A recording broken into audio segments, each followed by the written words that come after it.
are seeking a number of things to go forward, including, a location since they work virtually. And I must say that it's headed up by a former member of government, former Senator Ann Twine, who's giving children, because it affects their ability to study. For those of you who don't know, the sickle cell disease was discovered when a Grenadian,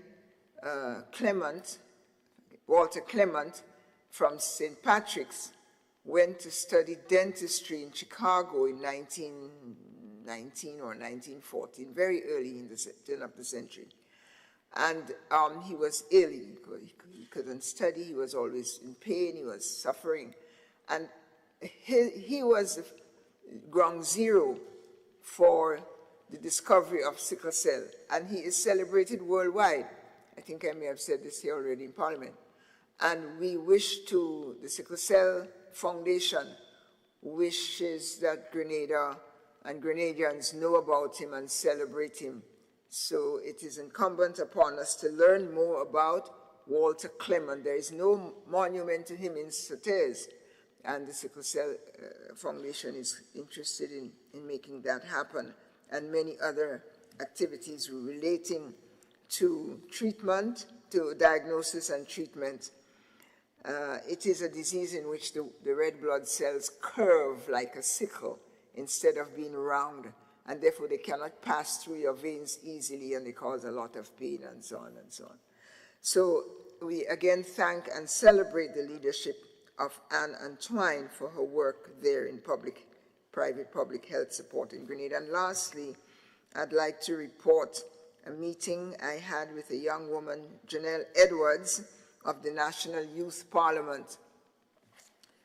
Forgive me for naming individuals, but Senator Francis and all the other young senators in the Parliament, I'm sure you would be keen to know that there are 18 elected youth parliamentarians, and they have given us a list of their interests, climate change being one of them, the decoration of the Parliament, the grounds and the Parliament building, the research center and library for the Parliament, various topics. And if you are interested in having a youth parliamentarian as an intern, as a youth collaborator, please contact the clerk, Andrew Augustine, who is actually the mentor of Janelle Edwards. You may contact Janelle Edwards herself directly, who works out of the Ministry of Youth, or you can contact Senator Civil Francis, who is close to that whole operation and a product of Grenada's Youth Parliamentary Organization. And on that note of youthful success, I end my announcements, and thank you for your patience, because I'm sure I had some repeats in there. Thank you, Madam Deputy Clerk.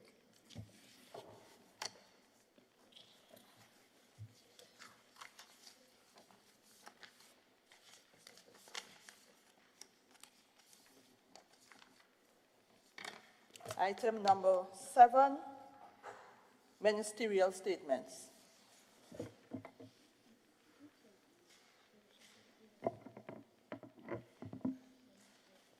Our delightful senator from St. Andrews, Northeast, Senator Gloria Thomas.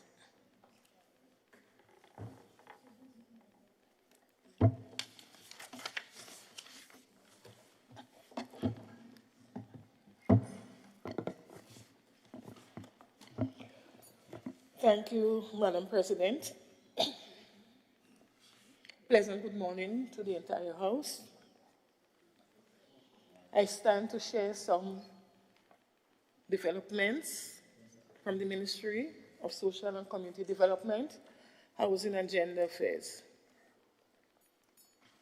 We continue to work at this ministry to meet the needs of society's most vulnerable people.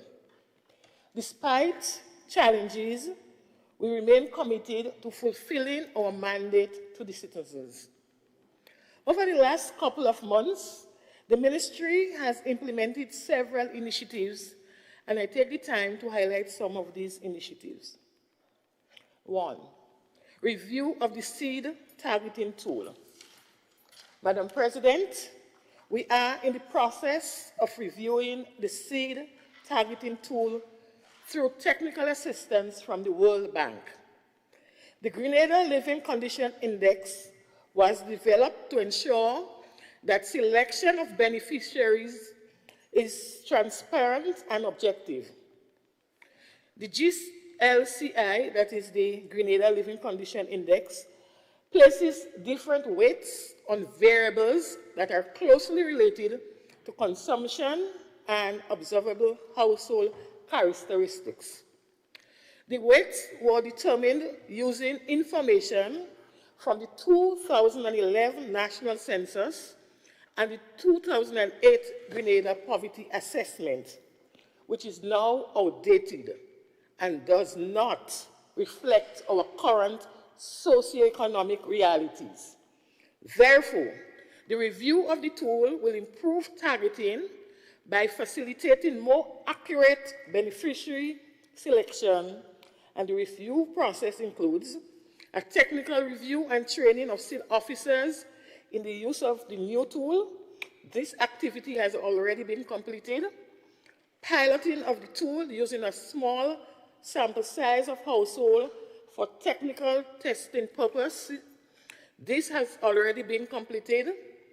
A preliminary analysis will be conducted for initial assessment.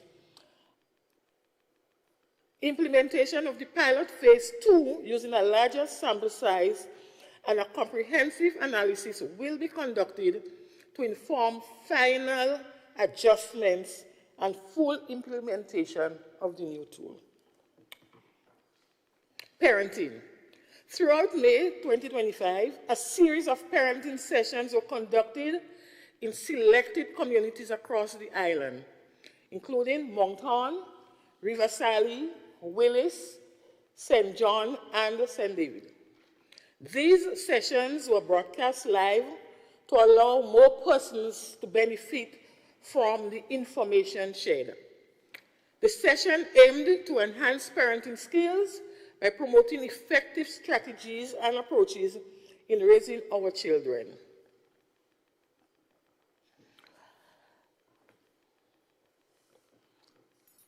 Madam President, the ministry also hosted a Corporate Partners Award ceremony at the Spice Island Beach Resort to recognize organizations that have supported the parenting educational unit over the years. The event held under the theme, Strengthening Families, Building Futures, Honoring Partnership for Resilience and Growth. This saw 31 plaques being presented to representatives of various partners and organizations. Fast collaboration. Disability support assessment. Madam President, in an effort to strengthen support for persons living with disability, the ministry collaborated with the Public Health Action Support Team, FAST, from the University of Michigan School of Public Health to conduct a week-long evaluation to assess Grenada's readiness to provide accessible services across public sectors and schools. Their assessment included evaluation of facilities, services, and policies for compliance with disability access standard. Focus group discussions with individuals living with disabilities and related organizations. Key informant interviews with ministry officials and the site visit to various public buildings. Madam President, stakeholders were engaged to better understand their perceptions and identify service gaps that need to be addressed. National Population Policy. Madam President, we have successfully completed the draft evidence-based national population policy. The aim of the policy is to guide sustainable development planning by integrating population trends into policy and program formulation. It focuses on demographic resilience, youth empowerment, migration, and aging. This framework emphasizes the importance of demographic resilience and enhancing the capacity of the population to adapt to social, economic, and environmental changes, whilst fostering linkages between set targets and our development outcomes. Grenada High-Level Policy Dialogue on Disability Inclusion.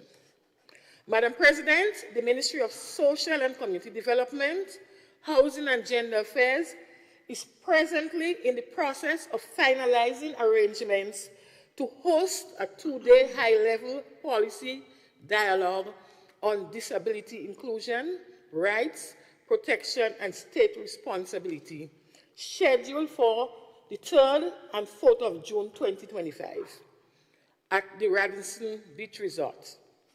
The event will be held under the theme, Advancing Equity and Dignity, Strengthening Disability Inclusion in Grenada's Development Framework.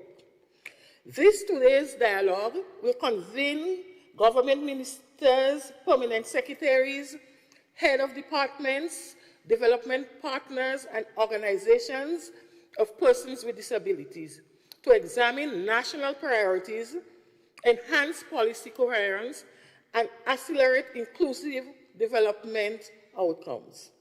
The program will include keynote presentations, panel discussion, thematic breakout sessions, and a policy roundtable on accessibility, accountability, and institutional collaboration. A key output will be the adoption of a call to action, a roadmap of recommendations, timelines, and responsibility to guide implementation and integrate disability inclusion across national frameworks. This roadmap will be part of Grenada's presentation at the 18th session of the Conference of State Parties to the Convention on the Rights of People with Disability, which will be held from June 10 to the 12th at the United Nations headquarters. Madam President, Grenada looks forward to being part of this very important forum. As a ministry, we continue to champion the rights of our people, improve access to social protection, educate our young women and men, provide opportunities for their empowerment as we strive to ensure that no one is left behind. Thank you. I thank the distinguished Senator, and would also just like to echo the significance of your two-day seminar on disability rights, focusing on inclusion. It is truly an important development in our human rights reality in the country, and I do hope that it is well attended. And to underscore the importance of it in a second sense, in that it is the local that we can then take to the global. If we do our work at home, then when we participate in the global reporting sessions, we are on firmer, more credible grounds. So thank you. Thank you, Senator Thomas. Continue your good work. Senator St. Clair. Thank you. Thank you, Madam President. Thank you. I again want to have my noted record of the appreciation to Senator Thomas, Gloria Thomas, for always, I would say always, I don't think there was a session, maybe if once at all, that she hasn't provided update from her ministry, because I keep saying this because we speak a lot about the other things, but the issue of the social and our people and so on is so important, and it mustn't lose sight. We speak about the society and what is happening, but the fabric is contained by the efforts in this social ministry, and all the support that is necessary morally and otherwise need to be given there. You know, we speak about the youths and how people misbehave, and all of these things is tied into that, the parenting and all of those things. So I always want to commend her for that obligation she provides to keeping the nation abreast. We speak about, you know, the debt service levy and what's going on with the national debt, and all of this is good on one end, and then if she don't come up with this part of it, we forget that this exists. And I think that she had to be commended constantly for this effort, and her staff too for the work that they are doing regard. The issue of the selection tool in terms of that seed program is good. From time to time, you have to recalibrate. From science, I would say recalibration of situations and improvement based on lessons learned.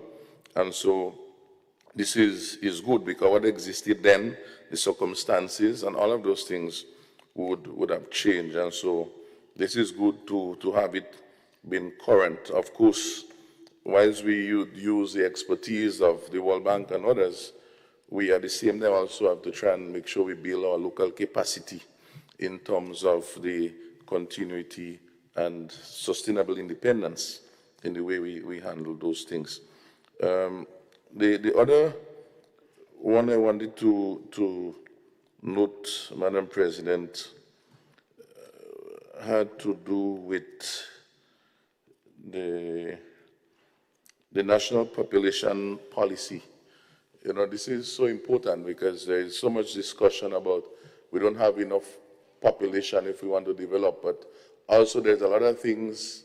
We have a sustainable development plan, and how does the population fit into that, not only from a human resource capacity standpoint, but also in terms of our consumption. Consumption not necessarily in eating, but utilization, so that businesses and services and economics can survive. What does the population look like in the next 30, 40 years? How would that person be? You know, what should they be able to do? You know, these are the sort of things we have to imagine downstream, and not just the general talk about we have to increase population, but what would they be doing? How would they be generating wealth? How would they make the country better? Would it be worse with more criminals or with better people? What would that frame be?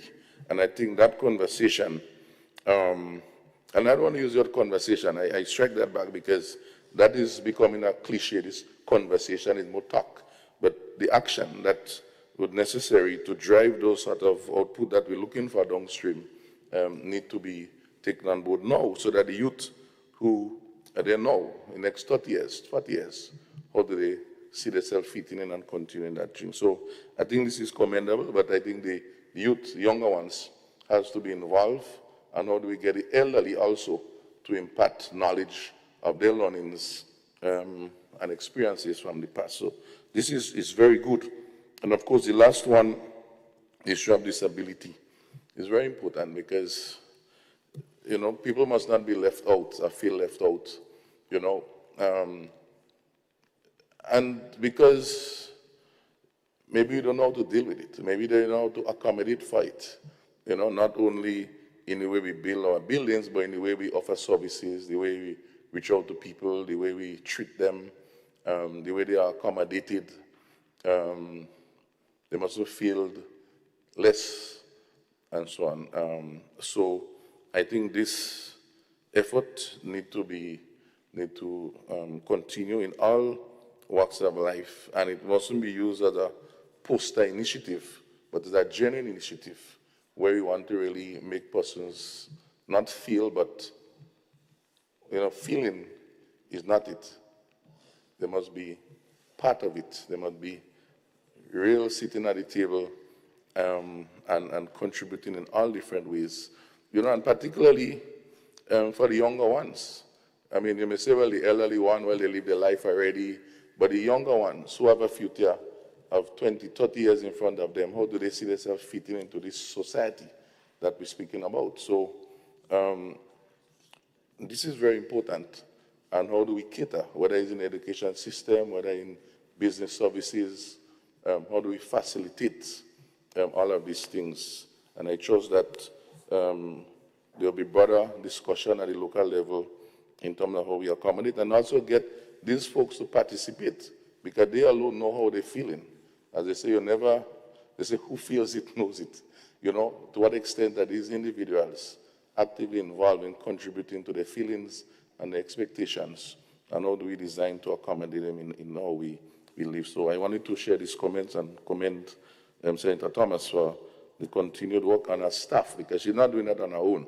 Her staff had to be dedicated and be there with her. So this is my remarks. Thank you. Thank you, Senator Sinclair, and on behalf of Senator Thomas, I thank you for your thanks to her. Other ministerial statements and comments? Thank you. Senator Rahman. Good morning, Madam President, and thank you for the opportunity. Just a brief comment with regard to Senator Thomas and the work that she is doing. We all want to live in a productive society. And when we ask ourselves, what is the value of a human being? What is the value of a citizen of this country? And what we need to, how do we shape that citizen? That's the role that Senator Thomas plays in her ministry. A very, very, very critical role that is often overlooked, and my colleague just touched on it. Because the services that we provide to our citizens, especially the most needy of them, and in terms of the well-being, the honor that we give to them, so that they can be dignified, even though they may be less fortunate than others, will have an impact on their education, their outlook in life, will have an impact on the labor force in the future, and will have an impact on our business and our economy. So I just wanted to mention that because sometimes we think that, you know, youth that misbehave or certain programs, we don't have that problem. That's not our problem. The government has to deal with that. But that is the job of every leader in the country, whether you belong to a church, whether it's parliament, whether it's labor, whether it's business. We all have to look out for the people that her ministry seeks to uplift. So I just want to, I didn't want the opportunity to pass without making mention of that, so that we remind ourselves of our responsibilities as leaders. And we don't just punch in and punch out. And we have a greater responsibility to those in society that are not, that can't help themselves. So I thank you for the good work that you do, Senator Thomas. Thank you. Again, I thank you, Senator Rahman, for your thanks to the people who are taking care of the people of the country. It's very important, and both of you, independent senators who responded, have commented on the impact of the Ministry of Social Development on not just the youth of today, but the preparation of the youth for tomorrow. And that itself is, you know, subject of a large conversation. Suffice it to say how grateful we are that that is happening. We have so much more to say, but just to thank you and to move on. Yes, I think Senator Andre Lewis has requested the floor and is being offered the floor, but not before I say congratulations to the workers of Grenada and to the nation on its celebration of May Day just concluded, 1st of May. Thank you. Senator Andre Lewis. Thank you, Madam Senator. Sir, President, it's also a senator, so I didn't have it wrong. And if you will permit me, because you complimented the workers on the celebration of May Day, There was an omission that I did on May Day that I think I ought to have done. And to recognize, I want to do it here, to recognize the contribution of Senator Queens Britton. Comrade, thanks for the contribution that you made to us in St. Mark. Those of us, myself included, who had some challenges, called them at various times in the night, in the morning, in the day, and as per usual, you really stepped up to the plate. I ought to have made that recognition on May 1st, but I did not do it, and for this, I wanted to use this opportunity to do that. Because you introduced the aspect of May Day, I sort of latched onto it. Thank you very much. Thanks for your contributions, my brother. You're a good guy. Yes. Madam President, I too wish to compliment the minister, but I want to go on the other side of the spectrum. That is at the homes that, you know, the people who have contributed to our society and who have challenges today, for us to continue the work that we are doing as we look after the interests.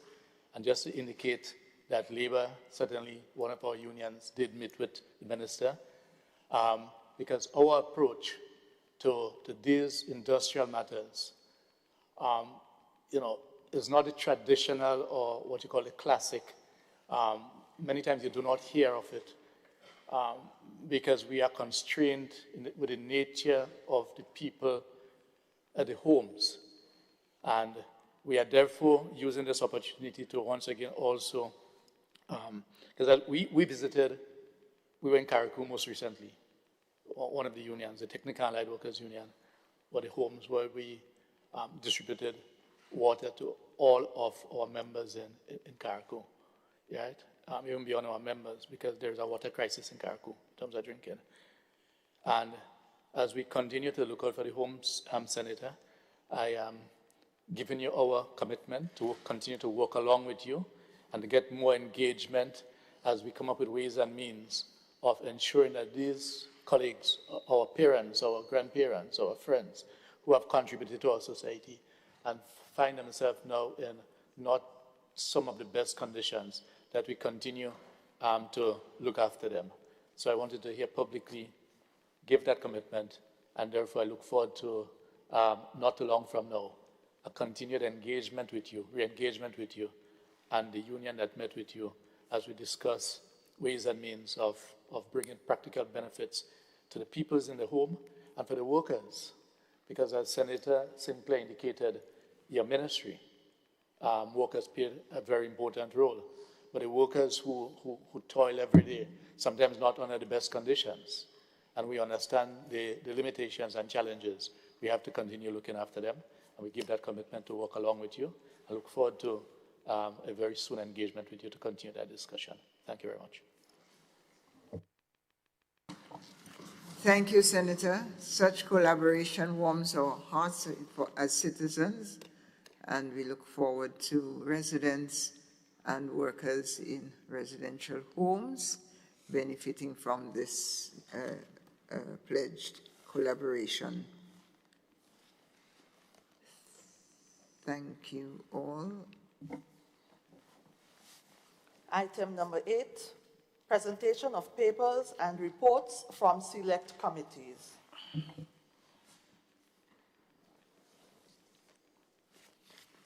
Senator Adrian Thomas, Leader of Government Business.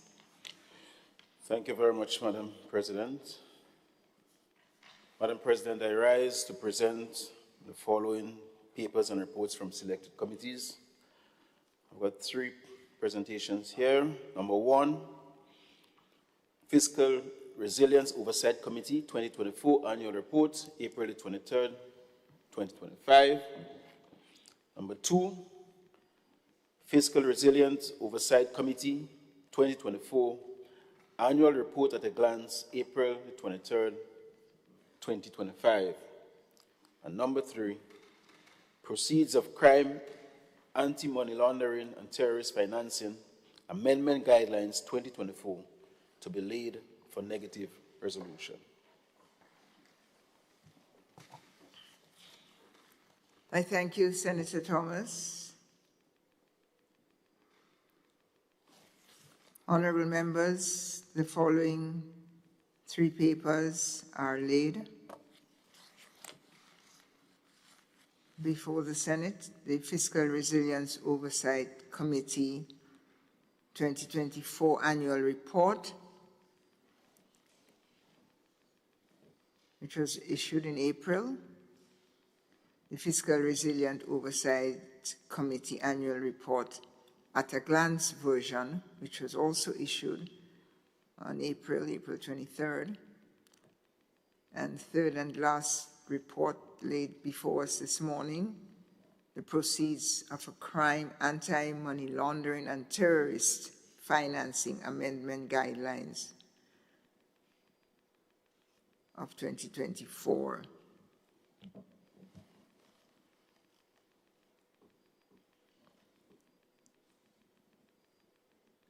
These reports, all those in favor of having the reports laid before us, say aye.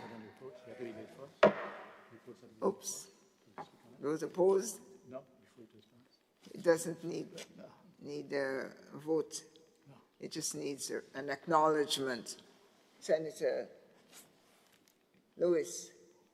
Could I speak on any of the reports now before? Yes. Okay. That's correct. It's Sure. no vote, acknowledgement, and conversation. Okay. Conversation begins with you, Senator Lewis. Thank you very much, Madam President. I just briefly wanted to touch on the FROC report 2024, that's the main report, and just to draw attention to just a few items. On page Roman numeral 30, that's 3X, under statutory bodies, just to highlight the report from the FROC which speaks, that's page Roman numeral 30, 3X. That's the main report that speaks about the need for the, and I'm making a plea that the need for the audited accounts to be laid to Parliament from the statutory bodies and state-owned enterprises. I'm just pulling that out of the report, and so just to highlight that we need to get acting on those things. So the ministers and ministries responsible for these should look into these. Then on page 31, that's Roman numeral 3X1. This must be of concern under the compliance with fiscal transparency, given how much we correctly places emphasis on accountability and transparency. I will just read what was said under the part that I am referring to. It says, in relation to the medium-term debt management strategy and audited public accounts, those were not submitted to Parliament in accordance with the legislation. This is from the FROC. This is from the committee. It also says that a report on tax concessions is not been submitted to Parliament. I'm not clear on what that means, whether or not it ought to be submitted. I would like for it to be submitted. Yes, but it says, I'm just reading, it says, a report on tax concessions is not being submitted to Parliament. So these things are extremely important for us as we review the different performances and guidelines. I am now going on to recommendations. That's page 32, Roman numeral 32, 3X II recommendation. And I'm just pulling out one because it is one that the labor movement has been clamoring for years, and it has become a constant refrain of ours, and especially as we head into a new round of public sector negotiations. You see, time is longer than twine. 3 years must pass because that's the term period of the agreement that we have. And therefore, by the end of this year, certainly by about the fourth quarter, start of the fourth quarter, we ought to commence negotiations for a new period to do the wages and other benefits. And the FROC is recommended. It says the FROC recommends the following in relation to the Fiscal Resilience Act, and the one is of most interest to me. It says that elimination of the wage bill rule.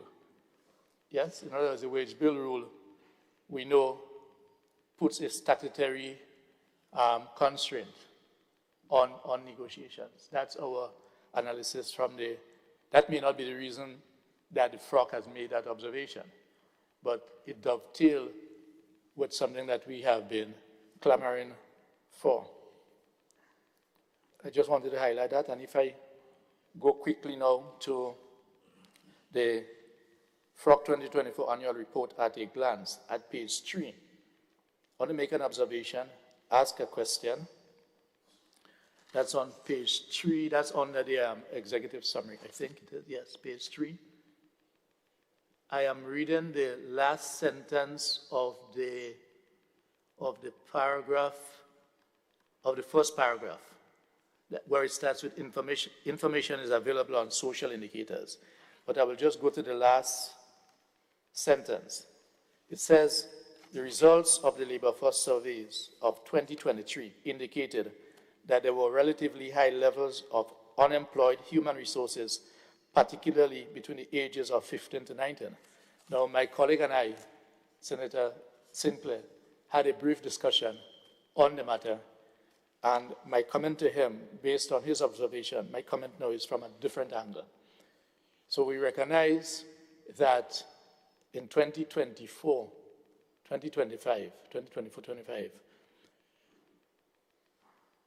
up to age 18, or just before age 18, you ought to be in school. Yes? Am I correct, Minister? Education? Right. So it therefore means that this 2023 was before that legislative change. Having said that, it highlighted, and that can be one of the, if one say positive, if properly done, impact of the changes, that 16, 17, 18 ought to be in school. So they will not be included or ought not to be included in the unemployment rate, which was high. But the question that would arise, that is going forward, because this is for 2023. So I'm accepting the data. I'm looking forward to see what it will be for 2025, 2026, and to find out how is the new legislation being implemented and the rate of success to ensure that this age group that was significantly impacted by a high rate of unemployment, regardless of the reasons, whether or not there was a mismatch in terms of the education system, whether or not just the youthful exuberance from youths didn't allow them to look for work. Although I would think that given the definition that is normally used to determine unemployment, which I disagree with, because sometimes people just get fed up and they would not show an interest looking for work. If you recognize that all of your efforts have failed, so that when the survey has been done, and if you show a lack of interest in looking for something to do, like you're hanging out at the blocks, they may not include you because the unemployment rate is normally influenced heavily by the outlook of the individuals who are unemployed, whether or not they're interested in looking for work. And these scenarios can be impacted by whether or not the targeted group has confidence in the system as to whether or not, one, the conditions are okay, because in some instances, you find people are not satisfied with the working conditions. So I will be looking forward, through you, Madam President, through the Minister of Education, on what I call the front end, from 18 down, because once you're below 18, you ought to be in school or engaged in some educational or academic or skill training engagement to see what do we do with this group of individuals who will not be reflected in the next labor survey. Because in my view, and if I'm wrong, the minister or some other government official minister here can correct me, that because they are now expected to be engaged outside of being working, the next survey will not capture them. And if it does not capture them, and we are not staying on top of what ought to happen to them, we might have a group of people who is left out of the system that can impact the concerns that our Minister of Social Development has. And our private sector representative indicated that where you can have more deviant development, taking place. So I wanted to flag that from the FROC report and to develop on it and to make a request through you so that the government side can give us a report at some stage as to how effective the new legislation has been, what are the support systems that have been put in place, right? Where are the provisions or facilities to have them engage? So that can help us in having an appreciation as to where we are headed. These are just my causerie and observations and comments and questions. Thank you very much, Madam President. Thank you, Senator Lewis, for your correction, or I wouldn't say apology, but your correction to include Senator Quince in your Labor Day. I think it's generous and magnanimous of you. And as regards your comments on the frog, like others, it's insightful, and that is a very interesting and sometimes problematic demography to capture, that 15 to 18. It's really a period of transition. As you correctly state, the Minister of Education would have some input in that, the Minister of Social Development, the Minister of Labor. So there's, it's, pardon?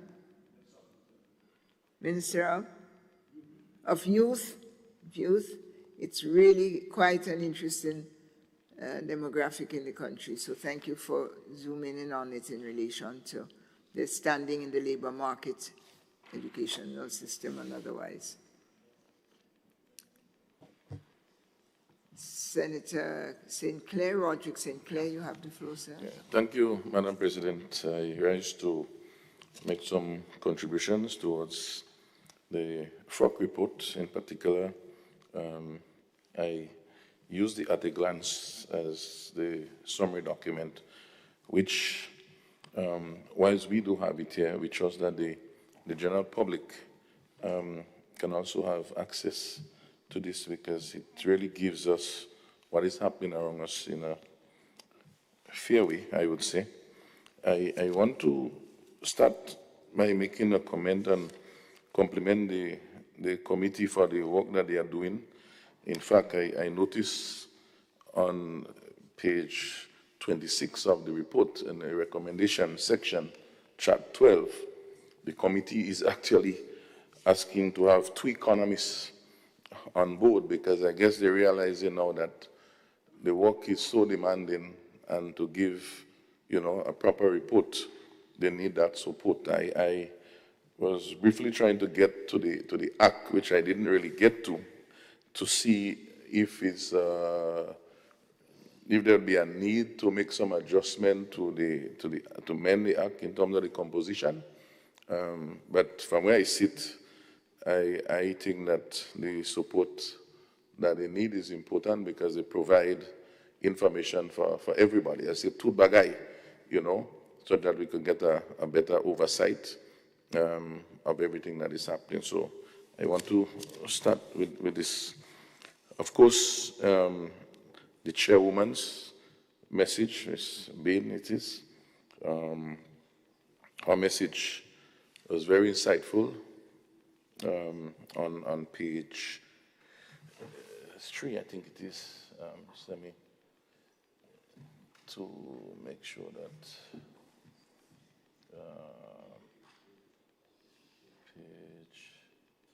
page 2, page 3. Chairman's message, Southern page 3. But what is important for me in paragraph 2, that was very significant, was some very telling information that the FROC captured as shaping the whole economy. They speak about the issue of heavy rainfalls. In fact, there were some specific dates, as the 8th to the 19th of November.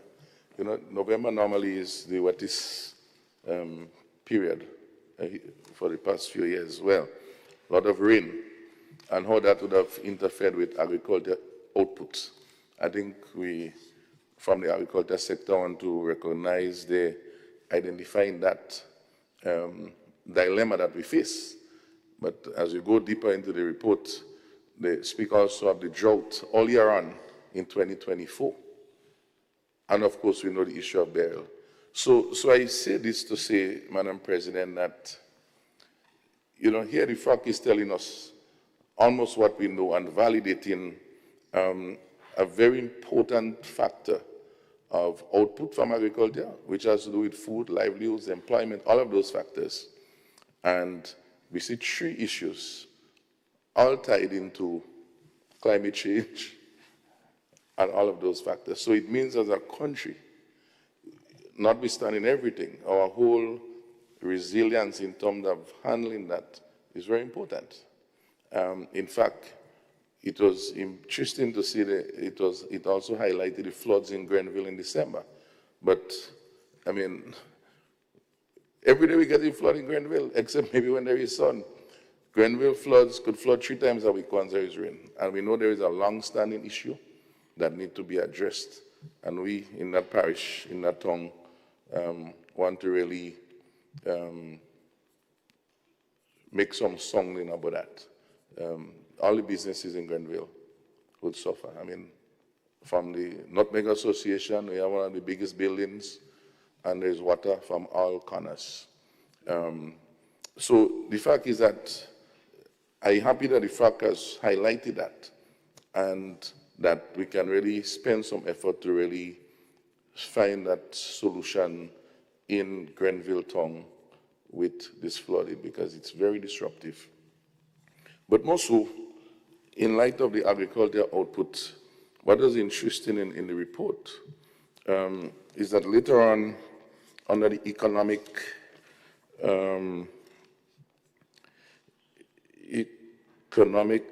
social context, of the report, I didn't flag the page. I think it's somewhere on page. I didn't flag the page on that, but I think it's just before page 21. It's somewhere in that space. What is important is the whole issue of the increase in imports. And we know a lot of our imports, again, relate to our whole food security and all of these things. So I'm saying that it's critical that we really pay attention and see how we can use these reports for tactics, not just strategies, for tactics. Because 2 important things was highlighted by Madam Chairperson of the committee in her page, that page 3, 4 report. And she spoke of, as we build resilience and we look at everything, and the issue of governance and institution, how we respond to all of these challenges, and the whole issue of human capacity. It comes back to the same point we were speaking about this morning. And I was so happy because when we had that discussion about the effect in the north and the threat to our food security, I remember specifically making a contribution to that audience, and the issue of institutions in terms of our governance and so on was highlighted. And I really happy to see that this has been flagged. And the issue of governance flagged specifically in this report on 2 issues. The issue that my dear Senator Angelis raised in terms of our audits, public accounts audits. While the FRAC is calling for more persons to do economics, the FRAC may need to also ensure that our government ministries are properly staffed so that the sort of output that those ministries need to provide is not hindered by lack of human resource. So a word to the wise is enough. And so I think that might be the first part that the FRAC need to say, ensure that we have proper staffing so that the reports that we need can be good. Because if the system is not proper, the FRAC will always be off and writing this sort of saying, well, we didn't get the reports. And the issue of the Public Accounts Committee, which I sit on, having had one meeting some months ago, and the call for this to be more active. I endorse that because it provides a very important role to not about finding wrong things or finding out, but how do we help to support the system? So how do we ensure that we understand what the challenges are, and we can be better able to lobby and ensure that the executive side, and when we come to budget and resources, they can be able to get the resources that they need, because it's a good thing to complain about things, but if the system is not right and the resources is not there, we would sit here hoping and living with some sort of expectation that would not happen. So I put that in this context, and I commend the chairperson for highlighting this issue. And then the issue of the human resource capacity to fill the skills gap and all those other things. I think we had a whole discussion on that this morning. I think it's something that we should not leave unwanting in the process. And the last area I want to speak on very briefly is on the issue of the recommendation, where, of course, one of the, in chart 12, one of the recommendations had to do with the two economists. And the other issue had to deal with the,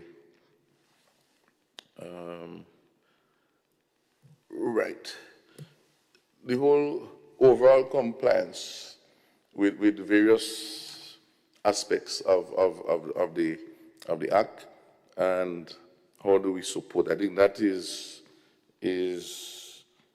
what I want to say, and how do we support them in their work, because it should not be seen as just a group of persons and decide doing something there, because you could see they're genuinely trying to catch up, and in whatever way they need the support, we will need to give them.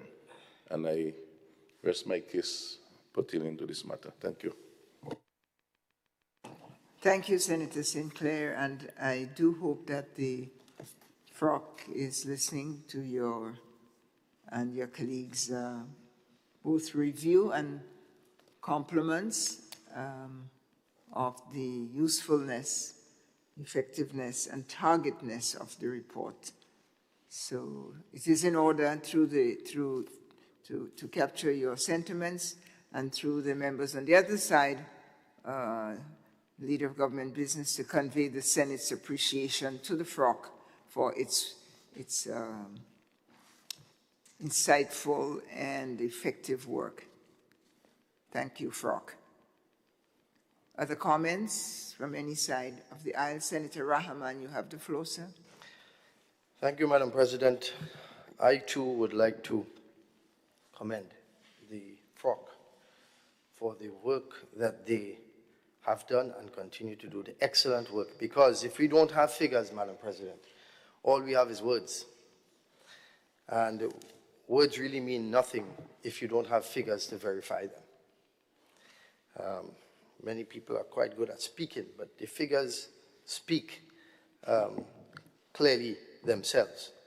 So a few comments from it, starting off with what my colleague just mentioned. In order to do the work and to crunch the figures, in the recommendation, one of the recommendations, they ask for at least 2 economists. We need to make sure, and I'm repeating it because I support that, we need to make sure that they have the tools that they need to report to Parliament accurately on the state of our economic affairs, so that we could debate the issues currently that are present. We want real data as current as it could be. And for that, if they need support, our economy, it is essential for economy and for predictions that they have that support is made available to them. In addition, in their at a glance paper on in their FROC annual report on page 67, middle of 67, they say, to support what I'm saying, is that the publication of timely and regular fiscal and debt data and information is an important element of fiscal transparency. The FROC therefore continues to urge the timely publication of monthly fiscal summary report, So they need the what? The timely publication from the ministry of the monthly fiscal summary report and the establishment of a release calendar, very important. The establishment of a release calendar to allow for predictability of the dates for the publication of these fiscal reports. Remember, they have to submit reports to Parliament by law at certain times. And so the establishment of a release calendar will set those guidelines as to when they will get it, to make sure that we have the information before us. So, looking into the report briefly, we see that from 2023 to 2024, the government took on an additional $48.3 million in debt. So the debt figure went from 2.739 million to 2.787.3 million. We see that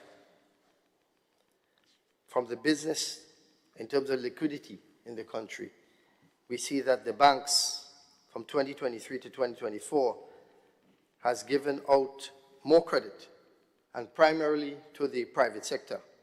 So the banks lending to the private sector increased by 10.4% in 2023 to 2024.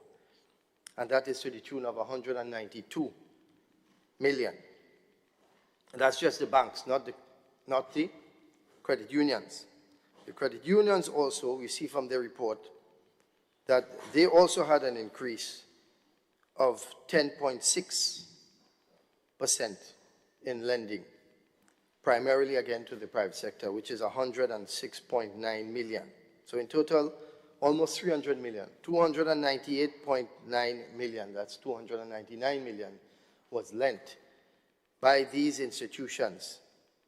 A 10% increase in both of them, 10.4, 10.6, to people in this economy, which bodes very well for these credit institutions, meaning that they are doing quite well because they have a 10% increase in their loan portfolios. At the same time, we see from the FROC report that the non-performance loans, the percentage of non-performance loans for banks decreased from 3.4% to 2.9%, so they have less people defaulting. So that's good for their business. And we see with the credit unions, which generally take on a little more risk than the banks, because of when you look to see the clientele, their members, they have also dropped from 8.8% in terms of their non-performing loans to 6.5%. What comes to mind, Madam President, and what I would like to see is the average percentage of these loans. What are our people getting themselves into in terms of what does it cost? What does it cost them in the long term? And I say this to say that whilst we want liquidity in the markets, whilst we're happy to see that 10% and that the credit unions and the banks are actually lending and providing the liquidity that, in prior years they were asked to do. The other concern that comes to mind is that, and in speaking, and the reason why I mention this is that in speaking over the years to young people, and when I say young, I mean under 25, so 18 to 25, that take small loans under $20,000. When you ask them, what is the percentage rate that you got for this loan? the vast majority of them that I have asked cannot tell me what the rate is. They don't know, or they can't remember. And so that is the most crucial thing, but what percentage you're paying? What percentage you're paying? How long are you going to be indebted for? Because the purpose of debt is to help build, not to restrain, right? So that is important, and if it is possible for us to get that type of data as terms of averages every year from FROC, what are the average amounts or percentages that are lent across the board? We spoke about climate change. The report speaks about climate change. The report speaks about wars. And I would like to mention this with regard to our economy and our economies in the region, the OECS and to some extent CARICOM. There are major economies in the world that in recent times have done some very serious things. We saw it with the tariffs. We saw a trade war that we have never seen in modern history unfold before our eyes, and it is still going on. Although there's a 90-day reprieve between the two largest economies in the world, China and the United States. We saw that tariffs have ranged from 10% all the way to 145%, making it unprofitable to continue business, such that goods that were headed to the United States, those ships turned around and went back to port because it didn't make sense for them to buy it. What does that mean to us? That means that when the United States, for example, and China had their trade war, there was a glut on the market of goods. And we saw, many of us saw on social media, a lot of Chinese companies going to the world and telling the world how much they actually produce a pair of sneakers for, how much they actually produce a bag for, and how much profit these companies, international companies, are really making as part of their outreach to try to get business elsewhere. What that did for a lot of us in the world is, individuals as well as business, is to drop the price of goods and allow John public to buy from sources that they didn't previously know of, and to get it at good prices. So freight rates actually during that period fell. And in Grenada too, it fell to about $7,000. Now, with the 90-day window that China and the United States have agreed to, where the percentages have dropped from 145% to 30% on the American side and 10% tariffs on Chinese side, freight rates are going back up. So now freight rates last week is to Grenada from Asia is up to about $10,000 US. So a 30% increase in 1 month in freight. That has an implication on the cost of goods here locally in Grenada. Why? Because the US is the primary market. So once they open back up for business, all the available spots that were there for the rest of the world is now heading back to the US. Now, this might be boring stuff to listen to, but it's very important because it has an effect on your pocket and my pocket and the nation's finances. And so it is important to understand what's going on in the world and how it impacts us, right? So even when we debate on some things and financial things locally, we have to look at what's going on abroad. And we have to make sure that within the region, we put policies in place to try to lessen these impacts. In addition, when we talk about lessening the impacts, and we speak about the climate, Madam President, we have been affected by the various wars that have happened recently and continue to happen. It seems that every time, if it's not a hurricane, it's a war, right? Something is affecting us. And when they talk about climate change, we speak and we hear that the international, the larger economies, the manufacturing economies, they're the key polluters. And so they should pay. a greater share. But we don't ever hear about the effect of wars on climate change. Because when a bomb explodes, doesn't it produce heat? What is the quantity? What is the effect of these wars that are happening very often today on climate change? Where is that study? And who should pay? Because if they are paying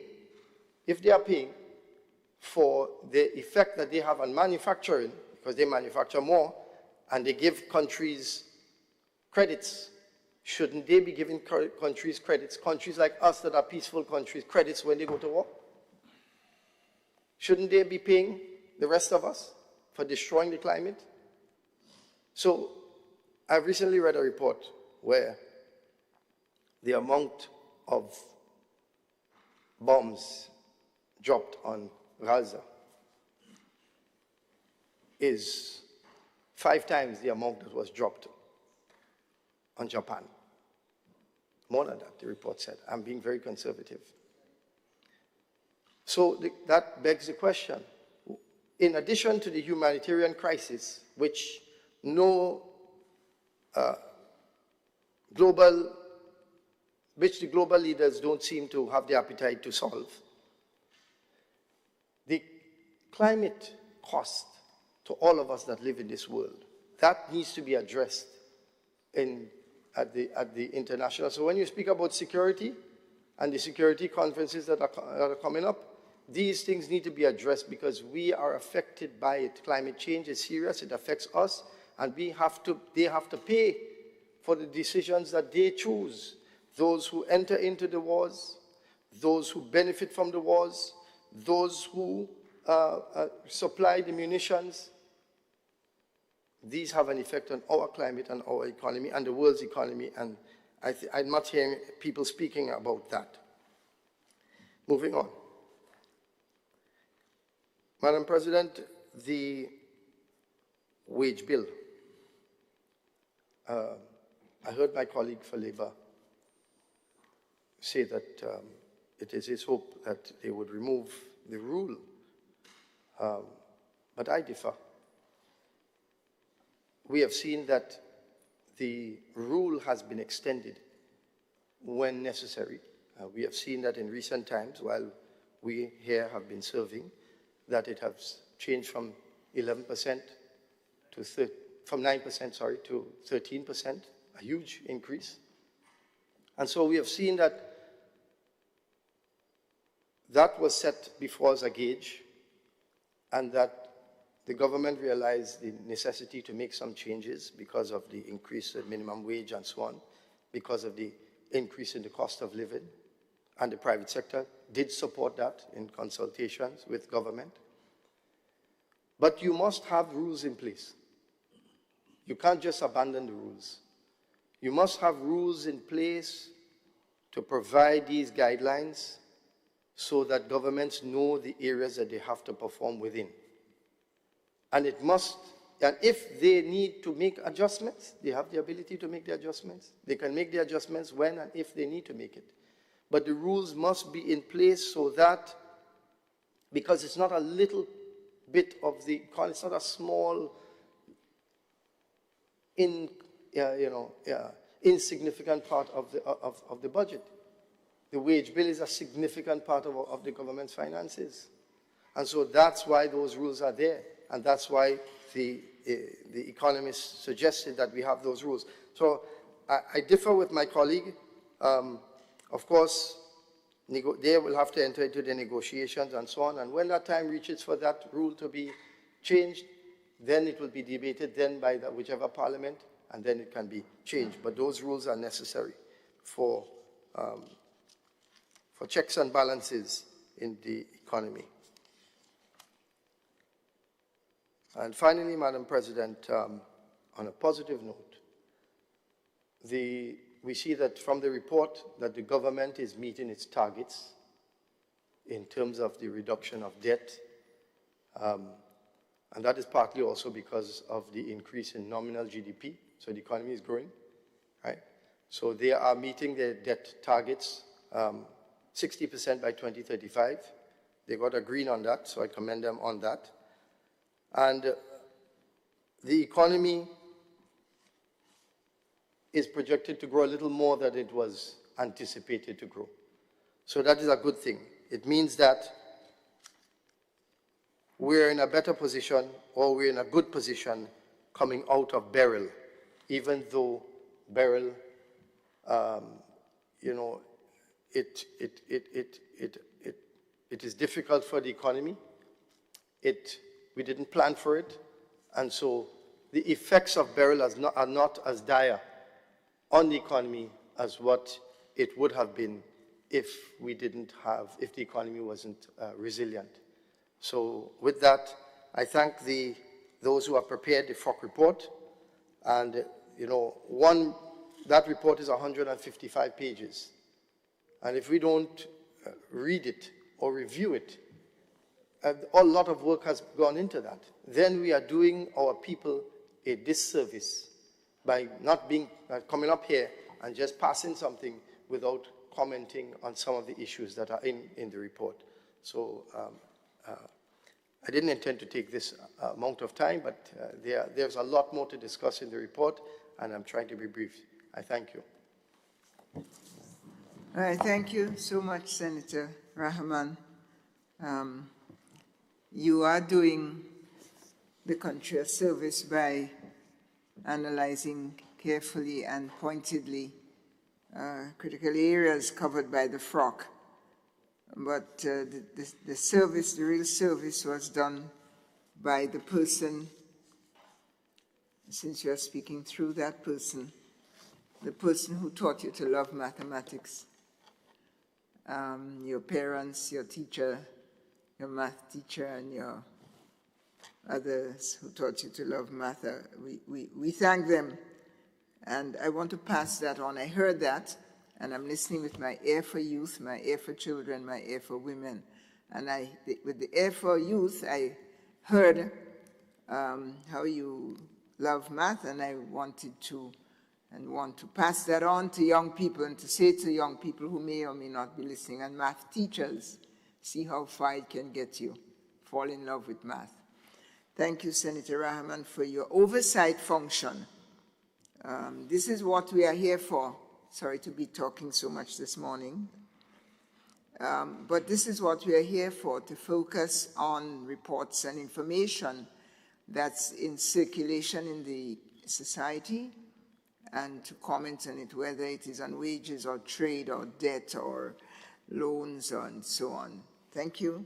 Thank you for your attentiveness to the report. Any other comments, observations? I see the request for the floor by our first-time morning speaker, your morning maiden address, Senator David. Thank you, Madam President, and good morning to you. Good morning to all of the staff here at the Parliament and my colleagues on the other side and on this side, Andrew. And to viewers and listeners wherever you are following the proceedings in this Honorable House. I just rise to join my voice in commending the members of the FROC for their dedication and commitment to Grenada and to seeing the business of the country being done and carried out in keeping with established guidelines, and to be able to critically analyze, make recommendations, give the green lights where they're appropriate, point to the amber and the red where they're not. And so I want to commend them and put on record commendations to them. But I want to take the opportunity for the average person listening in Telescope or listening in Subies or in Cafe or Mama Can, I'm choosing just to share a few critical things about or from the report at a glance, the growth performance of the economy. So I want the report highlights that the impact of natural disasters, burial, the rains, and even the floodings that Senator St. Clair alluded to were the contexts in which this economic report was being considered and conducted. And even before I go on to what they say in the report, I'm happy to report, Senator Sinclair, that in the context of the Grenville and the flooding issue, there is ongoing research and activity concerning the flood mitigation. There's the GRIP project that is actively engaged in studies looking at the water flow, where the major catchment areas come from, and the recommendations to have various interventions that would allow to treat with the water. Some of them, I was privy to some of the discussions, and some of them include ponds, include changing the waterway, include windmill discussions. A number of different options are being considered in this review. So I'm very optimistic and very confident that in short enough order, there will be meaningful presentation to the public as to viable options that can be pursued. I'm a Grenville man too, so I'm very concerned about this development and want to see it happen and happen well. But the report indicates that the economy registered estimated growth of 3.7% in 2024. I mean, and that's in the context of Beryl, in the context of the floods, in the context of droughts that we had just a month before Beryl. The report highlights that. And the report says this following a growth of 4.5% in the previous year. So it shows that there is a growth trajectory. And that is commendable. The report goes on to highlight that the inflation trended downwards as the rate fell to 1.2%. The inflation trended downwards as the rate fell to 1.2%. And inflation usually refers to the rising cost of goods and services, and he's saying that is trending downwards from 2.7% in 2023 to 1.2%. And I know that there are very commendable measures that this administration has put in place in the last few budgets to mitigate the cost of living, strong cost of living measures, ranging from subsidies on payments towards utility bills, to reduction in VAT to 50%, by 50%, from 15 to 7.5%, the reduction in the fuel charges at the pumps from 5.50 to 3.50, I think it is. So there are a number of measures, and then the extension of the list of zero-rated items for persons, including baby formula and sanitary material, a number of things, but we are aware that those interventions contributed to that reduction in inflation. So I'm commending the government for that too, and the FROC for the astute observation that those things have happened. And then it goes on to say that the tourism industry continued to register growth in 2024 as total visitor arrivals increased 4% to 524,708. It goes on to say stayover visitors, 9.5%, and cruise ship passengers, 2.8%, right? It talks about a decrease in the yachting sector by 24-point-something%, but I think we could understand why that happened. A lot of the yachts in Evening Carriacou and Petit Martin, we saw how they folded up and ended up wherever they ended up during Beryl. Right? And so that wasn't a good period for that sector. But the report goes on to say construction sector registered moderate growth of 2.7%, coming from a decline in the previous period of 11.7%. Now, that is a tremendous comeback. And of course, we can attribute a lot of this to post-burial construction, but it points to massive growth in that sector for the economy. It says, the activities in the wholesale and retail sectors received a boost from the recovery efforts. Yes, the sector grew by an estimated 5.4% in 2024. All right? And the last one I want to say, Madam President, it points here that manufacturing, even the manufacturing sector grew by an estimated 5.9%.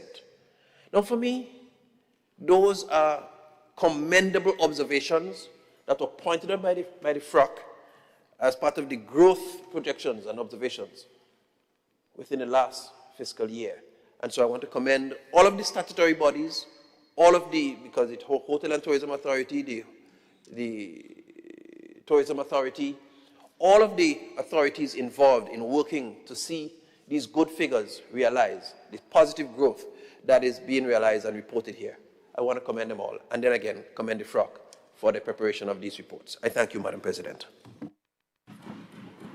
I thank you, Senator David Andrew, for your insightful discovery of where the growth and inflation reduction would have occurred. And as a farmer up in Mamacan, I could become more interested in the economy, plug myself into the growth, and attach myself to the reading of the FROC report. Thank you. Thank you all very much, and commendations again to Mrs. Bain.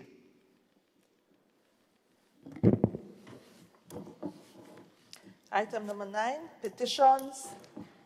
Item number 10, government notices. Item number 11, unofficial notices.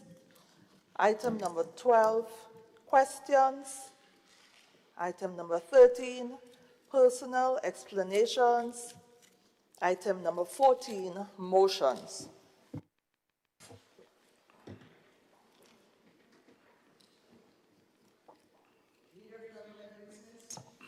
Leader of Government Business. Thank you, Madam President.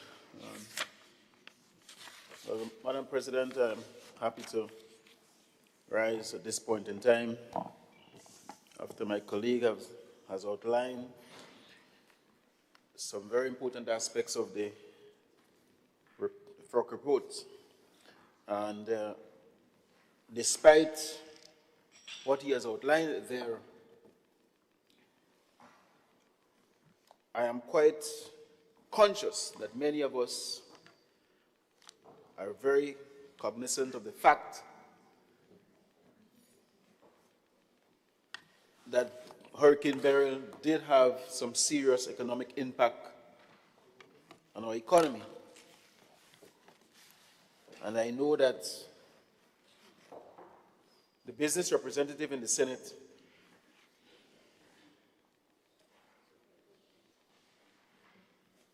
is here to make sure that the business community is well taken care of.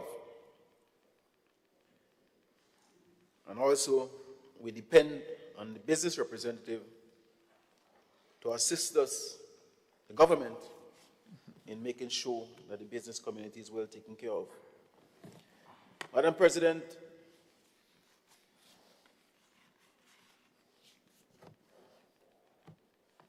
after Hurricane Beryl, many of the businesses in the northern part of Grenada and Carriacou-Petite-Matic in particular needed significant assistance from the government, and we stepped forward and we did exactly that. And we are still concerned that some of them need to be renovated. Senator. Madam President, I'm just giving some preamble before I present the motion. Okay. You choose your order, isn't it? Well, Madam President,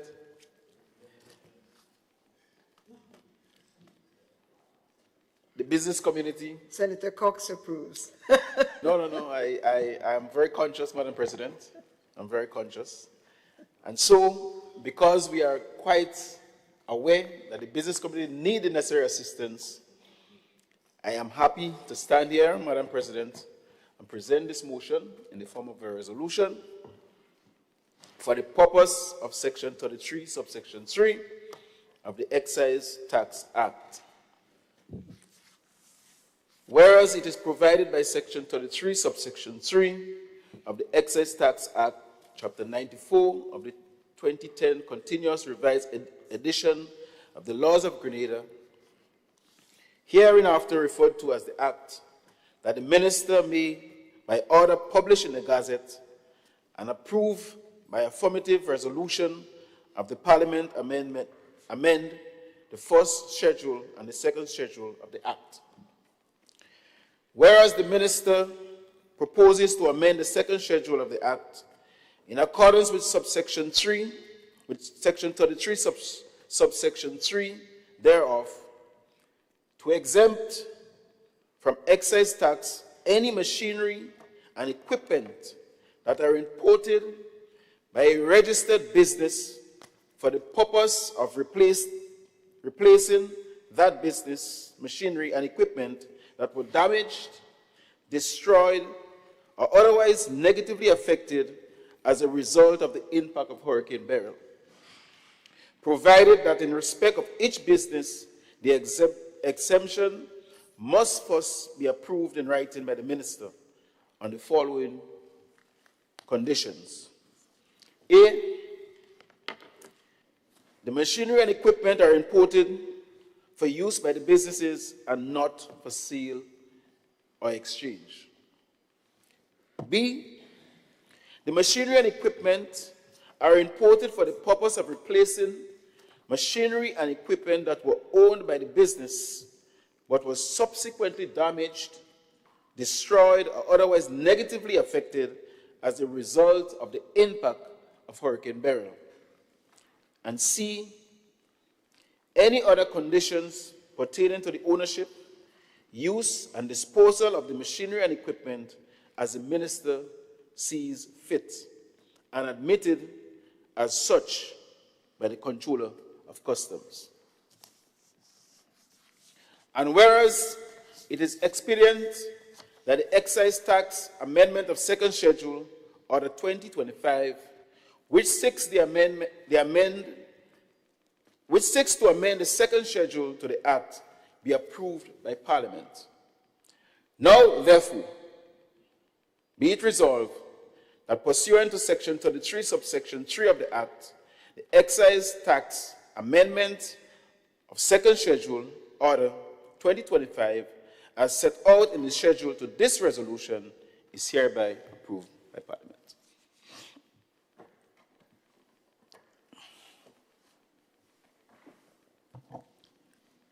Thank you, Senator Adrian Thomas, for your innovation and presentation.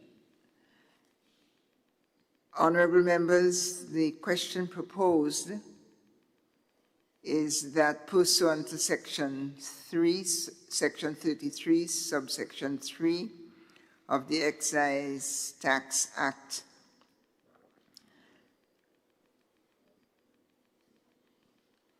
the Order 2025, as set out in the schedule to this resolution, is hereby approved by Parliament. All those who are in agreement of the proposal will speak to that matter. Pardon.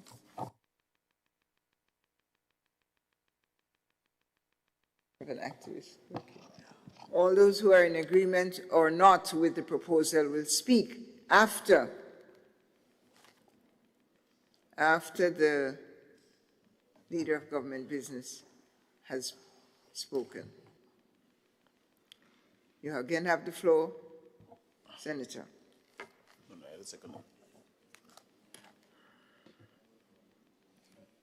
Senator Andrew. Madam President, I beg to second the motion as presented by the Leader of Government Business.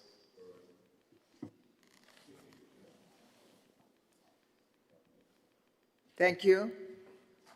Senator Adrian Thomas. Madam President, it seems as though the opposition likes to hear the good stuff that is coming from this side. So I will not miss the opportunity to re-emphasize and overemphasize the importance of this motion to this House and what it means to the Grenadian community and the people of CARICOM Pitimata in particular, especially those that were affected by Hurricane Beryl, maybe just coming close to one year. Madam President, I'm quite assured that the business community will welcome this initiative. Many of them has been renovated, rejuvenated, reorganized, and they are moving on, but at the same time, there are quite a few who really and truly need some more assistance, and the government see it fit to come back to this House of Parliament to see how we can assist these people. And I really hope that this motion will be supported unanimously, and the people in Grenada CARICOM Pitimata will rest their, especially the business community, will rest their head very good tonight. Thank you. Thank you, Senator Thomas. Floor is open.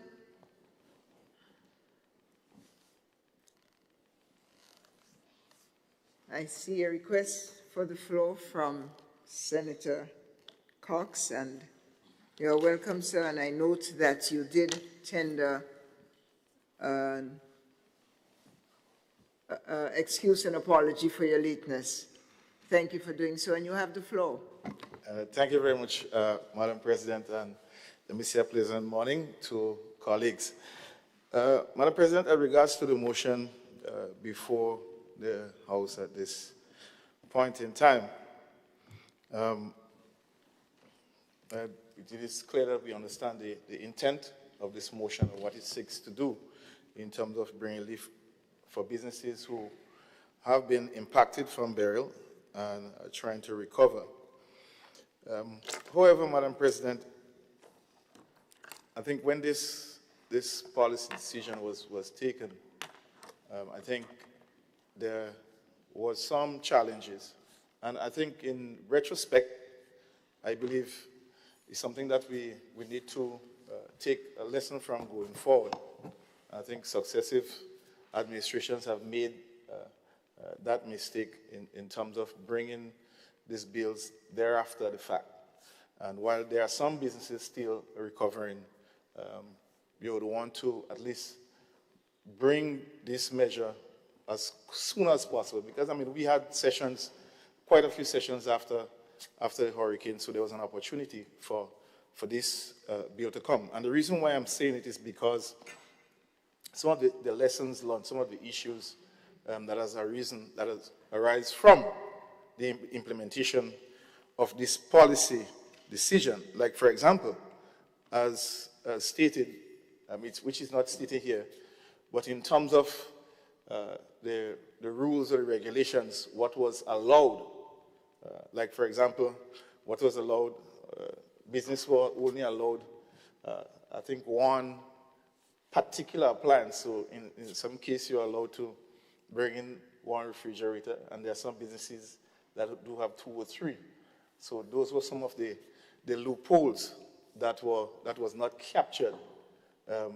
You might say, for example, a bar, like a sports bar. A sports bar would have sometimes 2 or 3 televisions, and you're only allowed to bring one. So those were some of the issues that came about from the implementation of this policy. So I wanted to flag that as something going forward. It's something that they need to review, and it should be on a case-by-case basis based on the nature of the business. So for example, a restaurant would have several appliances as against a supermarket. So those were some of the issues. Even for some of the households that were allowed to bring in appliances, they were only allowed to bring in one of each as well. So most homes have more than one television, of course, and a home might have more than one refrigerator that were damaged. As well, if you have upstairs and you have a downstairs apartment, you probably would have one fridge upstairs, a fridge downstairs, and it's damaged in the hurricane. It got damaged in the hurricane. So if the response is to bring easement in that regard, it should take everything into context. So, I mean, I'm just saying this as to give feedback as to what actually transpired. But all in all, I think, as I say, intent of this motion is what is most important. But I think in the implementation of it, there were some setbacks. So I just wanted to raise that for what's going forward is something that we need to look at. Thank you. Thank you, Senator Cox. And I'm curious too whether or not there'll be a retroactive application for my 3rd, 4th, and 5th television set and my 6th deep freeze and my 9th polluting vehicle and otherwise. But any other comments, inquiries? Hearing none. Dear colleagues, the question is, Senator Andre Lewis, you have requested the floor and you have it, sir. Thank you very much, Madam President. And certainly from Labour's perspective, anything that can assist business in terms of recovery and developing, we must support. You know, some people have a misplaced view. I'm not saying you, I don't accuse you of this, that unions are there to just fight business. But if you don't have business, you don't have workers, we don't have members. Yes, I mean, we are not yet in that society where we probably want to be one day in terms of our dreams of you know, having this broad-based grouping. In relation to, I would just like to ask the following, make a request that because the objective of this amendment is to provide relief to businesses affected by the passage of Hurricane Beryl, can it therefore be treated, and if it is treated and I have not recognized it, I will stand corrected, as a sundown, treated as sundown with an expiry date to be able to avoid abuse in the future. Yes, if it is there, I may have missed it, right? Whether or not there's an expiry time. And a question, is there a definition of machinery and equipment? Example, so we are using this as an example. Does a truck belonging to a hauler qualify? So that's the context in which we are asking. When we review the provision, from Labour's perspective, these are the questions that we had to help tighten, and if not tighten, based on the answers that are provided, it will help us in better understanding. So we support anything that will allow for businesses to recover, especially those that were impacted by Hurricane Beryl. Because the flip side of that is that the businesses that have not recovered, or as to where they were, has also impacted the ability of our workers to continue working. We still have instances where people are off the job that they had because that business has not been able to recover. So we have a direct interest in this matter, and to ensure, to call upon the state, what I will call the supervisory arm of the state and that do implementations, to ensure that wherever these concessions are given, it has been properly used, right? Because the objective of the government also, I will hasten to say, is to ensure that our people find employment and those who are impacted are able to be re-employed. So we have no issues with it. But these are the two questions that concerns that we have. One in terms of the sundown nature, right? Because of the impact of Beryl, and two, if there's a definition for plant and machinery, or machinery and equipment, based on the example that we use.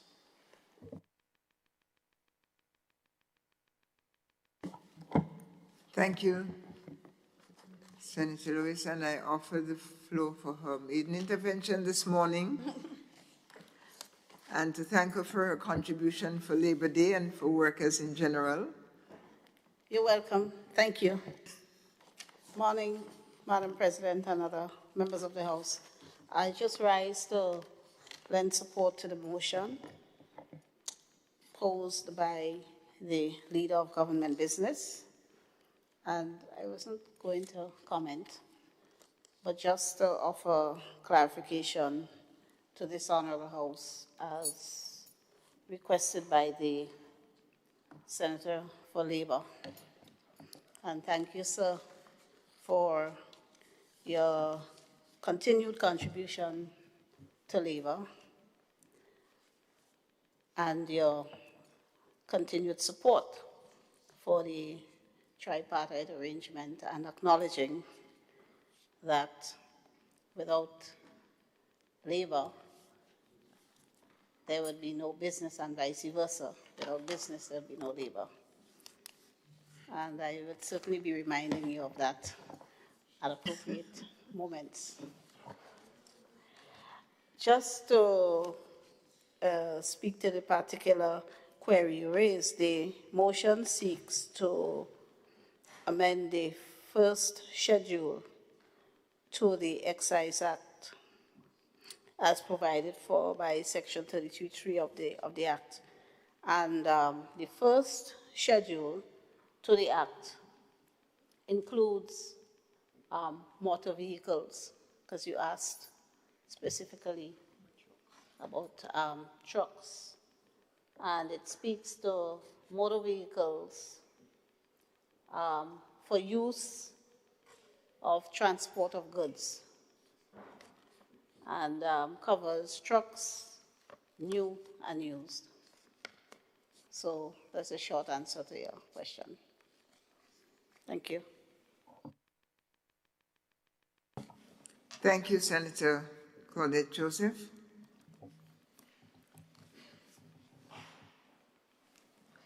Senator Rahman. Thank you once again, Madam President. I rise to support this motion wholeheartedly. How could I not support it? And because it brings relief where it needs to be. Relief when you have a hurricane, and with those of us who have been through more than one, you have different needs at different times. And so the immediate need is shelter, it's food. Food, shelter, security, these are immediate needs. But after these needs are satisfied, then you have to get back to where you were. And this helps businesses to do that. Madam President, you know, sometimes as it relates to the relationship between business and labor, you know, when you have a partner, your partner in your relationship is the easiest person to get angry with, but that's the person you're closest to, right? So, you know, that is why we have to have proper consultation and meet so that we can find the solutions for our nation. Because at the end of the day, business people do really take on a lot of risk. To be a business person is not easy. You mortgage your house, you mortgage your land for this idea. You see a need and you take risk. That's not the average person. The average person does not do that and be willing and taking risks to lose what they already have in order to gain something. That's what business is about, taking risk, calculated risk. And so, of course, when that person takes a risk, they need to be rewarded. And in addition, the business, when you look at what we just discussed, the FROC report, we see that the tax revenue of government from business rose by 5%. 5%. I forgot to mention that. Right? Their collections, right? They often say government often calls it collection, but in reality it is payments, because government will go around collecting all the time.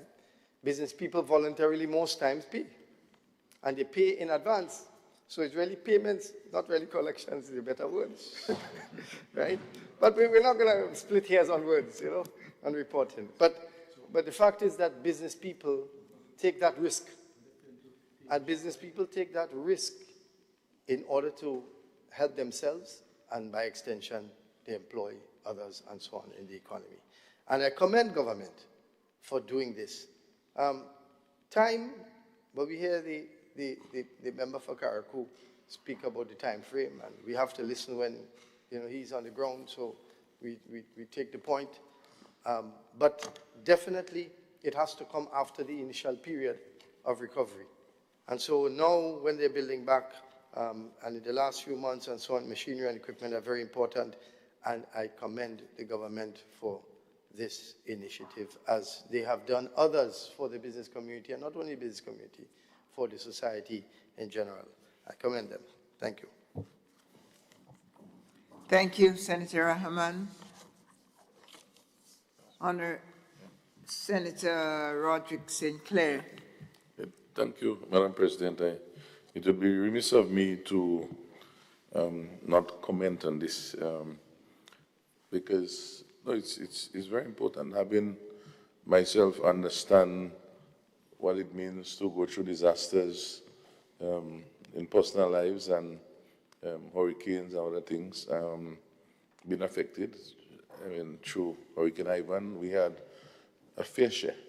And why is this bill doesn't specifically speak Carriacou? I think we have to be careful.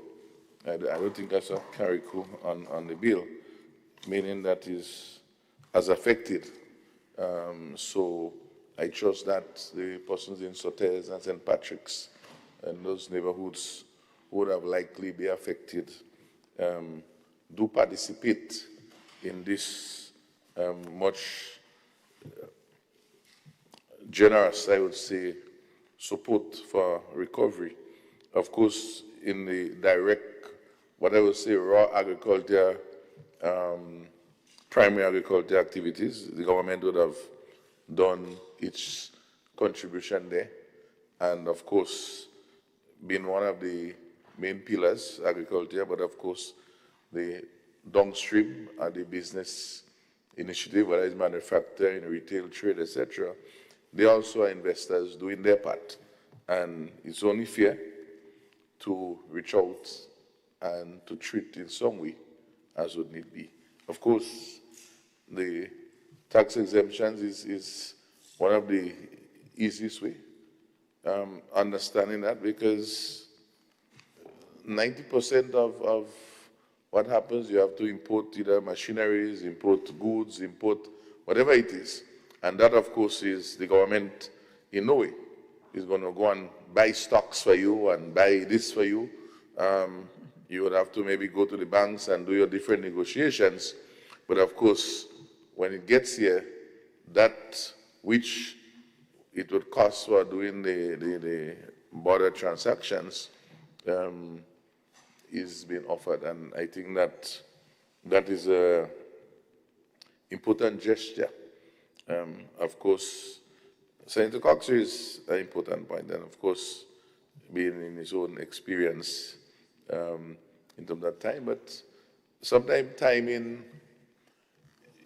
of bringing it here is one, but of course, it's being implemented. I think that's what is important, and that persons can ensure that they are given a chance to, I wouldn't want to say retroactively, but of course, if they can bring the different supporting information, that due consideration is given to them.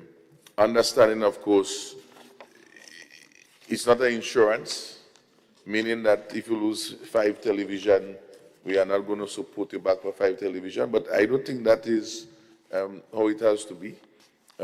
We have to understand the context of the business and the situation and fairness. And I think this is what it should be. And I think that if it's not like that, persons have a right to do the appropriate complaining, and the appropriate channels, Chamber of Commerce, etc., is there to ably do those negotiations and representation. I think that what we have to look at, though, is always good, how do you move forward? And so the question arises, as we move forward, the whole issue of business risk in those contexts, how do we treat with that moving forward?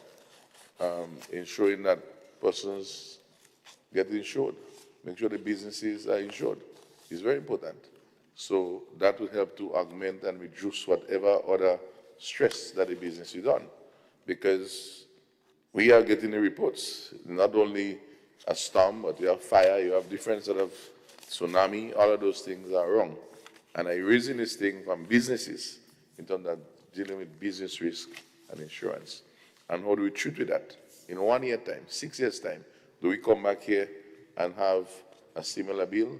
Or would we improve on the way that there is a sort of mechanism in place, as Senator Lewis was saying, in terms of this bill resting at some time? So I think it's a learning experience, and those things should be duly considered.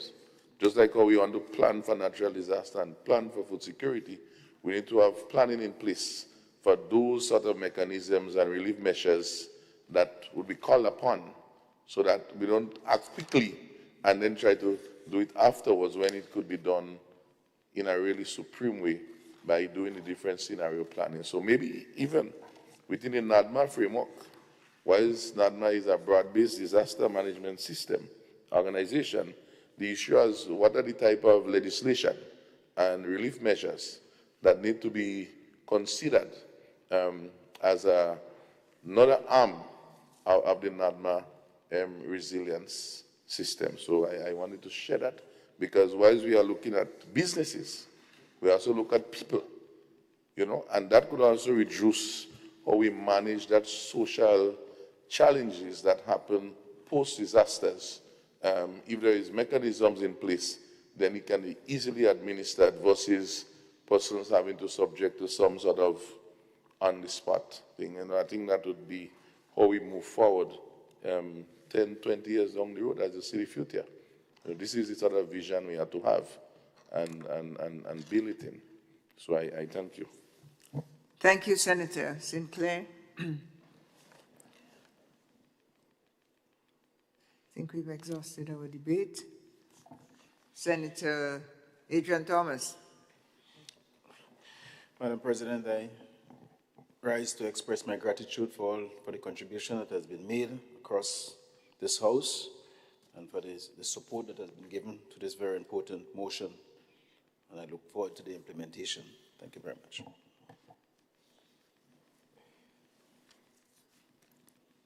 Honorable members, the question is, you have the motion before you, and with your permission, I ought not to read the 6 paragraphs, but the last one, which is the operative paragraph.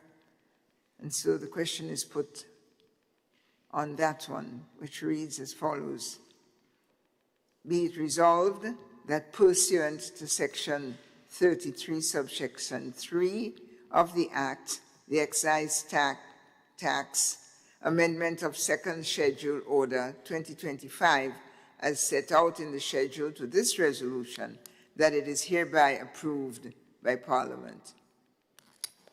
All those in favor say aye. Opposed say nay. The ayes have it. The motion is passed.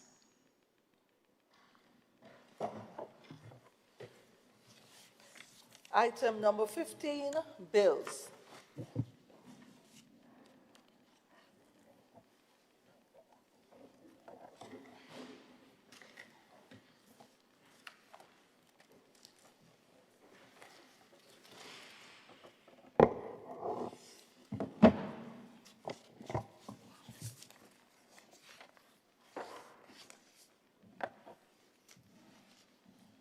Leader of Government Business, Senator Adrian Thomas. Thank you very much, Madam President. Madam President, I beg to introduce the first reading of a bill for an act shortly entitled the Payment System and Services Bill 2025.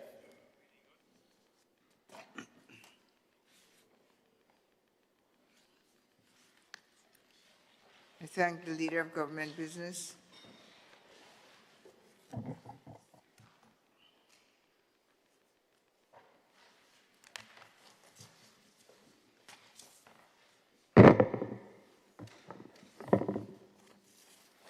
The bill to introduce a comprehensive licensing regime, Payment Systems and Services Bill, shortly entitled Payment System and Services Bill 2025.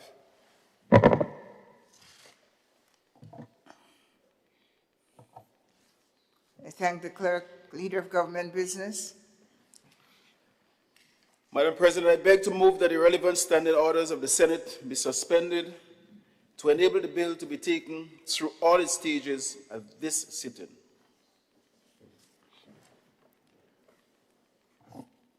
Honorable members, the question is that the relevant standing orders of the Senate be suspended to enable the bill to be taken through all stages at this sitting.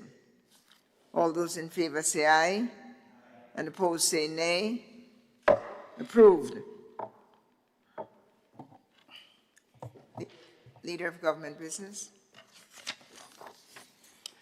Madam President, I beg to move that the second reading of the bill be taken at this time.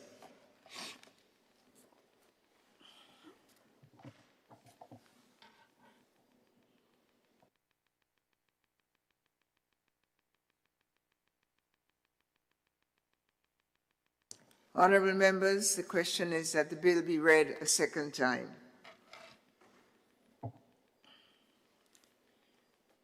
Leader of Government Business. Madam President, as I stand here today,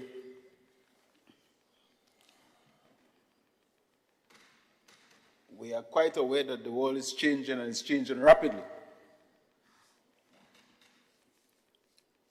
Things are being done differently. Things are required to be done differently if you want to survive.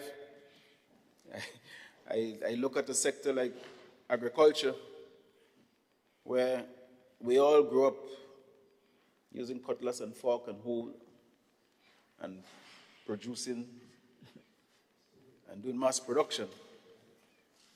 But today, we have so many ways of doing things. Some people use the term sexy agriculture if you want to survive in this industry.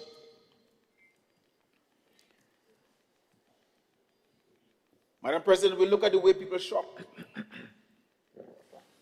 We look at the way they spend their money. And if you are in the business of buying and selling today, and you're not prepared to accept electronic cards, you may get left. We look at the ways, Madam President, monies are being transferred. And we look at the development of some of the non-banks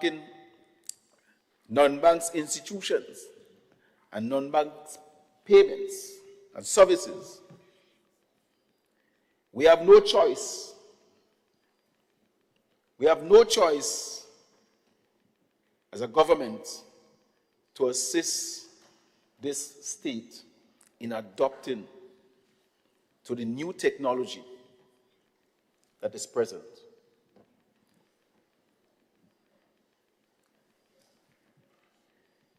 Madam President, we have to align ourselves to the regional and international community.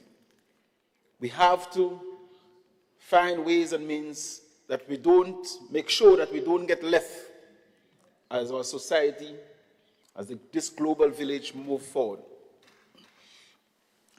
And so, Madam President, in examining the current Payment System Act, Cap 227B, we recognize that it lacks the licensing framework that is necessary for emerging non-bank payment services driven by financial technology. We observe, Madam President, that there is no explicit legislation under which non-bank payments and settlement service providers can be licensed to operate. And so, this bill that we are presenting to this House here today, Madam President, the new Payment System and Services Bill 2025,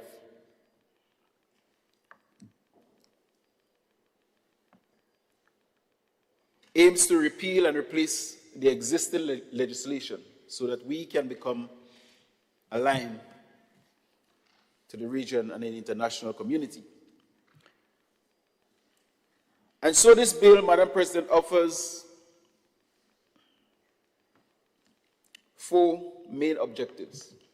1, it introduces a comprehensive licensing regime tailored to risk, promoting innovation and financial inclusion. Number 2, it expands regulations to include non-bank payment providers. Objective 3, it improves safety, efficiency, and financial stability within the Eastern Caribbean Currency Union.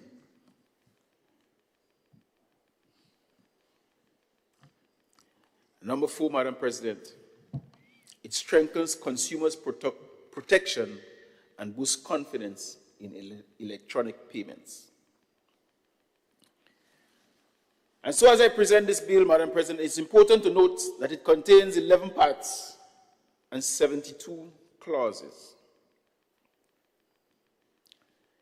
In Part 1, which contains 3 clauses, the first 3 clauses in this bill, basically deals with the preliminary provisions, such as definition and purpose of the bill. Part 2, Madam President, covers 9 clauses in that particular bill, from Clause 4 to Clause 12. And it outlines the administrative matters and central bank functions. The administrative functions and administrative matters and central bank functions. In Part 2, Madam President,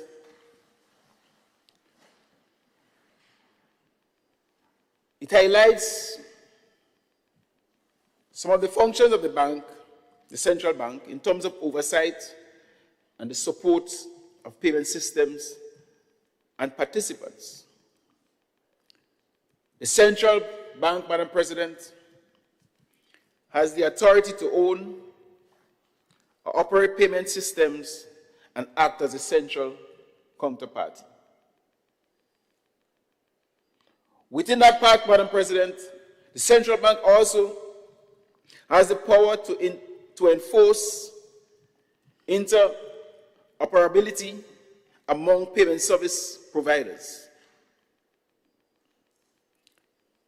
Another function there, Madam President, is that the central bank also has the opportunity to cooperate with other regulators.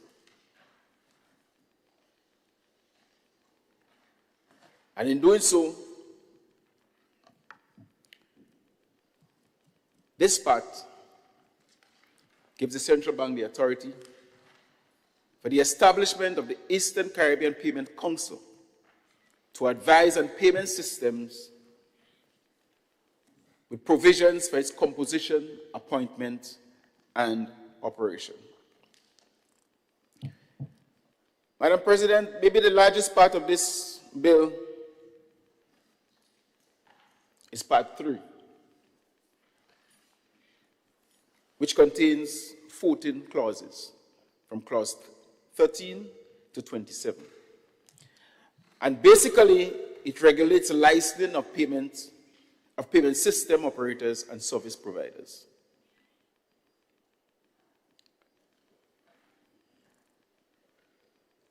Under this section, it clearly outlines,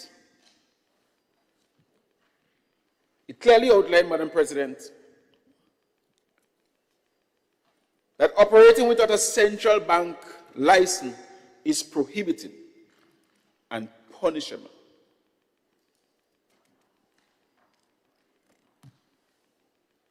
We have many different ways of doing business in the past, and sometimes we all become victims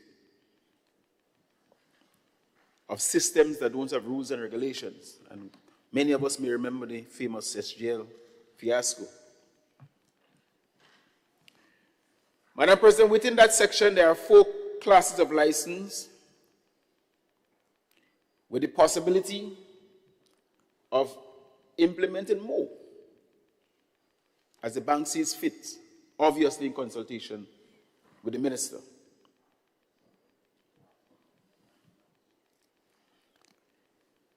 To achieve a license, Madam President, obviously there are processes that have to be followed. And the applicants are required to get a response within 3 months.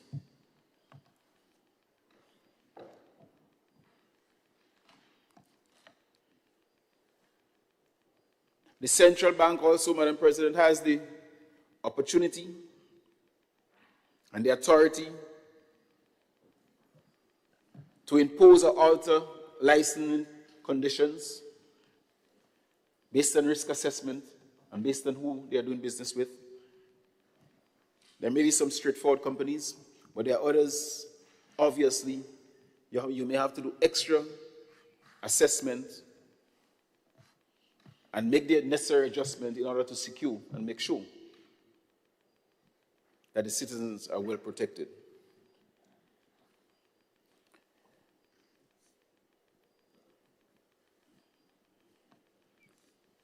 Madam President, in Part 4 of this bill, there are 10 clauses, clauses 28 to 37, and basically it deals with the oversight of payment systems. In this section, the central bank is empowered to outline the central bank oversight powers over payment system. And this includes issuing rules, putting systems in place for monitoring, requesting information from the relevant people, relevant institutions. Central bank, Madam President, has the authority to conduct audits and enforce compliances.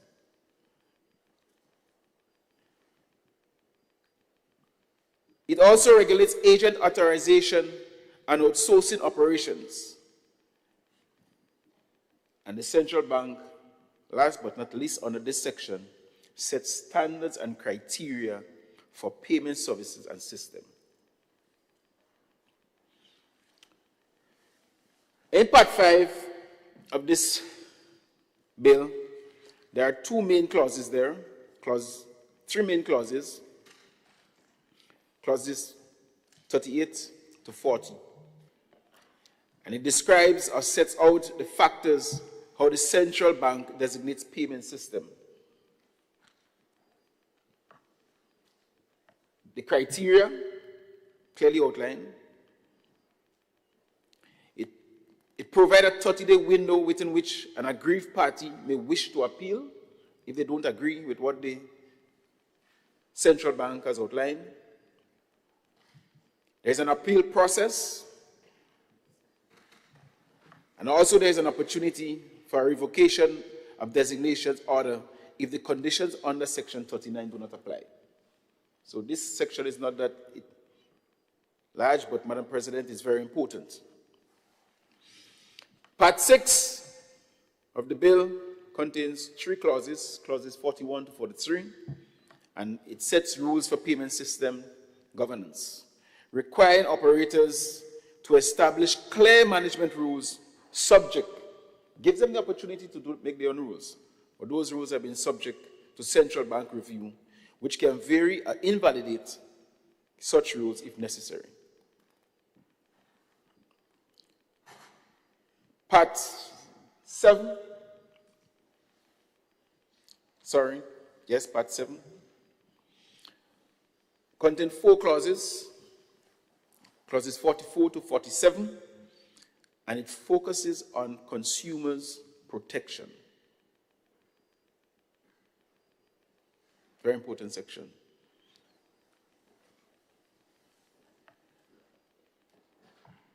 This section, Madam President, This part within the bill gives the central bank the opportunity and the authority to ensure that the fees, there is some level of transparency in terms of fees and the terms and conditions that are being offered. It requires fee notifications, disclosure of terms, and providing a complaint and appeal process for customers. Part 8 contains 5 clauses, clauses 48 to 52, which deals with settling and finality of payments. This part, Madam President, mandates settlement accounts, irrevocability of transaction once accepted, and the protection of rights in insolvency. Those are the features of that particular part, Madam President. In Part 9, it contains 7 clauses, clause 53 to 59. And basically, it deals with, and it covers winding up an administration. It's not every time we get it right, Madam President. And therefore, we have to make provisions, and the bill make provisions for when, as we see in local parlance, when we have to wheel and come again.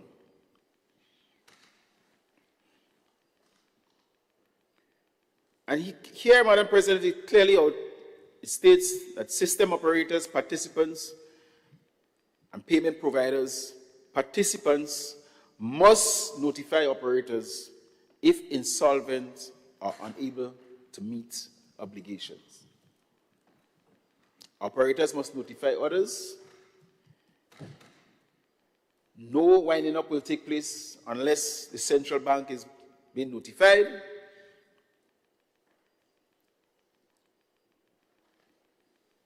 If winding up starts, affected parties cannot operate until resolved,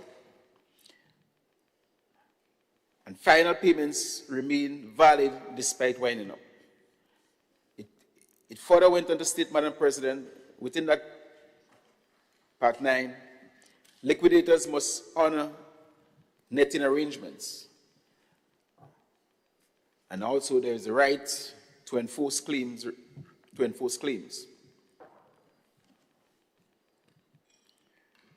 But very important, Madam President, one of the last features of that particular section is the issue of foreign participants in cases of insolvency. And it states and it dictates that any foreign participants in insolvency is governed by the laws of Grenada. All right. Part 10, which contains 6 clauses from 60 to 65, addresses administrative action and penalties. And it goes on to say that the central bank can direct or sanction unfit directors or officers. Penalties apply for non-compliance with key sections within that part.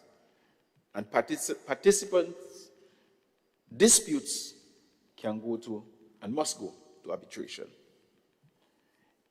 In the final part of the bill, Madam President, Part 11, which contains 6 clauses, clauses 66 to 72, covers miscellaneous provisions, such as electronic funds transfer and records are enforceable under the laws of Grenada. Central bank can make related rules. A public register of licensees and agents is required. Central bank and the ministers have power to issue rules and regulations to enforce the act. And in closing, this particular section says that good faith actions by officials are protected from liability. Madam President, This is, in a nutshell, is what this very important bill is presenting to this honorable House. And with that being said, I now commend this bill to this honorable House for discussion and ultimately approval. Thank you. Thank you for your careful summary presentation of this bill with its many clauses and its rationale. The floor is open for the debate on the bill.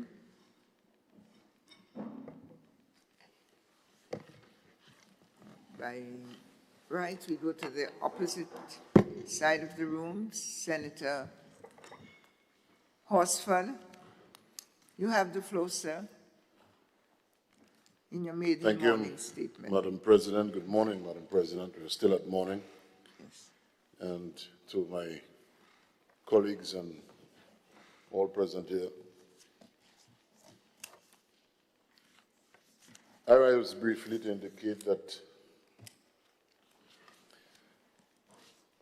I am in support of this legislative measure. I'm familiar with it. This and the other measures that are Eastern Caribbean related, Eastern Caribbean Central Bank related bills into the Asset Management Corporation bill and the Deposit Insurance Agreement bill. But particularly on the Payment System bill,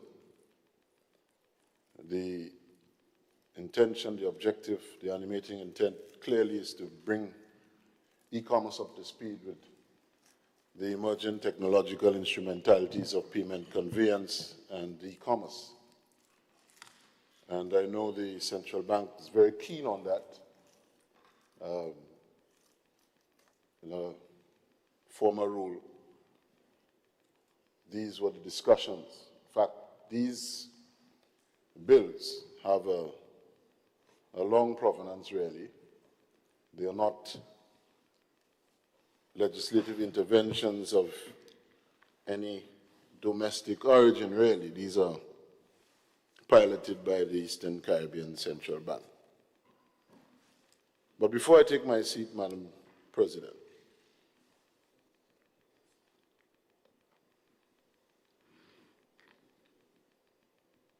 we need to be very, very, very careful.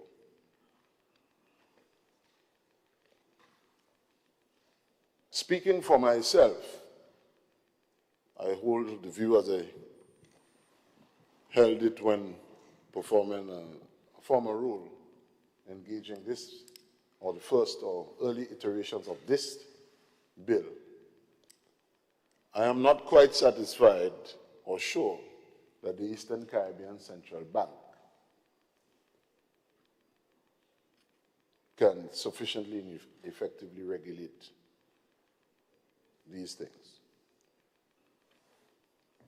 And you would notice in many of these bills, the central bank is actually ballooning in terms of centralized power. We have to be careful for that. You know the concept of too big to fail? You have to be very, very, very, very careful about that. Certainly in payment systems, I understand a central role for the central bank. But I also would recommend, not on this occasion, because I guess these are the harmonized legislation that's agreed on at the level of the heads, to at least have first implementation, but it does not prevent us from examining them in our local context and adjusting them. What I suggest is that, certainly on this payment system bill, and given the role that the central bank is given under this legislative measure, I think it is useful to have a domestic entity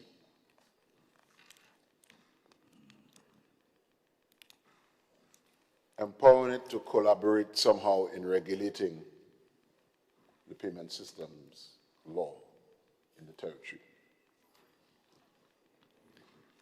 Because as we've seen since the collapse of certain financial institutions, many harmonized legislations like this one were passed hurriedly with massive and sweeping powers afforded to the central bank. And the financial transaction business is not as simplified as some of the legislative provisions seem to conceive them to be. They're very complex. And we are seeing in certain instances, I don't need to name here because some of them are developing through the courts, the collapse of certain businesses that transact money as money lenders and also these payday loans people. That, notwithstanding what was passed before in response to the collapse of major financial institutions, the central bank and satellite institutions under it for regulation, they couldn't keep up with it. They couldn't effectively prevent some of these collapses. They couldn't effectively intervene in time to avoid losses. So in sum, this is a good measure. It has a long provenance. I support it. But do avail yourself of the opportunity, now that you have passed it in its current form, to revisit that aspect where we must allow ourselves, certainly domestically, our government here must have some input in regulating the application of this law. I would suggest the formation of some entity, because we can't rely on this council. This council is merely advisory. You're getting technical people to tell them how to keep up with this thing. And so we need to be very wary of that potential risk and try and have some meaningful input of our own, not just to receive this harmonized and apply it as we look at a domestic situation and try to have some regulatory input of our own. And that would be my contribution. Thank you. Thank you, Senator. I'm sure the other side will take it forward, your recommendation. Other speakers on the bill?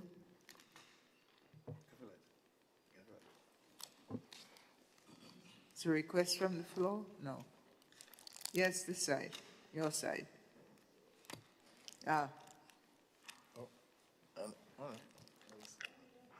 Senator Joseph Yields, Senator Cox, you have the floor. Thank you. Sorry, Madam President, I wasn't seeing no movement from the other side. So, you just got to keep things. I'm working with the leader of government business today. Keep things moving. Yeah, Madam President, I just want to say that I think it's a clear understanding of what is happening in terms of the world, in terms of development, and us staying in line with technology and types of services. And a number of our local businesses are going to be challenged if we do not maintain the requirements that are taking place outside globally.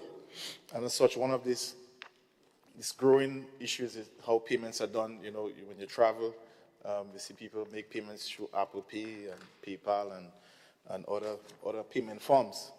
And of course, the central bank in itself, they have started, I think a couple of years ago, with an e-wallet or so. I know that they are working towards having something similar to that nature.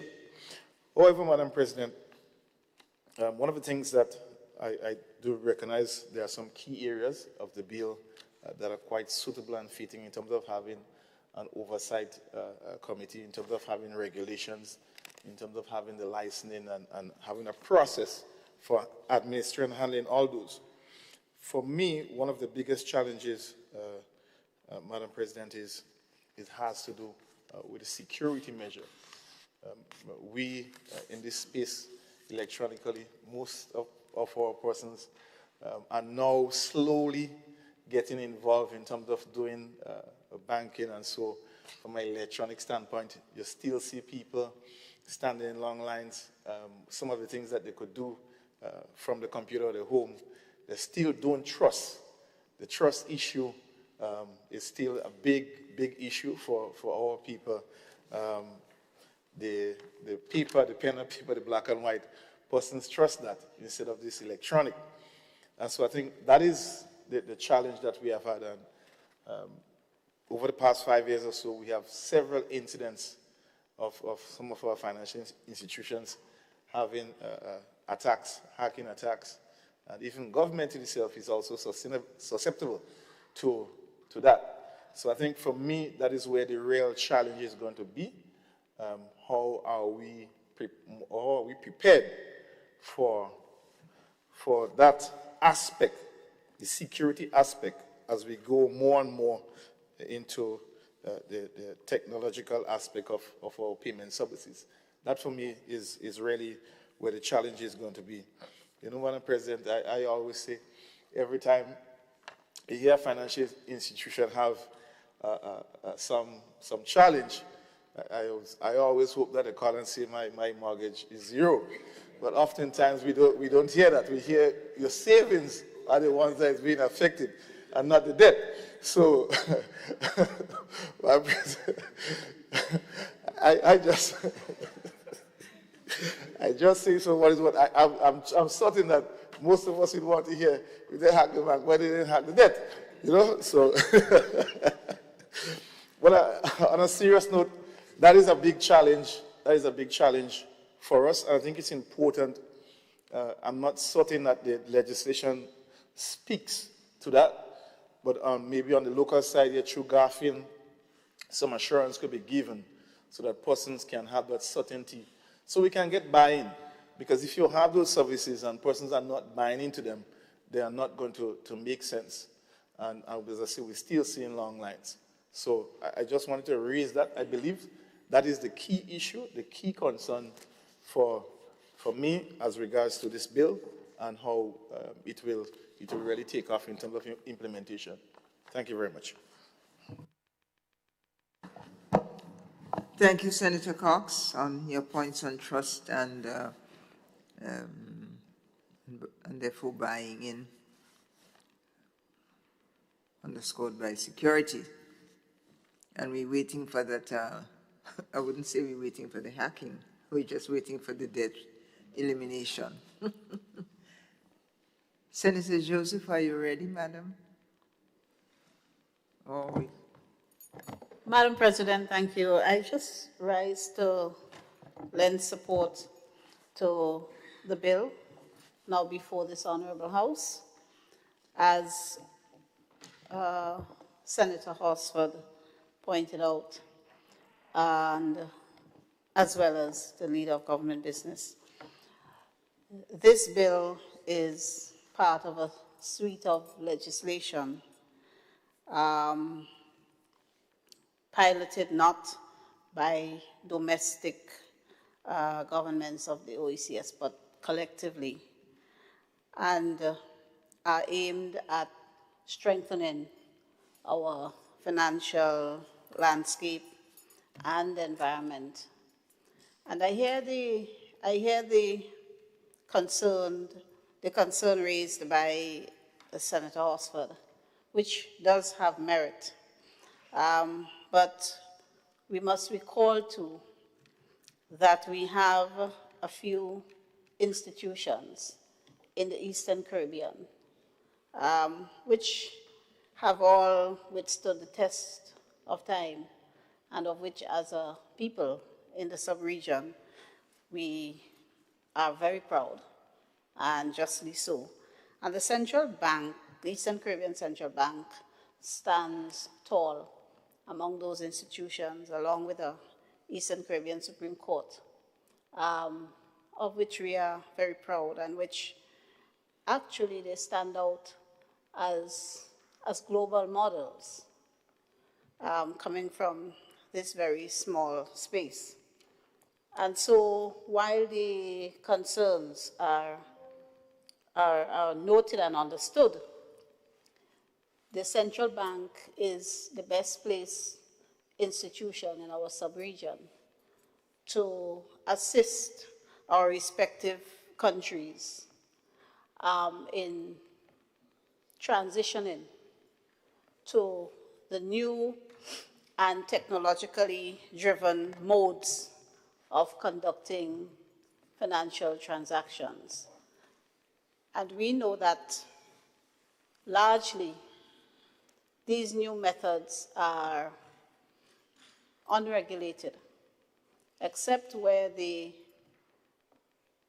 are conducted by the traditional banks that already fall under the Eastern Caribbean Central Bank. And even so, in some respects, they are not fully regulated.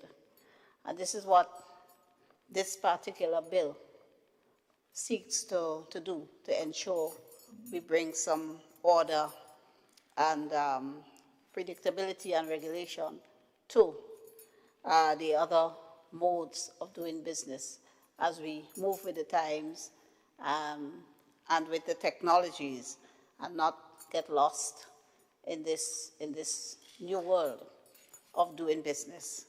So I commend the bill to the Honorable House, as I hear my other colleagues on the other side are also doing. Thank you. Thank you, Madam. Thank you for your commendation of the bill. It's our process here this morning, and the other side has the floor. I think Senator Rahman has requested the floor. I offer it to you, sir. Thank you, Madam President. So, because it is a harmonized bill, in general, I support harmonized laws within the region. In order to bring us closer, if we have laws that are very similar or the same, it makes our economies, it's easier to integrate. So generally, this is something good, and I support it. I, however, just want to point out two things. In reading the bill, it reads, part of it, I'll read two parts. It says, since 2008, the payment services landscape has changed dramatically, and the Eastern Caribbean Central Bank, the central bank, is keenly interested in nurturing a payment system environment to attract innovative payment services from non-bank service providers in the interest of financial inclusion and reduction in the use of cash. But we know that there is a push globally to reduce the use of cash. We have to make sure that our people are properly educated, and this will take time and so on. There are many parts of our economy that still operate on a cash basis, and it is still very important for them. However, it says here the words used are keenly interested in nurturing a payment system environment to attract innovative payment services. So they want to attract these services. Well, these services already exist in many countries. There are many apps that you can use to pay this or pay that, right? You have WeChat, which is a very popular Chinese app in Asia. You have, Alipay and others, other platforms and so on, so many. And so I guess the central bank, it's saying here, is interested in nurturing a payment system, and that I like.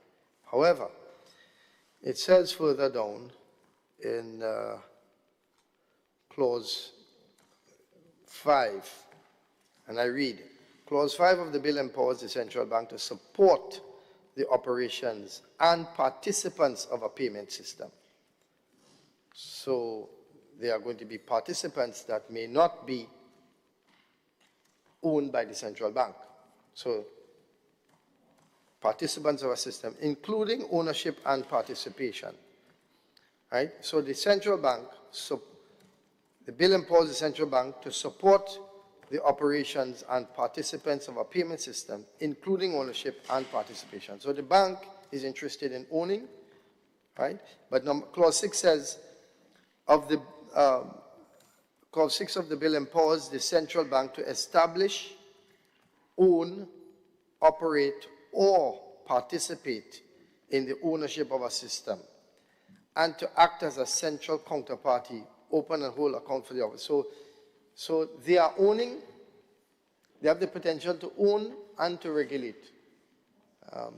Organizations are not very good at regulating themselves. You own and you regulate. And so that is something that is a conflict there for me, right? How do you regulate yourself? And if you have interests in a particular system,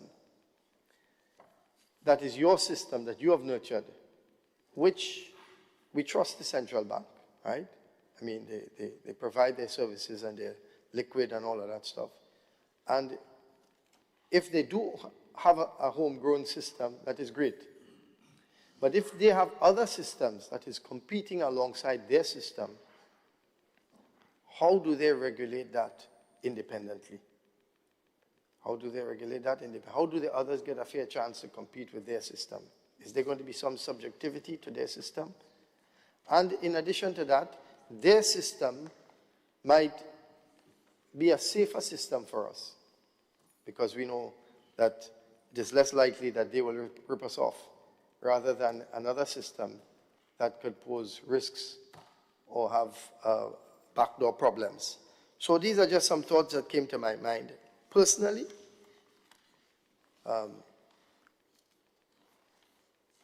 I would prefer if it were a nurtured system, as it says. That is a system that is ours and regulated by, run by them. And then, rather than a system that is outside. But the reality is that that's not how the world works. And that's not how the financial systems in the world works. When you go into different parts of the world, you can just download these apps and you can use these services. And I'm sure that once this opens up, the same will apply here, and they will have to be able to regulate. So the ability to regulate properly is key here. But in general, this is something that is needed, something that is overdue, and it is something that the business community supports. Thank you. I thank the representative for business and his comments on the bill, proposed bill. Senator Sinclair, you may take the floor, sir. Yeah, thank you, Madam President. I was wondering where my friend Senator Rahman was going, and then I see he went and he come back. And I then wonder why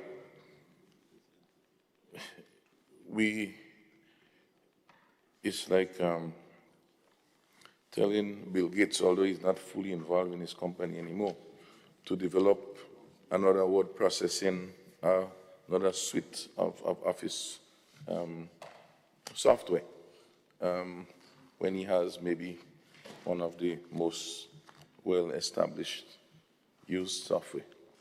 I will explain.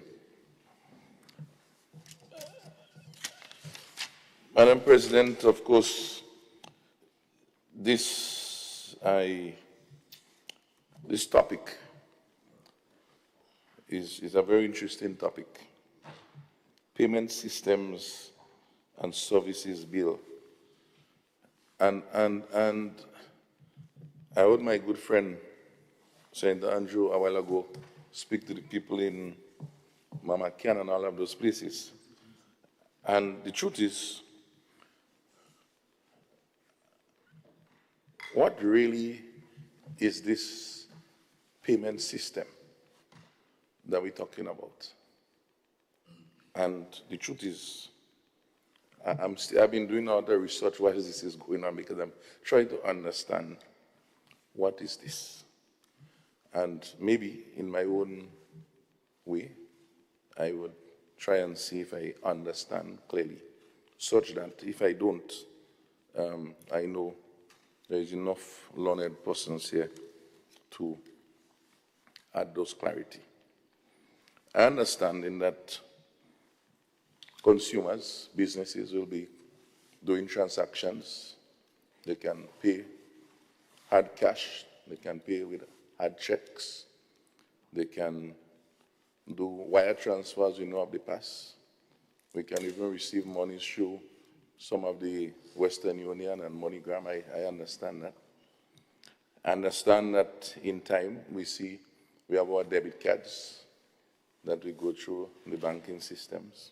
I understand that businesses who want to do online transactions have to establish some special account so that if somebody buy the product from Japan or wherever it is, that they can able to get paid. I read that these are called like merchant accounts. But of course, as was mentioned, you have third-party payment systems, like the PayPal and all these other things. And then you have other type of payment services. I heard the issue about payday loan and all of those different. So there's a lot of things happening. But I also heard, more importantly, the issue of non-cash and doing things differently and paying things online, and how do you facilitate this emerging approach? And whilst we did have payment legislation before, it didn't regulate it. Consumers maybe was not properly protected and guided. And so what we learned from the first page of this bill, in the notes, explanatory notes, is that our good bank, the Eastern Caribbean Central Bank, is very interested in having the sub-region, that's the OECS countries, which use the Eastern Caribbean dollar. That's very important. We have one currency, so it's easy to manage collectively.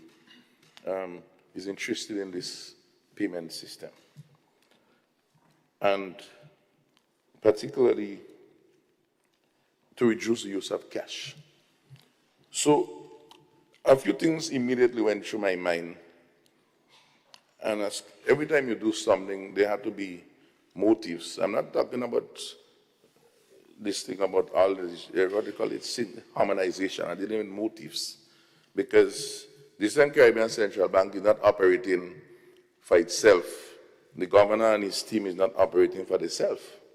There is something called the Eastern Caribbean, I think, Monetary Council, which make up of the Ministers of Finance, that provides governance to the institution. It's my further understanding you have like the permanent secretaries of the various ministries of finances also operating likewise. In fact, we heard that whole situation recently with the Prime Minister in St. Vincent and his colleagues talking about what's going on with the bank and building the big buildings. And of course, the region quickly came to the rescue of the governor and his team and said, hey, there's oversight, there are ministers.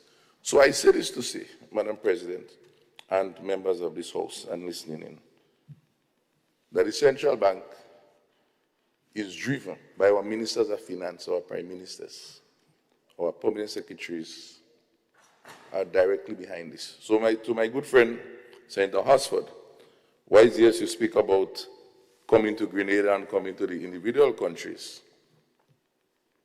I quick on the side to say that our countries must have participated and given direction to this initiative. So when we speak of the Central Bank of Interest, basically is our ministers of finance, our governments in the region have interest in doing that. And so the question is, what is the interest? Of course, to drive the economy and all of those things. But to reduce cash is a key thing. It's not that people will rob you with money in your pocket. I don't think people grab run and take your $20 in your pocket. But the cost of printing money is a significant cost. The cost of paper, the cost to the environment is significant. If we realize what has happened to our money, our dollars in the OECS, they basically, it could wet before when I growing up a dollar. If it wet, you have to be careful, it will start to tear. So they have moved into a sort of polymer kind of technology because the cost of maybe using recycled plastic and all of those things to print those money becomes cheaper. Likewise with the coins, if you look at what has happened. So the issue of less cash, the question arises, is it a matter of reducing costs of business, cost to the business? And so it will be interesting to know over the years, how has the different type of money printed in time has reduced and the whole operating cost of the business of the central bank? And what is the projection in the strategic planning that this initiative will reduce the whole cost of operation? Because if you reduce that, what it means, therefore, is that the institution and the money value of the institution will become stronger because it has less cost of doing business. So I think that is one motivation I am interested in seeing, and I guess others too. The second part has to do now with the whole issue of the D-Cash. The D-Cash is an initiative, and it comes back to the point of Senator Rahman in clause 5 of having your own system. And if you reduce in cash, what is the alternative? We know the central bank has been advocating this issue, the D-Cash. The question is to reduce physical cash. And the question arises, how successful has been that initiative? What has been the uptake? How much persons using this D-Cash? And it's like buying a bus, but there are no passengers to be on the bus. So what is the uptake? And should we spend a lot of time trying to get this D-Cash up and running? Of course, one can argue and say, well, you know, you need to have this system anyways, so that even if the D-Cash is being used by 5 persons, they need to be protected and legislated and regulated. That's okay. I understand that. But the fundamental question is, what is the market? How much persons are involved in D-Cash? Because what I'm worried about, there's something called crowding in. And you see it in different business practices, sorry, not business practices, different business systems, where because something is new, something looks lucrative, you find everybody now is trying to come in. And so the fact that this ECCB now is saying we can issue license and permits to different persons wanting to be offering payment systems. So let us suppose you get the PayPal, all of these persons who right now are operating, I would say, technically without being regulated in our space. So that regulation would provide protection for us, and it's okay. So if you do a suite of all of these different payment systems that you in Grenada, in St. Vincent, buying things throughout the world, in China, wherever it is, those systems that you may have to use to click and pay. You might use PayPal, one may use Swift, they're different things. But they technically are operating with all legislation. So if something happened to you as a consumer, and you have to get a refund and you didn't get it, how do you regulate to get your money? And I guess the bank is saying, look, we need to protect that. So it's okay. But now, does these persons have to have a license to be listed as one of the options when you're paying? Because there is something called corresponding banking. Because this money will not just leave China. If I click on one of the payment systems in China, it would, in India, it wouldn't just leave the bank. Because money doesn't exist in your pocket, it exists in some institution. So when I click PayPal, let's suppose something in China, it has to leave a bank in China and move across to ECCB and then move into a banking system. So would these people be blocked if they don't have a license, permit to operate in this region? This is the question. And so it may look far-fetched, but this is real, because you have to get a license to operate, to provide services for a person in that space. But of course, it's an opportunity, because if we're doing business in Grenada online, we would want somebody in China, in Africa, to be able to access our products and able to use the similar system. But where is our money? Our money is in the local banks and credit unions. So they now, in the banking sector, need to also have this thing built into the system. So ECCB's interest, to me, my good friend Senator Rahman, is to sort of provide a kind of oversight in terms of the movement of the different currencies from country to country. They have to provide that oversight. But if they are also participating as a Dcash operator and want to also develop other systems and provide permit and then also regulate, then I think we have a problem. And I actually had that as one of my points, where competition, while we say competition reduce price, competition in this case will bring us nowhere. And so, while ECCB may have all of this situation, they speak about this commission that's supposed to be established. Maybe it needs to be sort of a kind of hands-off, and they provide that sort of regulatory oversight, like how we had the FROC, and provide the guidance in there, because ECCB cannot participate unless ECCB finds some other subsidiary that will not deal with the Dcash, or they fan it out to some other person at the third party and they operate independently. So these are my concerns in the whole, the operationalization of this stuff, of this payment system, and not really the legislation per se, it's that whole mechanics, because consumers will depend on us to make the decision that would have them protected. And I think this is the concern. Now, I'm not too sure from the banking institution, because it will be interesting to understand what is the banking institution's position on this, because whilst the bill speaks of the banks and credit unions are not directly impacted by this system because they are already in the governance structure. The question is, money don't reside in your pocket or in your house and move across countries using this other system. And then the last point I want to raise on this is the whole issue of our bitcoins and those that are sort of course, non-hard cash currencies and other type of e-currencies. How do we treat with that? Of course, we know we have passed legislation in dealing with those digital currencies and so on.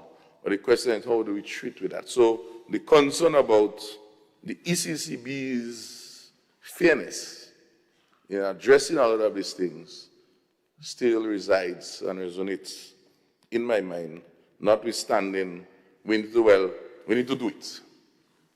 And then we go fix it. And then consumers start participating, and then we have a whole set of things to handle. And in our individual countries, we don't like click and buy go. To each his own. What commitment is ECCB going to give us?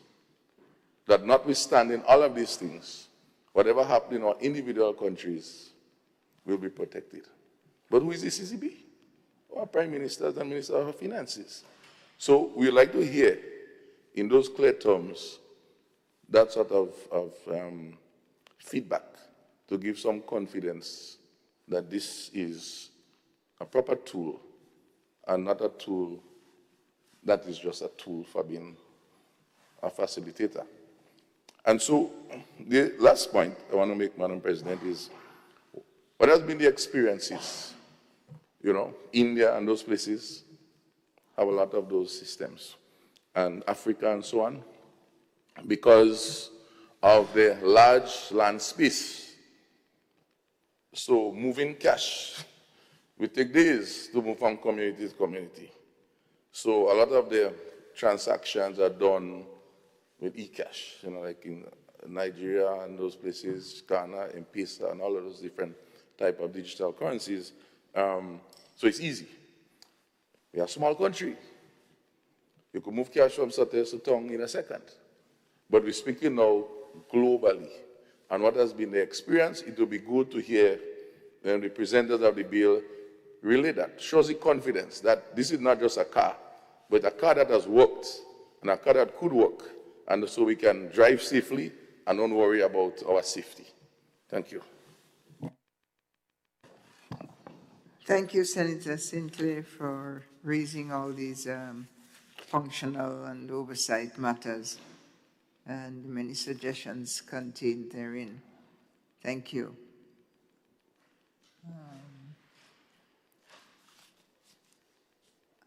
Senator David Andrew, you have the floor, sir.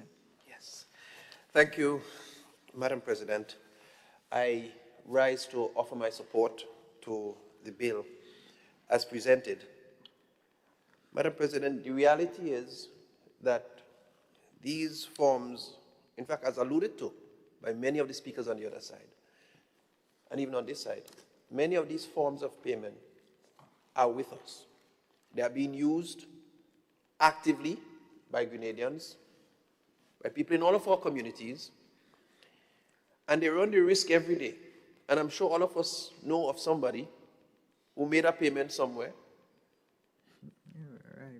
and the products never arrived, and they have no redress really. Now we could call names of some of those agencies and some of those organizations. And so the fact, we have a lot of them. In fact, from the credit card and the debit card and the mobile wallets, and you heard the PayPal and the mobile banking and the QR codes. And to talk about QR codes, even at the Ministry of Education, over the last 2 years, we have been using the QR codes to assist parents in the Uniform Assistance Program. So even that technology is being used here. And I can tell you, I can confess that there's one challenge we have had that we are trying to work on, where the software developers had a back-end issue where what you plugged in was not adding up accurately, so that the vendor still had some challenge, and as much as you do it over and over, it just comes up short. And it had to be a back-end fix in the software. But that's another story. But I'm just saying, you have all of these potential challenges, and these softwares and these payment modalities that are currently with us, being used by our people every day, without protection, without regulation. And for me, this is an important step in the right direction. I'm aware that probably not all of the potential incidences are probably yet conceptualized, but that's why probably future amendments may come. And if we wait for a day when we can see all of the possibilities, we might lose so much more than stepping in the direction and being vigilant as we go. But one of the things I want to point out, we are in a global market space. And in fact, quite a lot of businesses survive and thrive simply because they can access markets in other parts. And people can use these modalities for payment. It's good, and it's something we encourage. But rest assured too, what happens in the non-banking sector, if the non-banking sector fails miserably or is terribly affected, the banking sector gets affected too. We have our own examples of that in our history here in Grenada and in the region, where some investments in some places, in some companies, and were not necessarily banking, they fell through, and it affected the banking system too, and probably still affecting the banking system in some respects. And so, to me, the economic survivability of our economies, our region, depends on adapting to some of these measures, some of these modalities that the world is heading towards, and that are already being used. And so moving to regulate, to put a legislative framework in place as a region. And it's critical. The ECCB, for me, is a very critical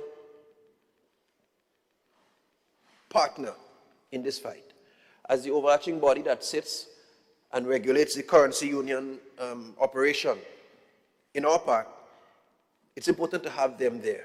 And even if in time they become a provider of those services themselves in a more practical way, there could be adjustments, would be adjustments. But, Madam President, given where the world is, given our current use and the frequency of use of these non-cash payments, the risk associated with their use without regulation, I strongly commend this bill and see it as a correct step in the right direction, which will serve to the protection of many of our citizens who use those forms of cashless transactions to effect their business. Thank you very much. Thank you, Senator Andrew. Thank you. Protection of the citizen, I like that. Senator Andrew Lewis, you have the floor, sir. Thank you, Madam President. And I guess we could all agree the importance of this step, because a number of these services are already in existence. And as has been said from our side and the other side, these are all regional initiatives. But more than just regional initiatives, there's the big brother or the big stepfather or stepmother right after September 11 that is handing down those things, right? So we can come here and just simply say, well, look, we have been directed to do those things, and if we don't, we may be cut off from certain services. Or we can come here, accept that we are operating in this environment, but at the same time, make some interventions that may or may not change anything, but to indicate concerns that we have. And I guess that's what we are all doing. I think it's important to capture that. It's important to capture that. We understand the environment under which we live, because these days all it takes is an executive order in some white place, yeah, to chop off some things or to change some things, and may change today, come back tomorrow, etc. So we understand that. But understanding that we have a role with anything that comes before us to critically look at it, I therefore posit the following observations and concerns. That, and one is not questioning the role of the ECCB. I mean, it's one of our leading institutions, so that goes without saying. But in ensuring that we can bring teeth to this bill that is expected to go into law, that we should also call on the ECCB, and for us to ensure that the heads and the others do whatever is necessary to ensure that there's proper staffing, adequate staffing within the ECCB and the other institutions that have to oversee these regulations. Let us not forget that there were oversights, or there were supposed to be oversights, either by the PSs, the ministers of finances, etc. When some of our leading institutions in the region here collapsed, and our working class people, businesses to working class people, have been impacted by millions of dollars that they cannot retire. When they retire, they do not have their retirement to get.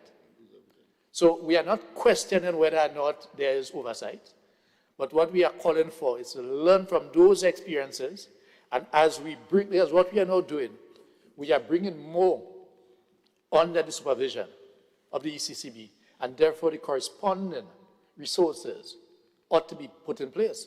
So we are supporting this, but we are making those recommendations. I am on board with all the issues raised here by our colleagues on both sides. I wish to focus on the following. Under objective number 3, it says here, the objectives of this bill are to, Roman numeral 2, broaden the scope of regulated activities to non-banks to accommodate a wider range of payments, services, and activities. So it's not just services, not payments, activities, but it's other services too. And the focus here is on non-banks. We know as a fact that the traditional banks have been having difficulties with the credit union sector. And they have been trying to muzzle the credit union sector by bringing them to become similar to them. The ECCB is also guilty of that. let me make that point absolutely clear. The traditional banks have had difficulties with our credit union system, a credit union system that, sadly so, seemed to have lost its way. Because a number of the credit unions today, if we are to take Grenada, where some of the larger credit unions came out of the labor movement, yes, they are now divorced from the labor movement. They run on their own, and they run similar to the traditional bank, where the ordinary man and woman has difficulty in accessing certain of the services that were easier to access in the past. And herein lies my concern. I am for everything that will safeguard our hard-earned earnings in whatever form. But I'm wondering if this is not part of the window, or backdoor or side door, through which the ECCB and our local banks, the Bankers Association, etc., can use this to pull in the credit unions. Because there have been this fight, and we have been involved in it. And those of us who have been involved in the movement, credit union movement for years, we have steadfastly opposed the attempt by the banks, including the ECCB, to put us on the same pedestal like them. Because our mandate, remember the banks, the credit unions are owned by its members. Unlike the banks are owned by its shareholders. You know, as they take our money, it's not a lot of work, you know. What they do is they manage our money, you know. When we speak about production, it's not productive. I mean, in the scheme of things. You take our money, you know, we go and we put our money in the banks. We pull our monies together, and then they make to amount of profits, right? 2 years ago or 3 years ago, our workers in Republic Bank, predominantly female, had to be on the street fighting for a little increase. And then the next year or two after, you see record-breaking profit from the banks. Why am I linking this? I'm linking this because I'm making an appeal to our credit unions. Some may have already, the horse have already bolted, but the credit union movement was designed, it came out of the working class, it came out of the labor movement, right, to assist ordinary folks. It was difficult, almost impossible, for ordinary working class people to go to the bank to get loans. That's a fact. It's easier now to get a loan to buy a car, but not to buy land. Not to buy land. That is a fact. Our Prime Minister has recently commented about the difficulties with banks, some things that we know have been clamoring for years. This is not rocket science. The financial institutions, the banks, have been some of the more lucrative businesses over the past few years. And yes, the foreign banks, some of them have left Grenada, but in other parts of the region, because I guess the profit margin, I think, is dropping. But they have been going to other parts, virgin territories like Africa and the Americas, etc., Latin America, etc. Right? But we must not allow our credit unions to reach that stage where our ordinary folks finds it difficult to do business. During the period of COVID proved that. Now, there are a number of credit unions, small credit unions, that can tell you about the almost daily or weekly interventions from workers, that they're looking for $50 to buy some medication. They're looking for $50 to send their child to school or to pay bus, because they can't get it from the banks. They can't get it from the 2 or 3 big credit unions because it's difficult. And therefore, if we are not careful, this number 2, I am seeing this as the potential for the wide reach of the ECCB and our local traditional banks to try to bring the credit unions, right, on that playing field, where a number of them will have to fold because they have been preaching amalgamation, right? They have been preaching for them to join together, right, So I'm seeing this as that potential for this to happen, and to make a plea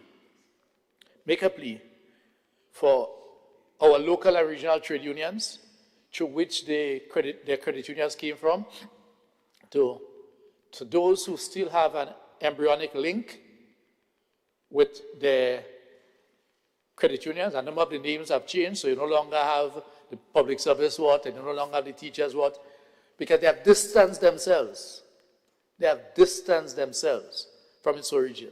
But for those unions, both locally and regionally, and I dare say, I'm aware that in Trinidad, which has been one of the leading countries in terms of credit unions, that discussion has been taking place. And the Cipriani College of Cooperatives and Labor Studies have organized discussions in the past to address the credit union movement, recognizing the distancing of the origins and objective of the credit union. And that's where we are now and what that means for ordinary working people. So we are okay with putting regulations in place, and that is needed. And as everyone have indicated, that a number of these services already exist. And you can't stop it. You wouldn't stop it. So if you can regulate or have interventions to help protect us, that is highly commendable. But in doing so, we need to also ensure that the human resources and technological resources are put in place to help manage this. And a plea to the credit union movement to not follow, must be prudential. Yes, you must follow proper financial procedures and guidelines. Because at the end of the day, you want to make a surplus for the credit union so that members can get something. But you want to ensure that your services are not made almost impossible for your regular members and ordinary working class people to be able to access it. Thank you, Madam President. Thank you, Senator Andre Lewis. As per usual, your focus on the rights and opportunities of the people, in this case, your focus on credit unions to bring them into the regime, is well noted. Other speakers? Hearing none. Senator Adrian Thomas. Yep. Madam President, we still do have 4 more bills to go. You're evolving, right? Thank you very much, Madam President. And let me say heartfelt thank you to all who made the valuable contribution to this very important piece of legislation. I have taken notes of your concerns. I think some of them are genuine concerns, but I definitely believe that overall that this piece of legislation will bring us relief, and it's our hope and our dream that the people who are mainly the participants and our people will be the main beneficiary of such piece of legislation. I thank everybody for the presentation. Thank you very much.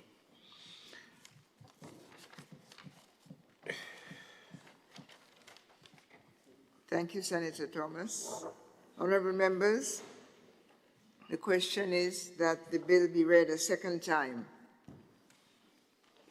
All those who are of that opinion say aye. Aye. And of the contrary say nay. The ayes have it.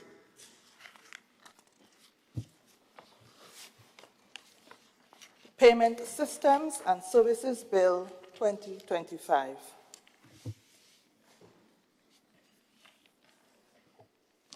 Leader of Government Business. Madam President, I beg to move that the Senate resolve itself into a committee of the whole House to consider the bill part by part. Thank you, Senator Thomas.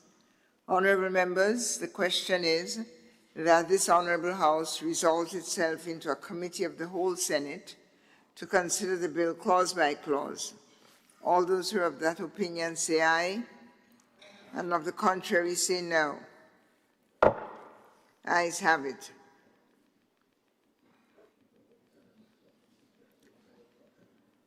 We are now in committee. Yeah.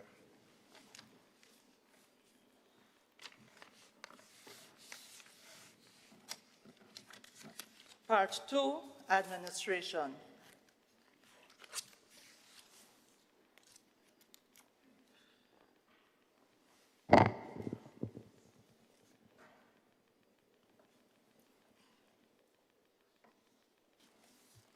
Honorable members, the question is that Part 2 forms part of the bill.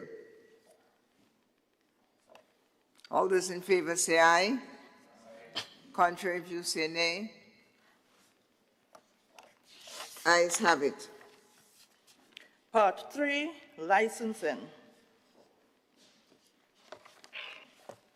Honorable members, the question is that Part 3 forms part of the bill. All those who have that opinion say aye. And of the contrary opinion say nay. Ayes have it. Part 4, Oversight. Honorable members, the question is that Part 4 forms part of the bill. All those who have that opinion say aye. And of the contrary opinion say nay. Ayes have it. Part 5, Designation of Payment Systems. Honorable members, the question is that Part 5 forms part of the bill. All those who have that opinion say aye. And of the contrary say nay. Ayes have it. Part 6, Rules to Regulate Systems. Honorable members, the question is that Part 6 forms part of the bill. All those who have that opinion say aye. And of the contrary view say nay. Ayes have it. Part 7, Consumer Protection. Honorable members, the question is that Part 7 forms part of the bill. All those who have that opinion say aye. And of the contrary say nay. Ayes have it. Part 8, Settlement, Netting, and Finality of Payment. Honorable members, the question is that Part 8 forms part of the bill. All those who have that opinion say aye. And of the contrary say nay. Ayes have it. Part 9, Winding Up and Administration of an operator, a participant, or a payment service provider. Honorable members, the question is that Part 8 forms part of the bill. All those who have that opinion say aye. And of the contrary view, ayes have it. Part 10, Administrative Measures and Penalties. Honorable members, the question is that Part 10 forms part of the bill. All those who have that opinion say aye. And of the contrary say nay. Ayes have it. Part 11, Miscellaneous. Honorable members, the question is that Part 11 forms part of the bill. All those who have that opinion say aye. And of the contrary, ayes have it. Part 1, Preliminary. Honorable members, the question is that Part 1 forms part of the bill. All those who have that opinion say aye. And of the contrary say nay. Part 1 forms part of the bill.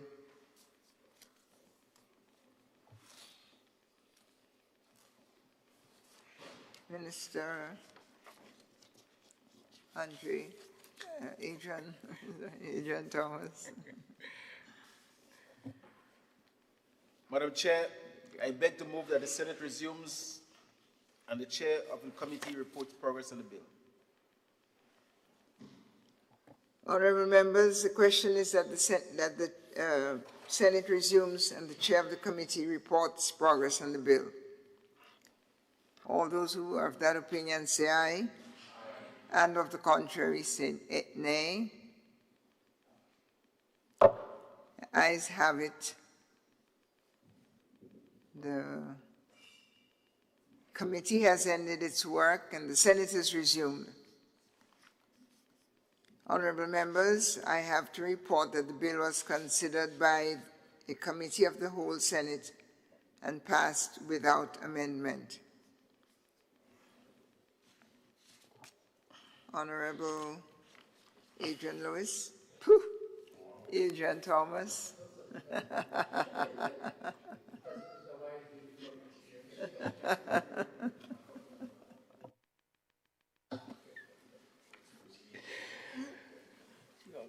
Madam President, I beg to move that the chair's report be adopted.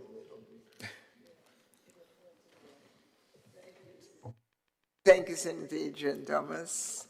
Honorable members, the question is that the chair's report be adopted. As many as are of that opinion say aye, and of the contrary say nay.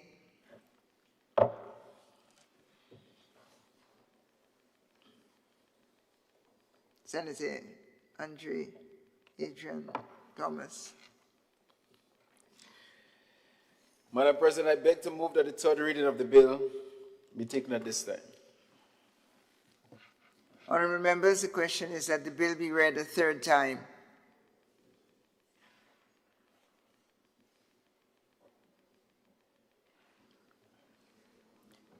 Question is that the bill be read a third time and be passed. All those who are of the contrary opinion, I've got to read the bill a third time.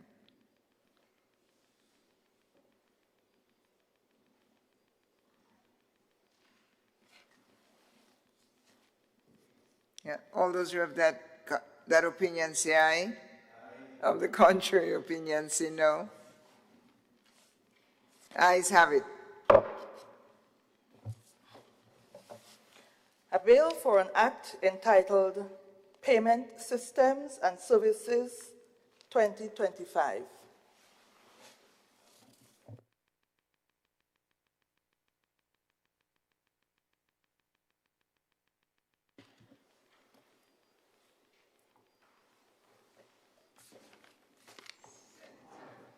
Senator Civil Francis, you have the floor, madam.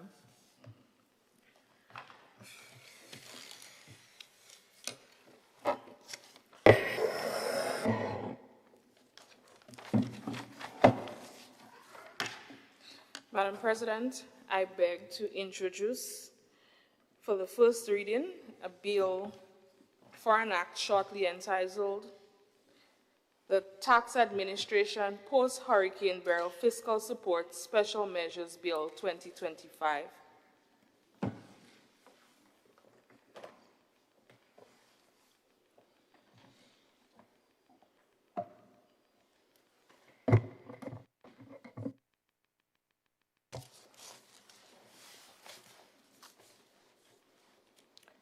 A bill which seeks to provide fiscal support for the timely recovery and reactivation of businesses that were damaged, destroyed, or otherwise negatively affected as a result of the impact of Hurricane Beryl, shortly entitled the Tax Administration Post-Hurricane Beryl Fiscal Support Special Measures Bill 2025.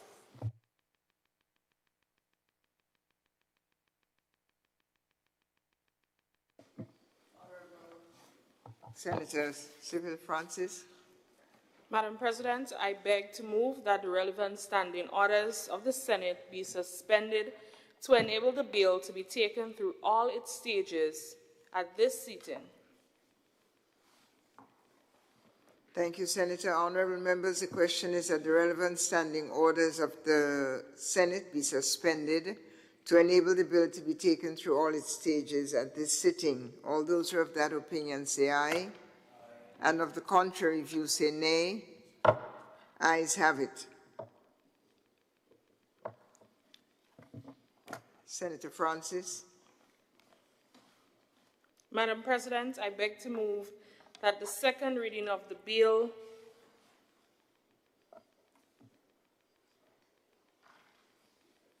be taken at this time. Thank you, Senator. Honorable members, the question is proposed that the bill be read a second time.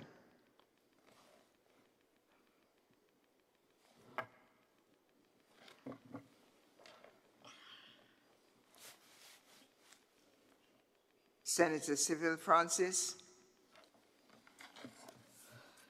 Madam President, honorable members of the Senate, I rise today to present the Tax Administration Post-Hurricane Beryl Fiscal Support Special Measures Bill of 2025. Madam President, it is a critical piece of legislation crafted not merely, as a fiscal response, but as a compassionate and strategic measure to assist our people, particularly our small to medium-sized businesses recovering in the wake of Hurricane Beryl. And Madam President, we are on the home stretch of the anniversary of that traumatic experience, one that I wish we never have to relive ever in this lifetime. Madam President, the purpose of the bill is rooted in a simple but very powerful purpose.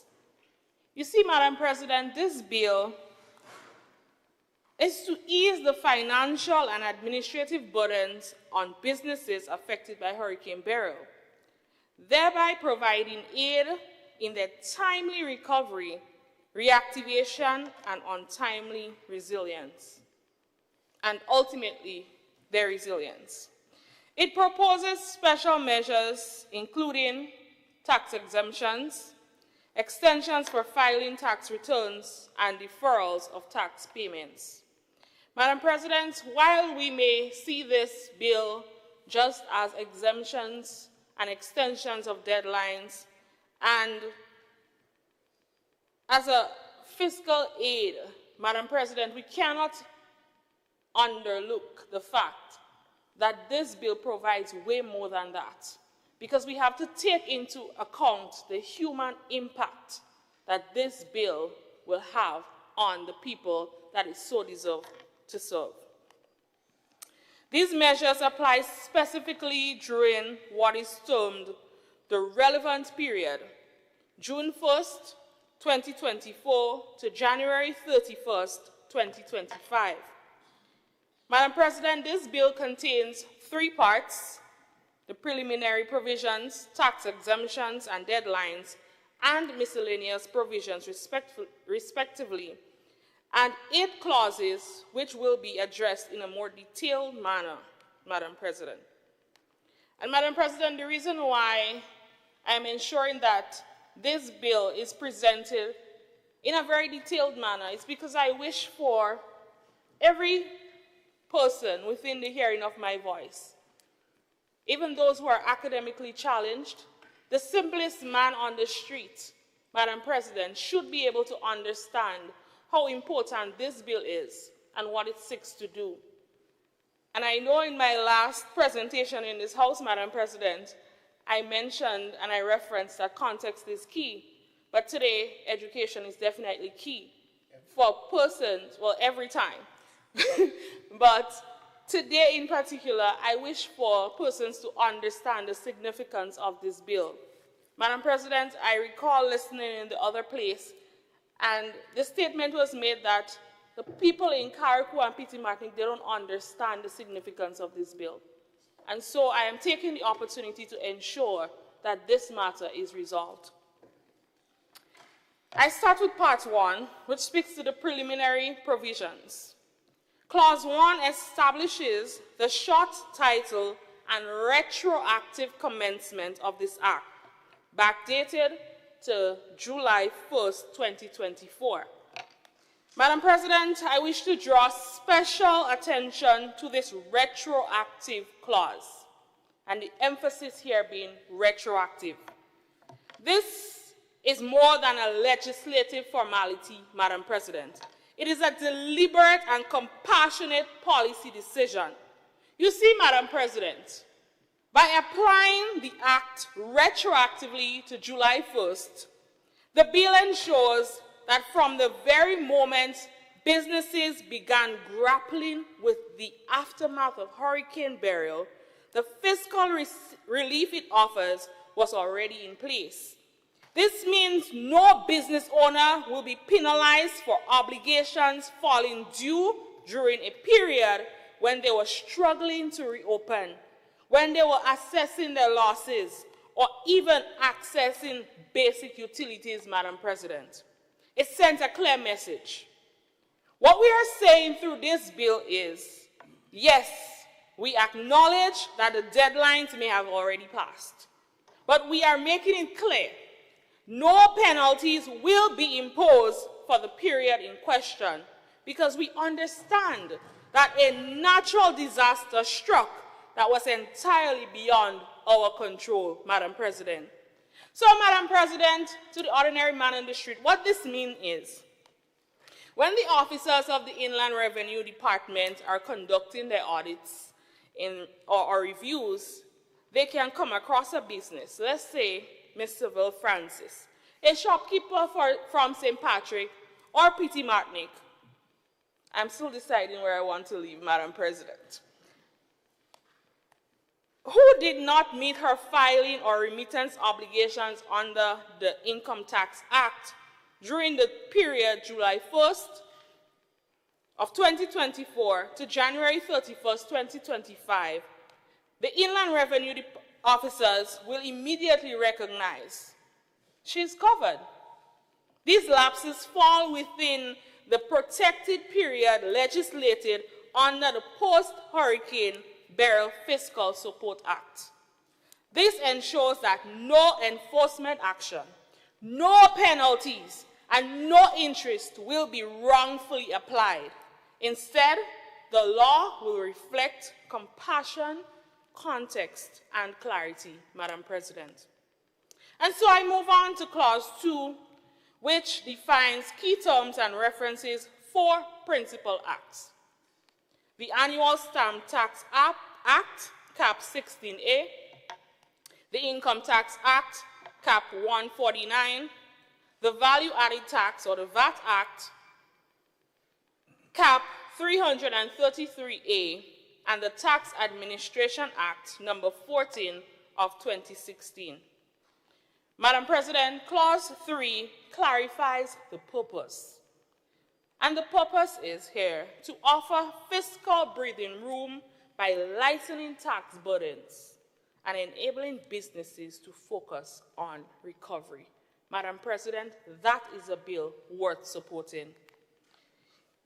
I move on to Part 2 of this bill, which is the more detailed and super important part of the bill because it provides and it lays the conditions of which this bill will take, or the course that it will take. So I move on to Clause 4 under Part 2, and I start with the VAT exemptions. Now the Value Added Tax, or the VAT Act, capped 333A, I want to explain what this act is about so that we will understand what the exemption here, or the significance of the exemption. So the Value Added Tax Act, what it does is it imposes VAT on goods and services supplied in the state of Grenada. What it requires is for the registration of VAT-eligible businesses, the filing of VAT returns and remittance of VAT collected to the Inland Revenue Department. And the key sections applicable here, Madam President, would be Section 8, which establishes the requirements to charge VAT on taxable supplies, Section 44, which requires VAT-registered persons to file tax returns, and Section 46, which requires payment of VAT collected to the comptroller. The relevance of this to this bill is, Madam President, 1, it exempts affected businesses from having to charge, file, or remit VAT during the relief period. And the relief period is stated in Section 1. and 2, respectively. Madam President, it also suspends penalties and interest related to VAT obligations during the same time frame. And 3, it ensures that VAT is not levied on supplies from affected businesses between July 1st, 2024 to January 31st, 2025. Now, who benefits from this, Madam President? All businesses in Carriacou and Petite Martinique are automatically qualified. And it's for obvious reasons. We know, we've seen, we've heard. Madam President, and before anyone asks, what about Grenada? Yes, the bill makes provisions for mainland Grenada. However, once businesses fall outside of Carriacou and Petite Martinique or sister islands, they have to prove that their businesses were affected by the hurricane. And Madam President, we could understand why that is stipulated. We know that not every part of Grenada was affected, but if we were to just leave it open, what you would find happening is persons taking advantage of the system. So we are ensuring that businesses in Grenada who were affected prove that they were damaged. Now, this is not a waiver of previously owed taxes, Madam President, right? So there's a stipulated period. It's not for previously owed taxes, but it is a forward-looking relief to get businesses back on their feet. So let me give an example of how this will impact a person in real life. So let's say we have a food vendor in Petite Martinique struggling to reopen after the structure collapsed. That vendor, Madam President, will not have to worry about VAT compliance and penalties while she restarts operations. Madam President, that is definitely commendable. We move on to Clause 5, the exemption of corporate income tax prepayments. And I go back again to reference what that act is all about, the Income Tax Act, Cap 149. So you see what this act does is it governs the assessment and collection of income tax, including corporate tax, the pay-as-you-earn deductions from employee salaries, and advance payments on income tax liabilities. The sections relevant in this act pertaining to this bill would be Section 93, which requires monthly advance payments of corporate income tax. Section 96 obligates employers to remit employee income tax deductions.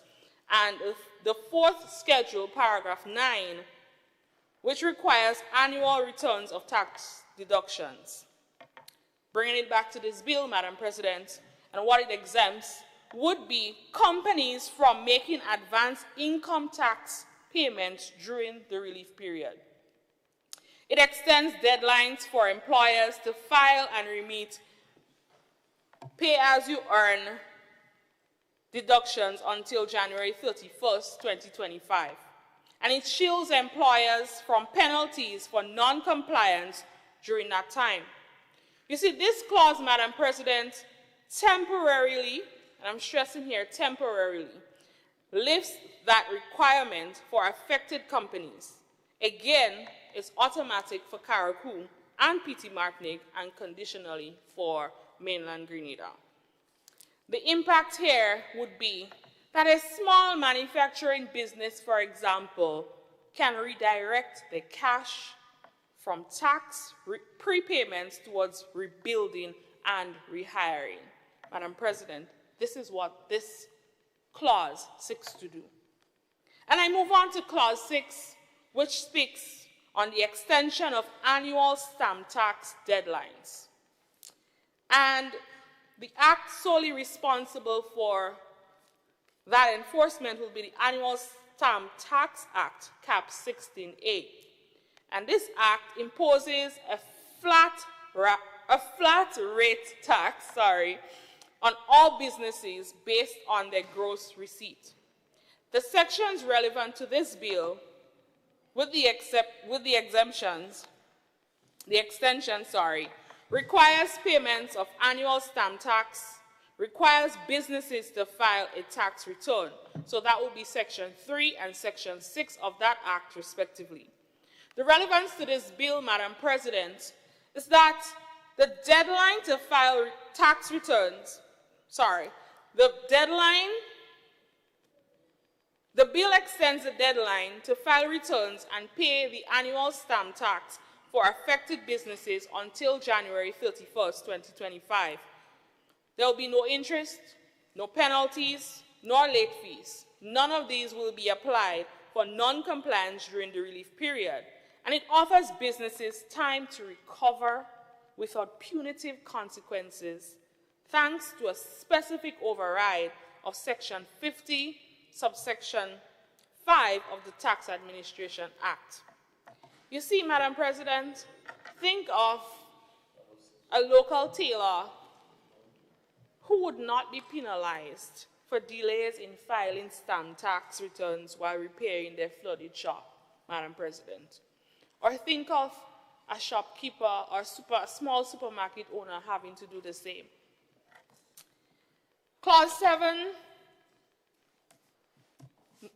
creates a provision for the extension of the pay-as-you-earn income tax deductions. So under this section, Madam President, generally employers must file employee tax deductions returns under paragraph 9 of the 4th schedule and remit employee tax deductions under section 96 of the Income Tax Act. This clause, however, extends the deadlines for both again to January 31st, 2025. And remember, I said that this bill is retroactive. So, Madam President, think of an employer in Carriacou who lost power and records because they were using a computerized system. They now have the time and the space to comply without fear of punishment. Or a small employer in Surtees, for example, who had to halt operations due to damage. They now have the time to comply without being overwhelmed by the red tape.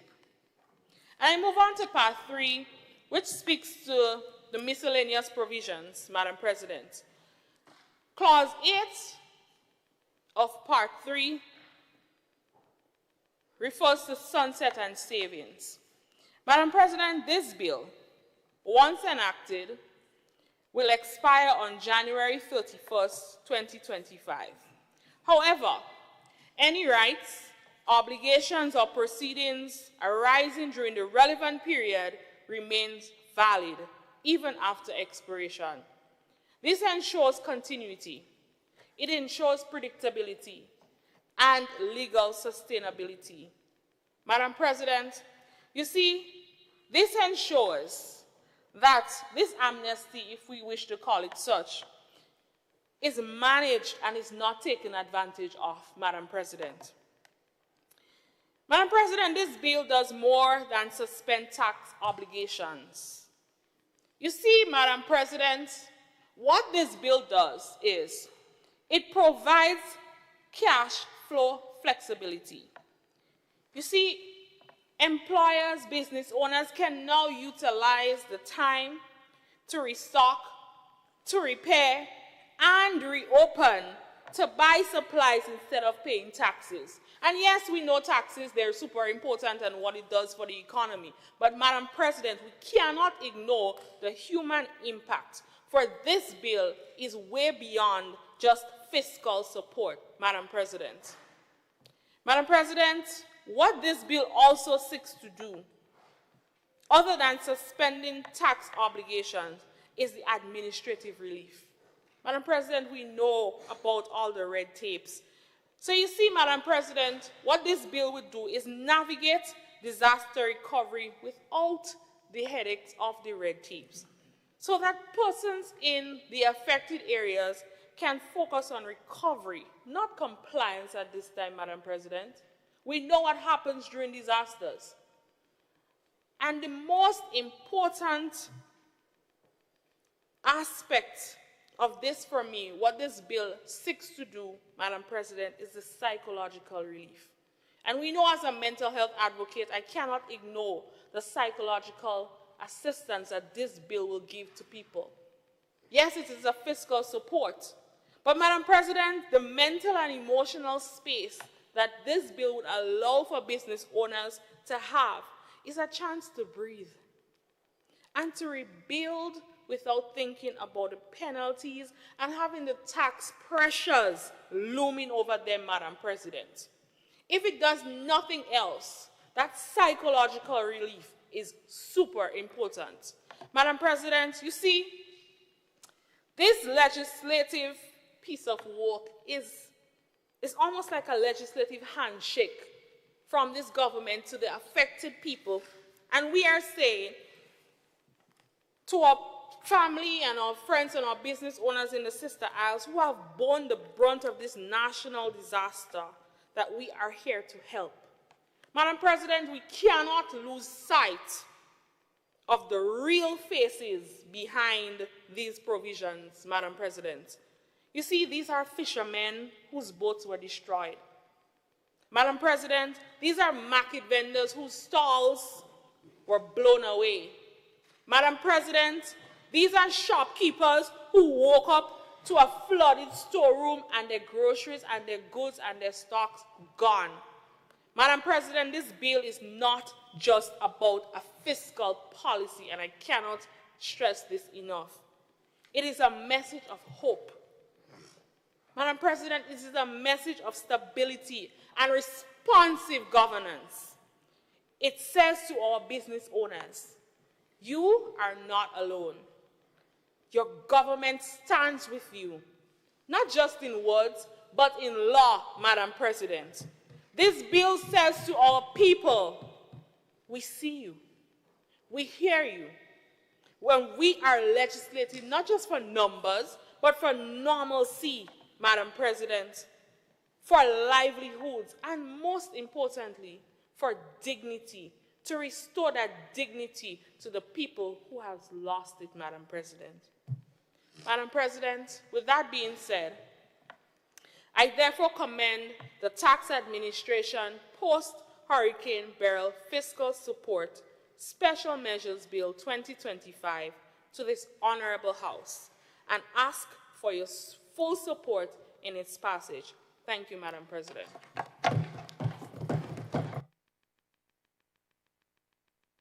I thank you, Senator Francis. Am I correct? This is the first time that you have introduced a piece of legislation in the Senate?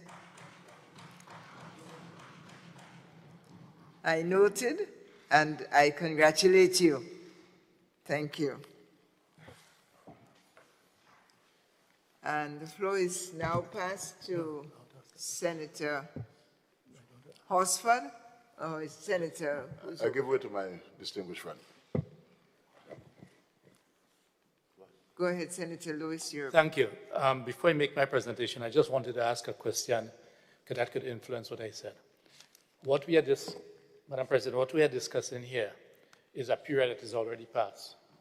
Yes, I just wanted to make sure about that. Yes, the period is already ended as of January 31st, 2025. I'm seeking clarity on that because that will influence what contribution I wish to make. Because on the definition, on the glossary, it says what relevant period means. And the presenter has been reading the same thing over and over. I guess this is what there. So it says that the relevant period is 1st June 2024 and ended on 31st of January 2025. So that would influence whatever contribution one wishes to make. So I'm seeking clarity on that.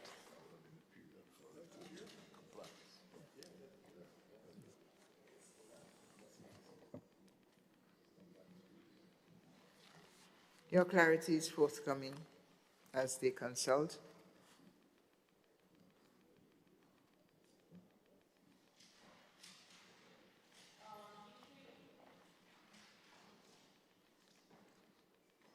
Not sure what the rules call for. I believe the presenter has to supply the clarification, or the leader of government business would also be eligible.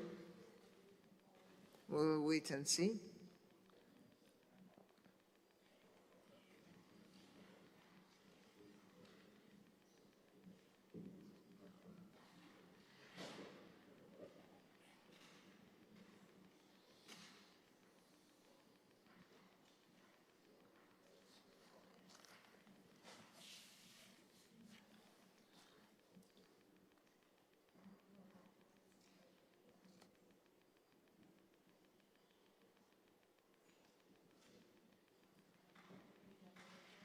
We ask the listening and viewing public to continue to be on standby as the answer is sought.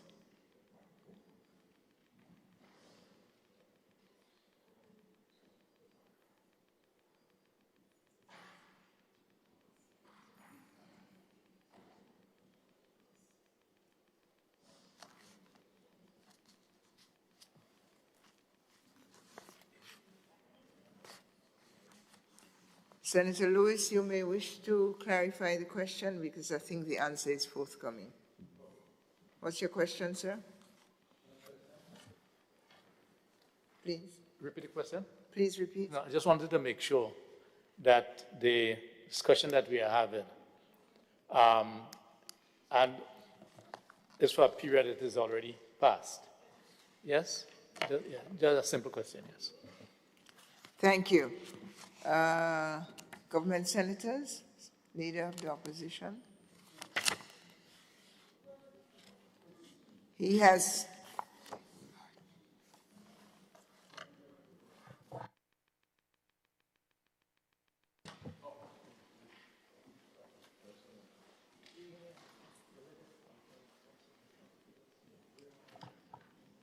Senator Lewis, are you satisfied? Yes, thank you very much. It can Thank you help very me in how much. I pose my contribution. Thank you. Senator Horsford. Thank you, Madam President. I wish to indicate that I support the measure contained in the bill now before us. But I wish to briefly stress that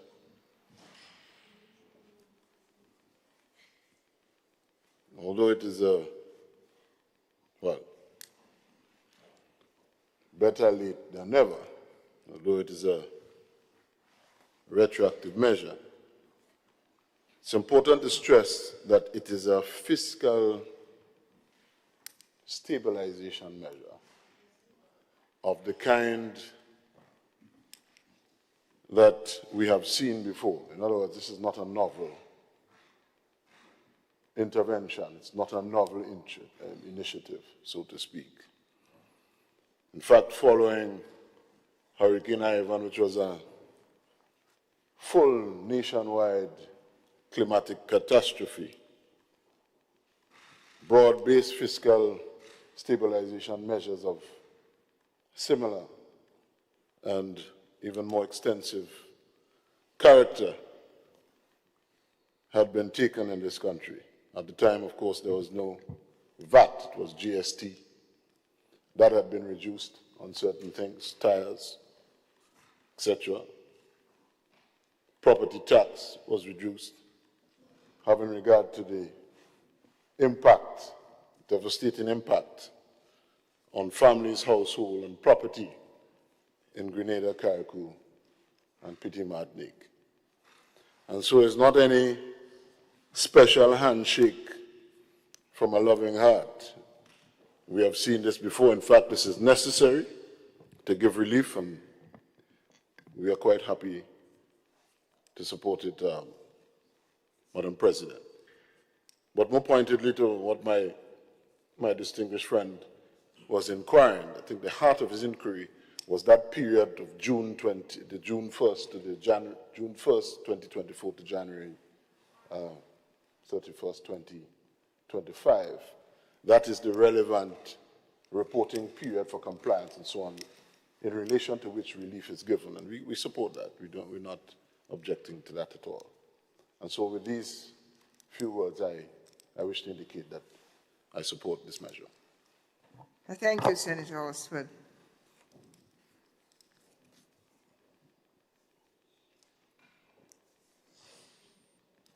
Senator Lewis, you have the floor. Thank you, Madam President. And one understands the importance of that, the measures that are put in place. But I have 2 or 3 questions and or possible concerns. Because it is retroactive, that's why I specifically asked the question. and December 31st have already passed. What happens in cases where a business may have already collected VAT?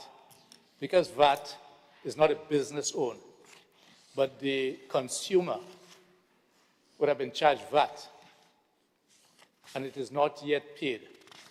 Let us say that it is outstanding, but the person was, because businesses do not always pass on the VAT immediately. What happens in cases where business transactions took place? Because we are now in May. Business transactions took place. We are now saying, well, look, you are no longer required, you are not required to pay VAT for that period. Yes? And because the sunset aspect says that wherever you have already earned that benefit, it will continue beyond December 31st. And I guess that is where the sunset legislation is, section is worded accordingly. What happens where the consumer has already paid the VAT, which is not the property of the business? What happens in cases like this? And also, what happens if, yes, and what happens, because it is retroactive, it will be also a hypothetical question. If we have businesses, because this seems to imply, because it is speaking about pay as you earn for employees, I'm not talking about the business now. Pay as you earn is deducted from the worker. Pay as you earn is deducted from the worker. Because under the law, if you make above, I think it's $3,000 a month, you have to pay income tax. What happened? Do we have cases where? My brother, you might be able to help me too. Do you have cases where businesses actually collected the money from the worker and did not pay it? Because for this thought process, I'm assuming that this legislative proposal came about because discussion also held with the private sector. And for this to make its way there in May of 2025, recognizing that the period that we are speaking about have already gone, it clearly states that in relation to pay as you earn, you are not obligated to pay it at the due date. Yes, there is some changes in this, but we are speaking for a period already gone. So I'm hoping that we did not have cases where employees' salaries were deducted from in terms of income tax. And as we speak now in May, it was not paid as of the end of January 2025. This is not the business money. It is the same thing like NIS, and I'm speaking about NIS in the context of the worker contribution. Because this here will also imply to me that because NIS is a joint contribution between the employer and the employee, I can understand where you may tell a business after discussion with NIS, okay, you'll have to get NIS blessings on that anyhow. I'm using this as an example, that the employer's portion, because of the impact of burial, you can make some provision for that contribution, right? But in any case, where it was deducted from the employee, I'm talking about hard cash now. So, for instance, you're entitled to receive, let us say, your salary is, let us say, $4,000 a month. The first $3,000 is exempted. The $1,000 you have to take off, I think it is anything under $5,000, you take off, I think it is 10%. So you take off $100 from that employee's paycheck. I can't understand how permission can be given out to an employer, to a business, to hold that, to use it for their business. Because on the converse, I would then argue, probably it might have been because employees and individuals were also impacted themselves. Some people don't have water, the cost of things went up. Because as business says, that when there's a scarcity, price goes up, right? When, for instance, from a human point of view, when there's a scarcity, especially from a hurricane, one would expect the business class to minimize their profit margin because you want people to be able to be able to purchase. So on the converse, one would expect for that period, it is retroactive, so it's gone already, but to have told the employee in Carriacou, for instance, or Petit Martinique, that as a means of helping you wherever you get paid, I'm asking the employer not to take out the income tax from on your salary, and we can make an arrangement of how you're paid going forward. But I can't see, to be very blunt with this house, if I may use that word, yes, that we are saying that it is okay if that is what this is saying. If my interpretation is wrong, I stand corrected. And I will humbly withdraw what I've said. But I can't see how on this piece of proposed legislation or bill that we have here, I'm getting the impression that as it relates to pay as you earn, the individual worker, it is given the green or yellow light. I want to be mutually correct here, right? The green or yellow light. Red. Okay, well, I identified red. So, yes. It's not close to the movement, I don't think. You introduced this, my brother. Thanks. Yes, I'm saying. So I'm just putting that there, and probably the other side can help clarify that for me, right? As to whether or not the intention here, the purpose here, is to say where the employee was deducted, pay as you earn, that these monies were okay to be withheld from paying to the state. I'm not speaking about the business contribution. And wherever the business have to contribute, I support that. Let me make that point. Anything that will allow the business to be able to use its resources, and I'm saying its resources, but the pay as you earn is not the business resources. That's the worker resources. That's the worker money. And that is what I wish to raise in terms of just seeking clarity, recognizing that the sunset legislation says, the sunset clause, not legislation, says that once you incur that benefit before January 31st, 2025, you can continue to enjoy that benefit beyond the deadline. So I'm seeking clarity on this. Thank you very much. Thank you, Senator. Any other contributions to the bill?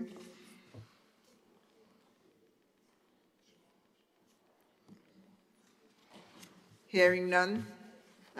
Yes, Senator Cox. Thank you very much, Madam President. Madam President, I too want to make some contributions on this bill. And just to say that any relief to businesses, especially after undergoing such an impact from the hurricane, is one that is welcome. And of course, as a business owner myself, I do understand the plight that other businesses and business owners are having.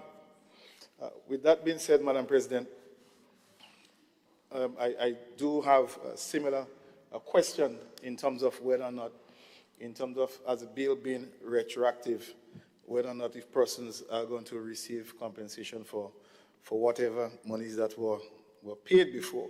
So that is easy. The other side will say whether you or nay on that.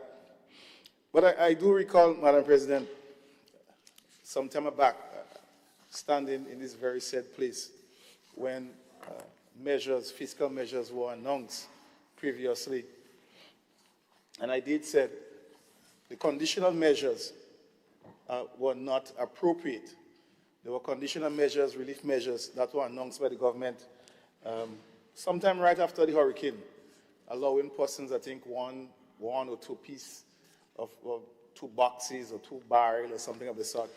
And I did say that it should just open, just allow persons to be able to bring stuff, all that they need in terms of household and rebuilding materials. Just remove it altogether.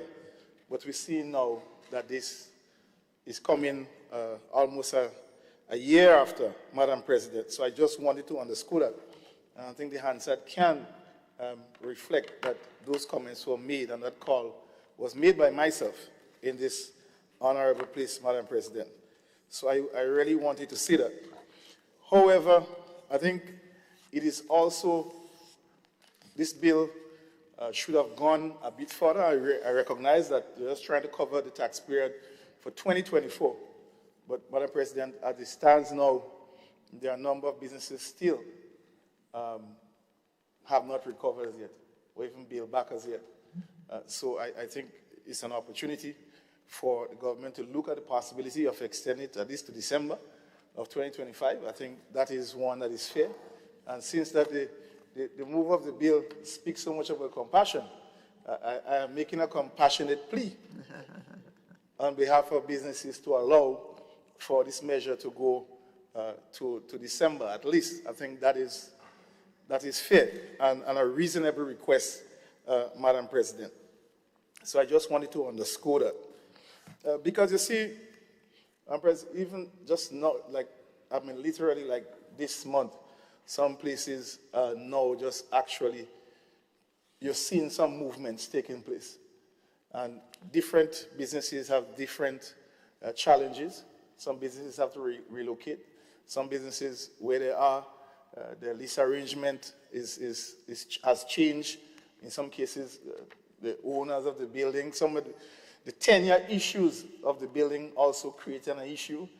So there's a number of intricate matters that require for consideration and that allowed or prevent some people from rebuilding early. Sometimes not because they don't have the resources, but because of other issues affecting the recovery process.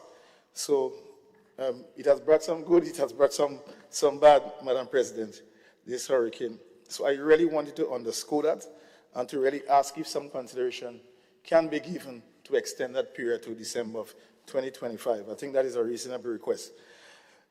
Madam President, I think those were the main issues that I really wanted to highlight about this. And just to underscore my previous comments this morning about the time in which these measures come. And a lot of emphasis was placed on compassion. But I believe, Madam President, compassion will be more felt closer to the time of impact. And so if, say, probably about 6 months ago, we had a bill like this coming, it would have been a lot more meaningful and a lot more impactful in the context of compassion. And so I just wanted to underscore that and to close on the invitation put out by the mover of the motion in terms of where she wants to reside, Madam President. I believe, as the only clerk in the House, I think that invitation is leveled to me. So she made it publicly, and so I'm accepting the invitation publicly, Madam President. So I just wanted to close on that note. Thank you very much. I thought when we started we were a little bit stiff.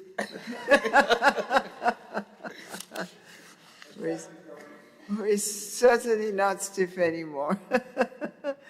Thank you for the offer of homestead for one who have come from a parish where she may have been dislocated. Thank you for your contribution, Senator Cox, and I'm not sure if you want a request to your a response to your question about extension, but I see the light on from the Leader of Government Business. He may wish to respond. You have the floor, Senator. Madam President, not specifically to what Senator Cox raised, but first of all, I stand in support of the bill as so eloquently presented by Senator Francis. And I think she really and truly deserves a table knock for her first presentation in the Senate. But Madam President, I just want to make a quick point, and Senator Francis did emphasize the importance of the bill being retroactive. And I want to say that in many instances, where you have cases of emergency, the administrative work may have already been done. And so I can remember a lot of instances, scenarios like this coming to cabinet, and cabinet would have given the green light to go ahead, and then the legislation is coming now. So in cases where the issue of VAT is being, the measures may have already been put in place, and the VAT may have not been collected, but the legislative support was not there. So it's coming now for that purpose. I understand your concern in regards to the income tax. I show in a lot of instances income tax may have not been collected at the same time, but the legislation will ensure that there is no penalty for that period of time, would not be enforced then. So I could associate myself with some of the concerns that you're raising, especially when it comes to income tax and VAT money collected. But I want to guarantee you that a lot of these measures have already been put, administrative measures have already been put in place previously.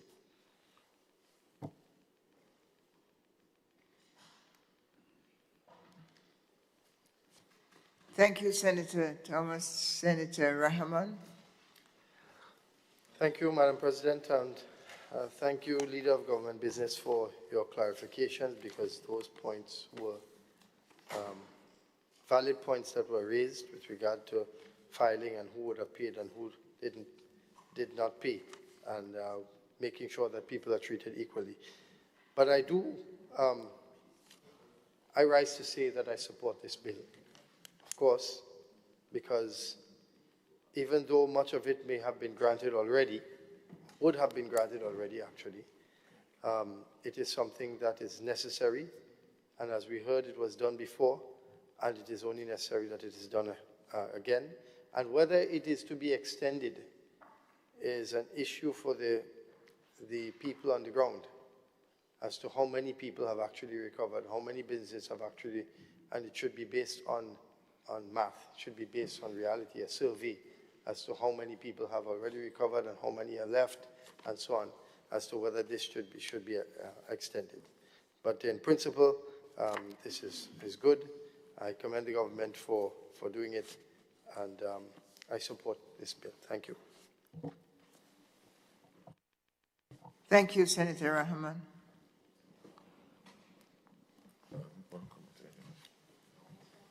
Yes, no. The Independent Senator for Farmers and Fishers. Yes, it will be remiss of me.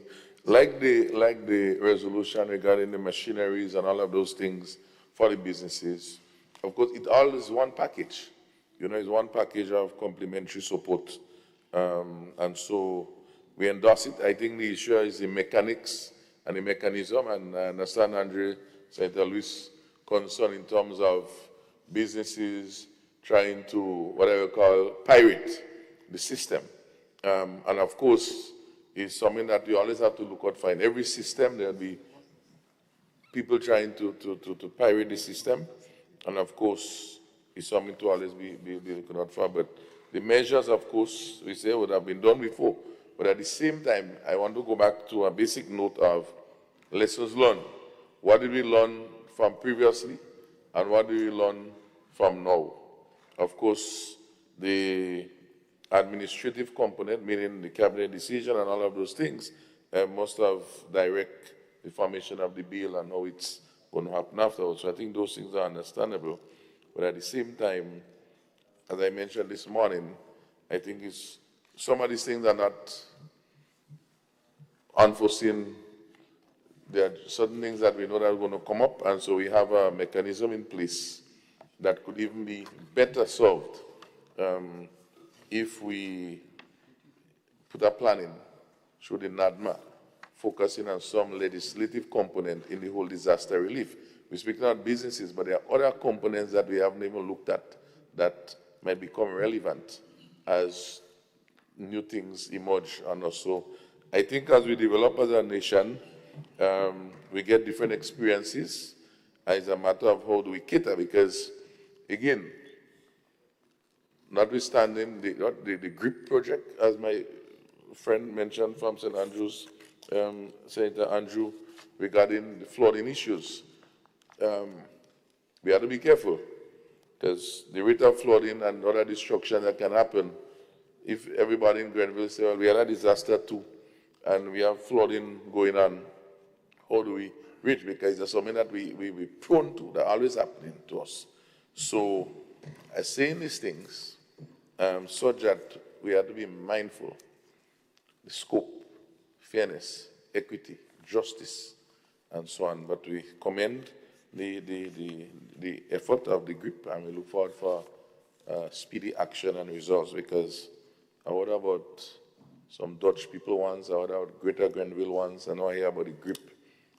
I don't know what I may hear about afterwards, but we do look forward for results. I think that is what everybody wants at the end of the day. Thank you, Madam President.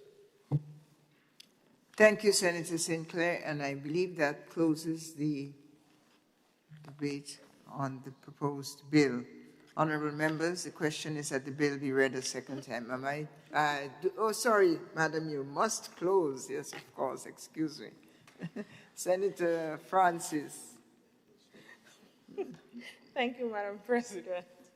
I really did not mind you wrapping up, but nevertheless, I take this opportunity to thank all senators present here today, especially those on the other side and the independent senators for commending this government on this initiative and for fully supporting this bill.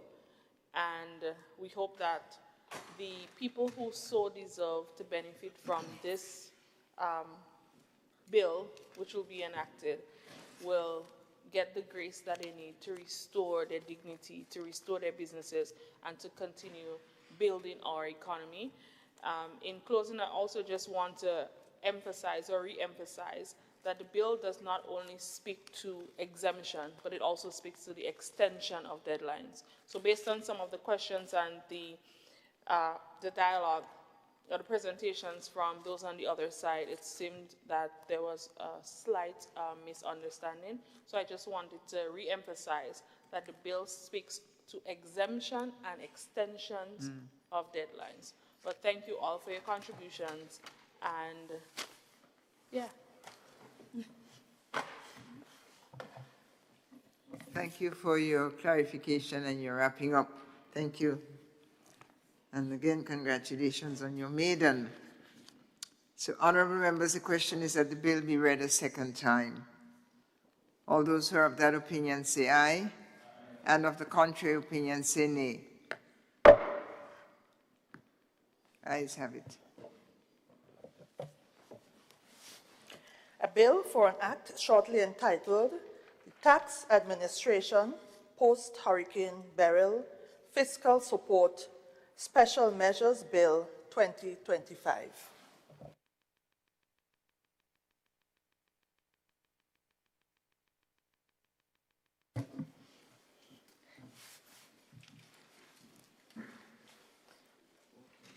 Madam President, I beg to move that the Senate resolve itself into a committee of the whole Senate to consider the bill part by part. Thank you, Senator. Honourable members, the question is that this Honourable House resolves itself into a committee of the whole to consider the bill clause by clause. All those who are of that opinion say aye, and of the contrary opinion say nay. The ayes have it. The Senate now goes into committee.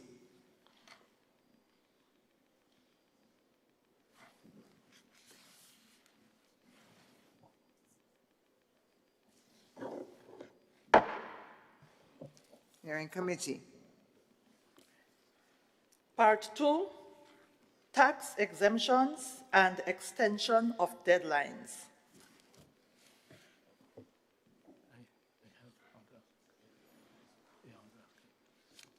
Honourable members, the microphone is passed to Senator Lewis. Yes. Thank you very much, Madam President. Now that we are in committee stage, I just wish to make an observation and to ask a question. Recognizing that it was possible that employees' pay-as-you-earn contribution may not have been made on time to Inland Revenue, and recognizing that as of the 31st of March, which have already passed, you normally will have to file your income tax for those who have to pay. I want to make a request that if there were any case where any individual, where it was found by the ministry, that the people income tax did not match up to what they ought to pay, because remember, the employee will not know or may not have known that that contribution was not made, because on his or her pay advice slip, it will show the deduction for income tax. So if you have any scenario where when that employee files his or her income tax, that the state would, or the IRD would have recognized that there were some things not matching up, that the employee should not be penalized. Because I know this here is exemption and extension for business. But I'm just making that thing here for the individual worker, if in case it has happened, if there is anything that came out negatively from that. That's all.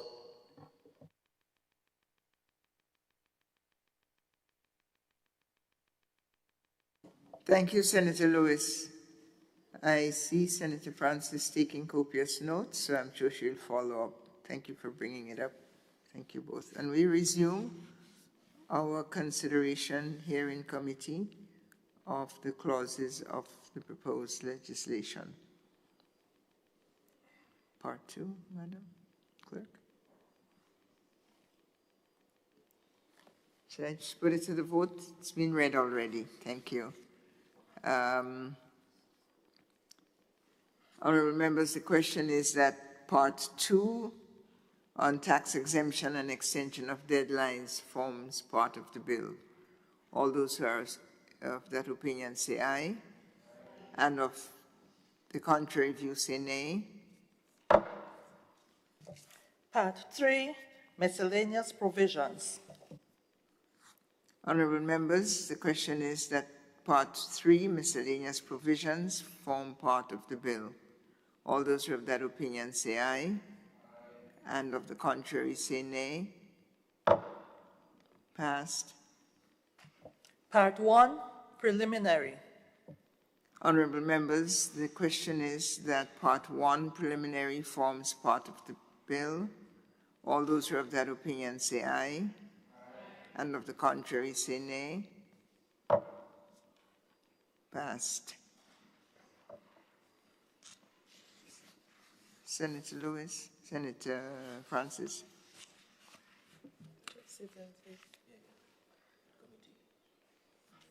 Madam Chair, I beg to move that the Senate resumes and the Chair of Committee reports progress on the bill. Honourable member, the question is that the Senate resumes and the Chair of the Committee report progress on the bill. All those who have that opinion say aye, and of the contrary say nay. Ayes have it.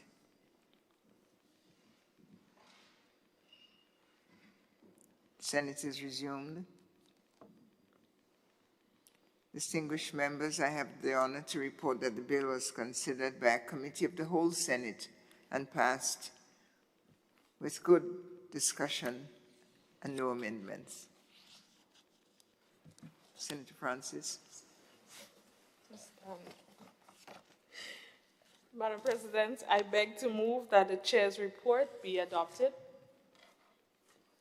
Honourable members, the question is that the Chair's report be adopted. All those who have that opinion say aye, and of the contrary say nay. Chair's report is adopted. Senator Francis. Madam President, I beg to move that the third reading of the bill be taken at this time.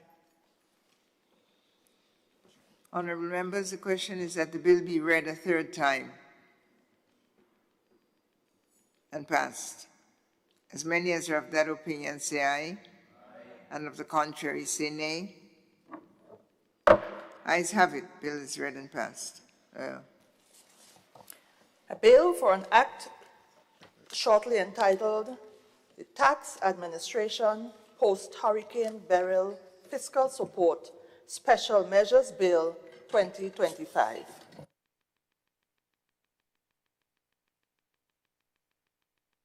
Thank you. Distinguished members, we've done an excellent morning's work, and we're now on the dose of 2 p.m. We will break for lunch and resume no more than an hour. Enjoy your meal.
Senate is resumed.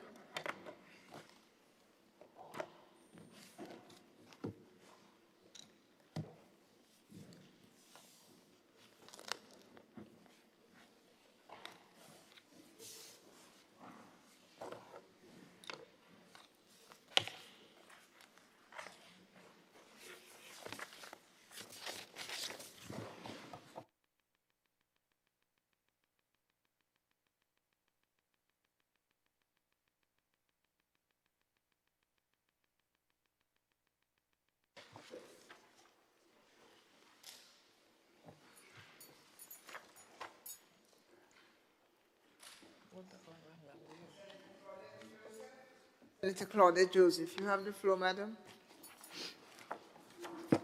Thank you, Madam President. I hope all of my colleagues here had an enjoyable lunch.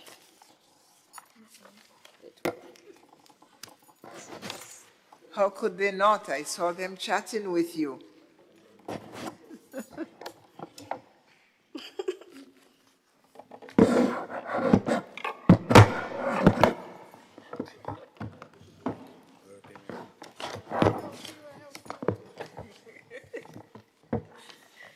Madam President,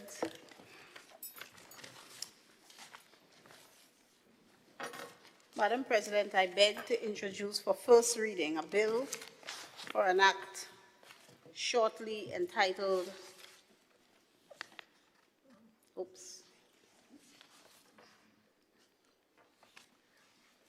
Eastern Caribbean Deposit Insurance Corporation Bill.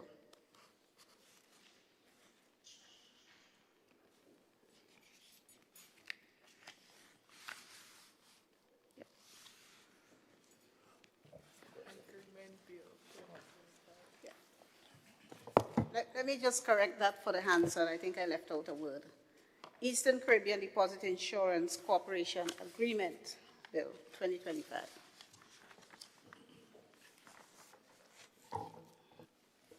Thank you, madam.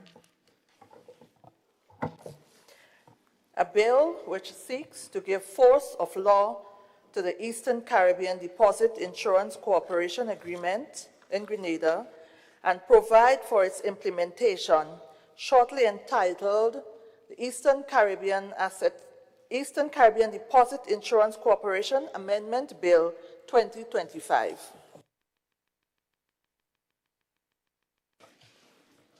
Thank you, madam. Senator Joseph.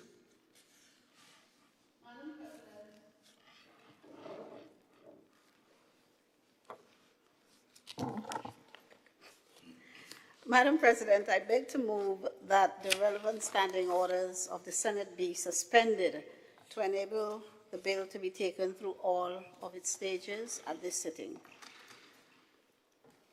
Thank you. Honorable members,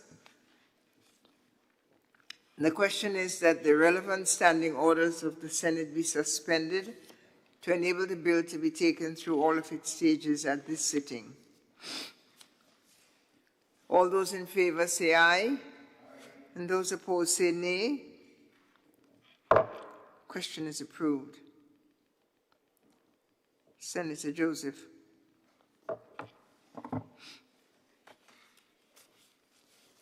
Madam President, I beg to move that the bill be read a second time.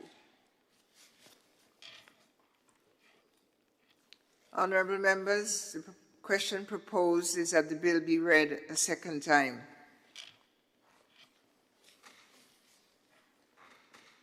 Senator Joseph.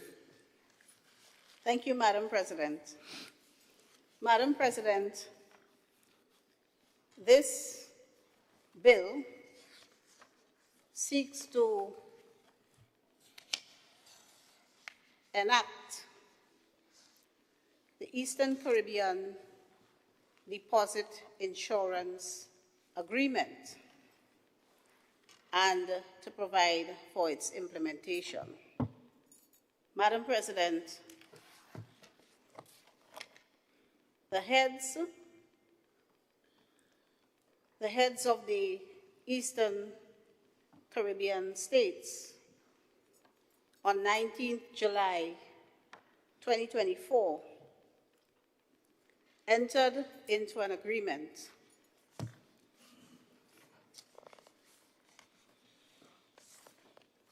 with the aim of ensuring that participating governments that recognize the Monetary Council's systemic and strategic policy response to the global financial crisis that occurred in 2008.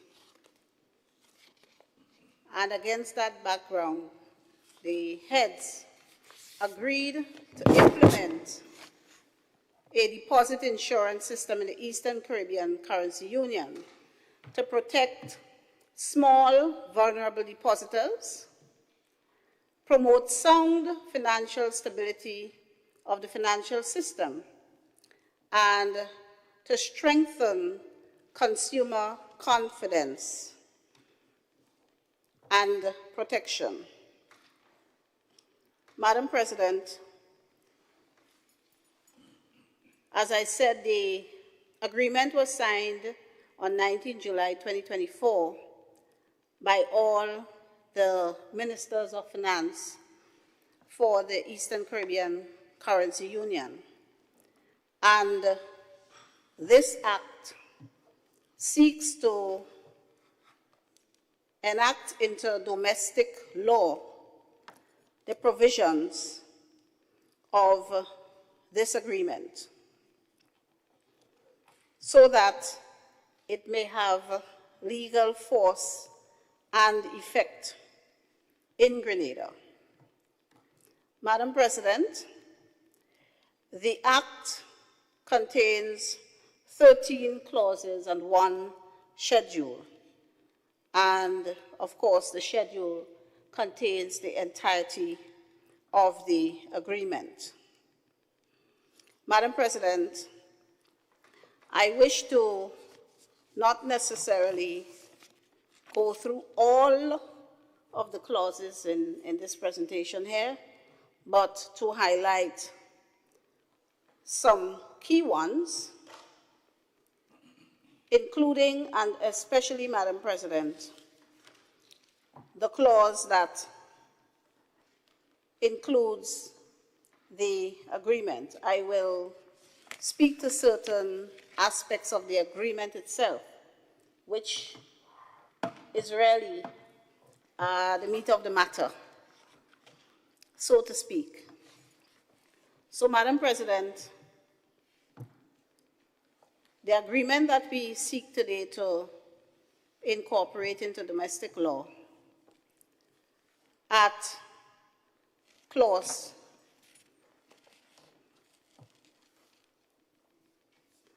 3, it sets up the Eastern Caribbean Deposit Insurance Corporation. And it provides that the corporation shall be a body corporate with full legal responsibility in each member state of the Eastern Caribbean Currency Union. So again, Madam President, this is another of the regional harmonized bits of legislation, which together, Madam President, makes for a stronger, more stable Eastern Caribbean Currency Union.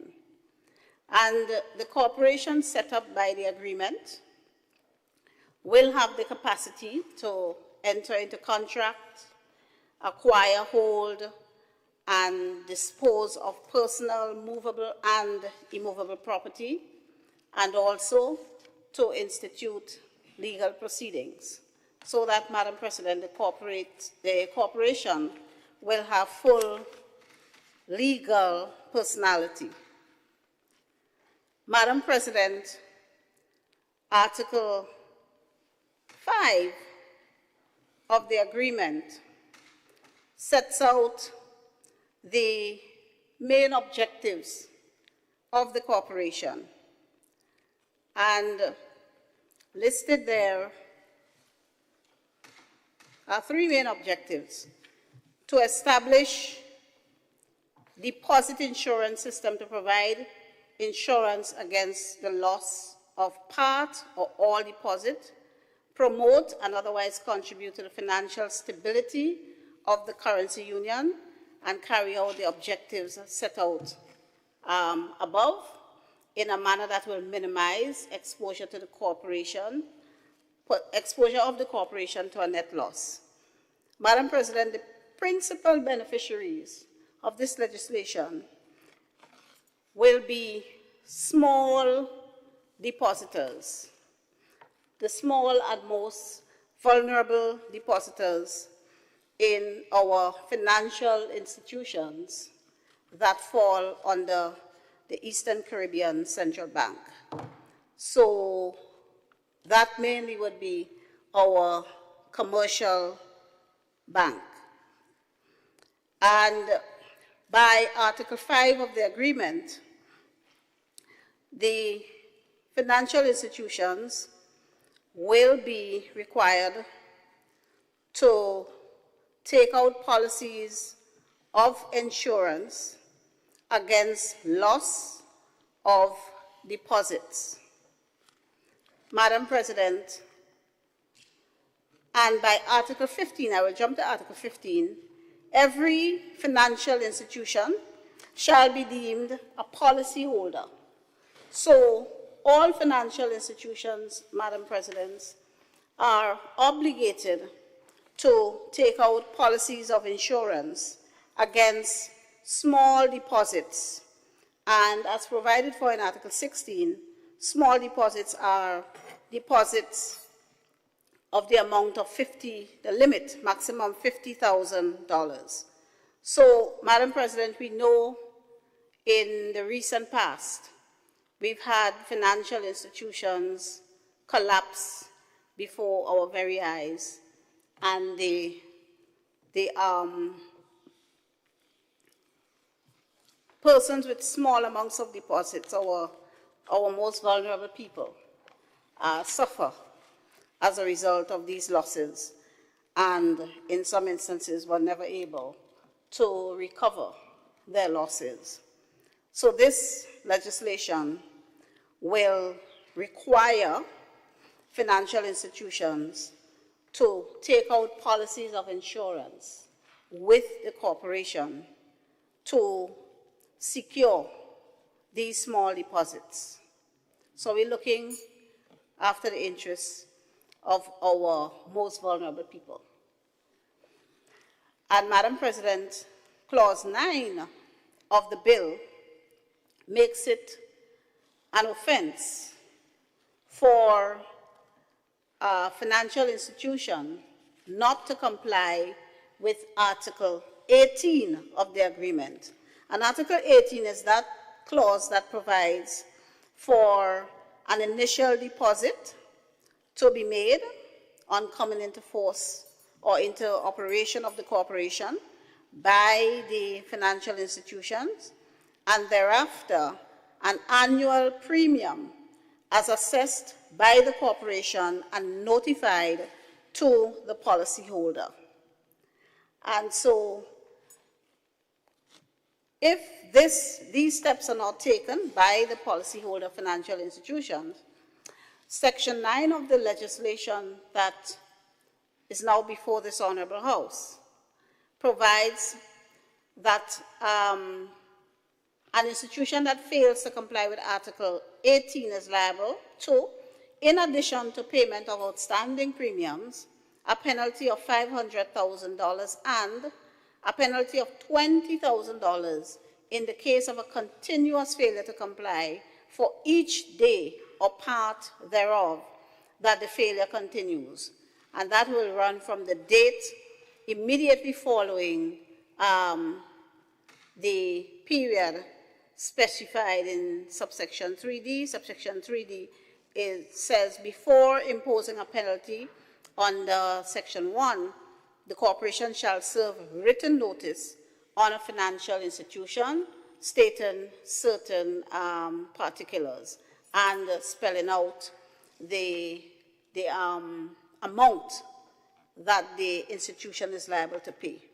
So we see, Madam President, this being quite a stringent bit of legislation, bearing in mind its purpose and intent and the desire in our currency union not to have a repeat of some of the instances we've had in the recent past where depositors lost their funds without recourse.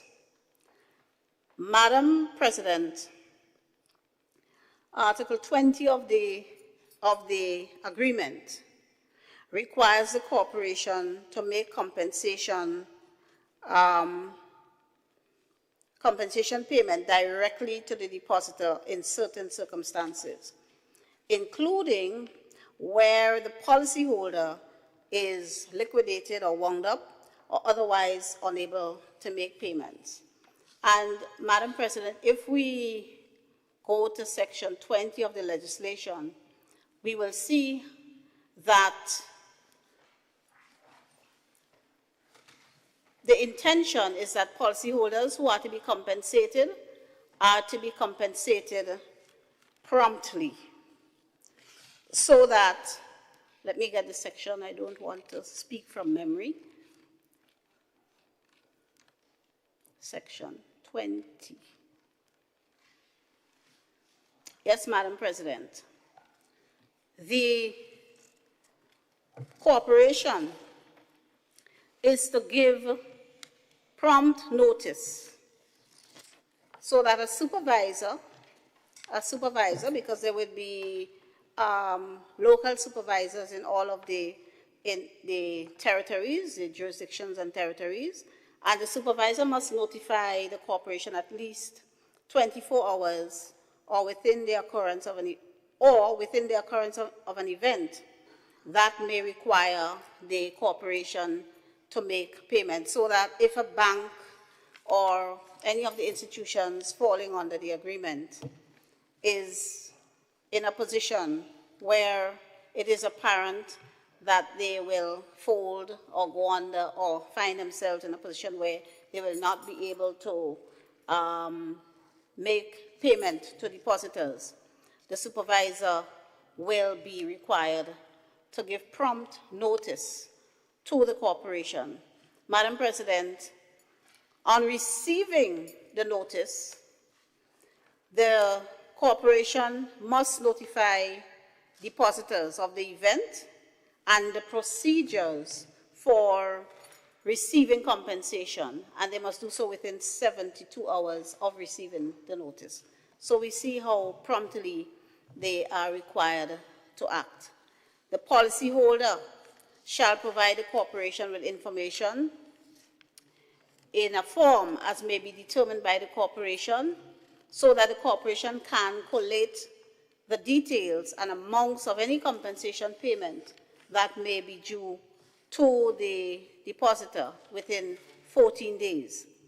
And then, Madam President, Article 20, subsection 6 of the agreement provides for the corporation to make compensation payment out of the fund, and that shall commence no later than 3 months after the notice is provided to the depositor.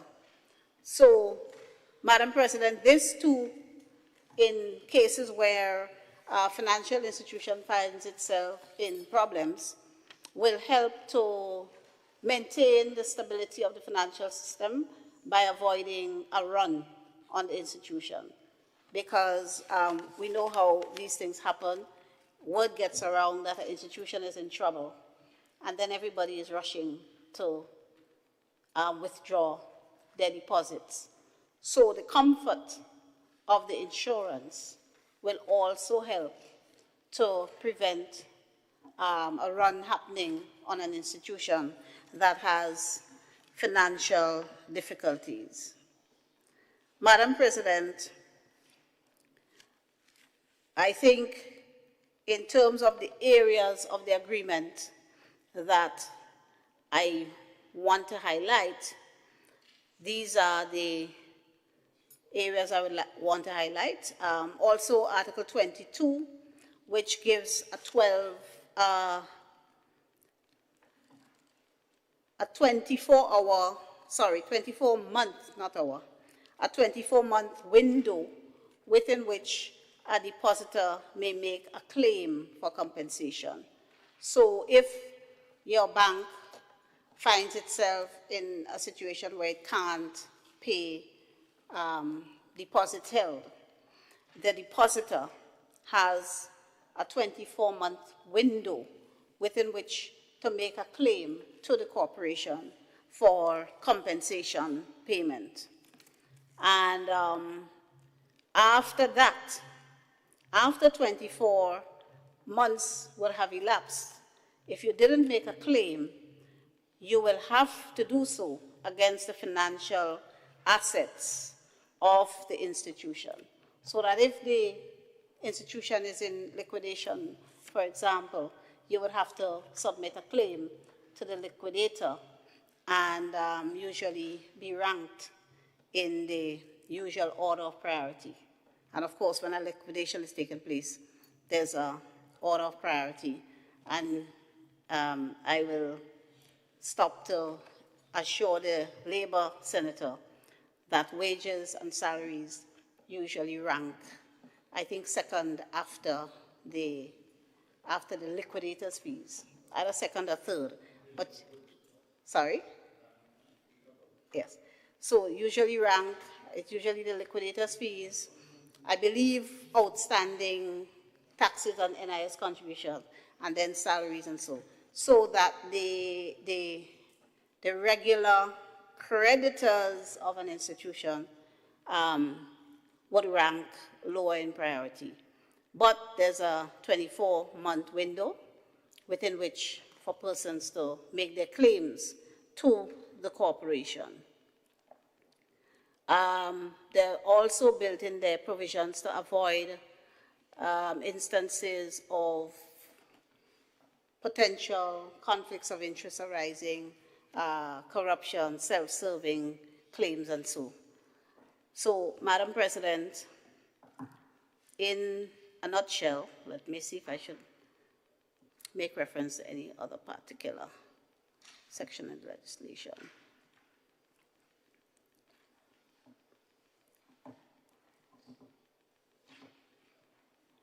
Yes, Madam President. Section 8 of the bill provides for the central bank, because the central bank would be the main authority having regulatory and supervisory power over the corporation.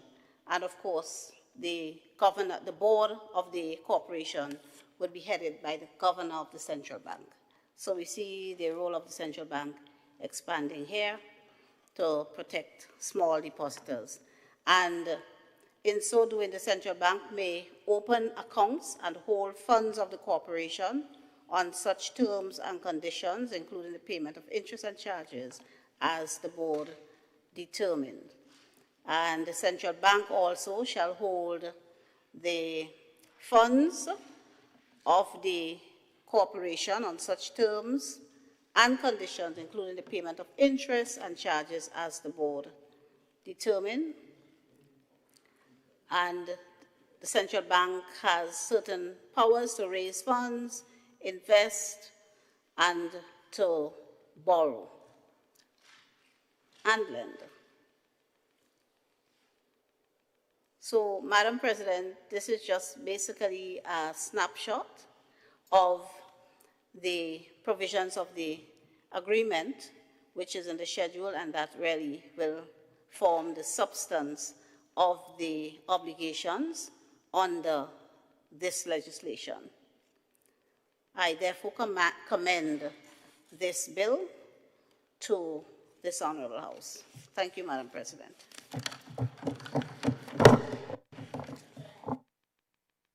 Thank you, Senator Joseph. And this opens the consideration of the proposed legislation to members.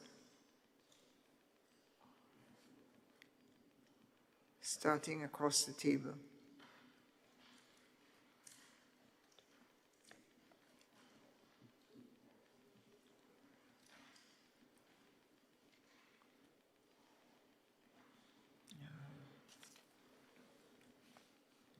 I take it there will be no discussion. No. That would wake you up. Senator Sinclair. President, of course, as our Attorney General has presented, good, very good, and give us a good story. We need to speak on that matter because, yeah, there's a few things. I was all over the place in understanding this, but the message I'm hearing is that there is this cooperation that seems to be, and the question is, was this cooperation existing before? But this is a new agreement. So you know agreement expires, right? So is this first time we're doing this initiative whereby we are protecting the interests of small investors in our banking system and to protect them? So that's maybe the first question. Or is this novel in that first time this type of agreement is established and first time you're having this cooperation? I take it, based on my understanding, that it's a suite of bills coming from the central bank, Eastern Caribbean Central Bank, across the monetary union, to manage different things. And I would explain that in a while because, as I mentioned earlier, when we were looking at the whole issue of this payment system, and I asked the question, leading from my good friend Senator Hosford, in terms of the ECCB not overloading itself, in terms of trying to handle everything. And I suggested maybe they can form some subsidiary or some separate corporation to handle that independently with proper advice, and of course the ECCB provides that oversight.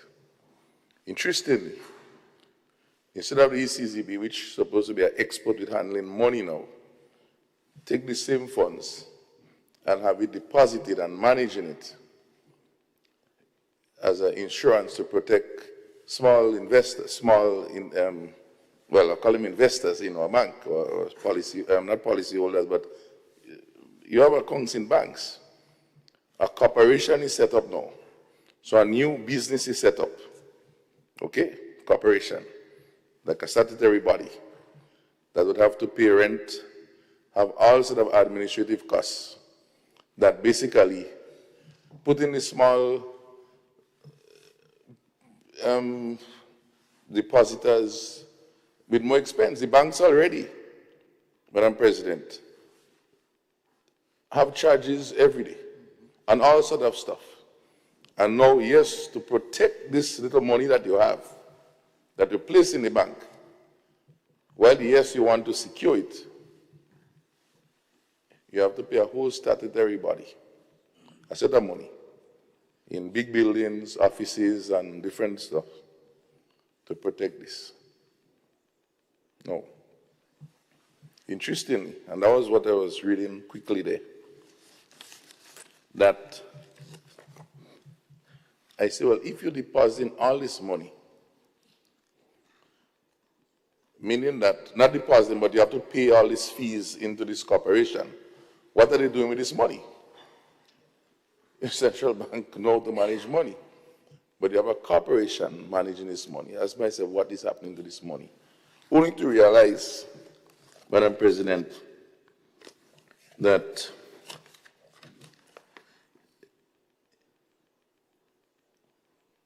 I'm trying to find the clause because there's so much.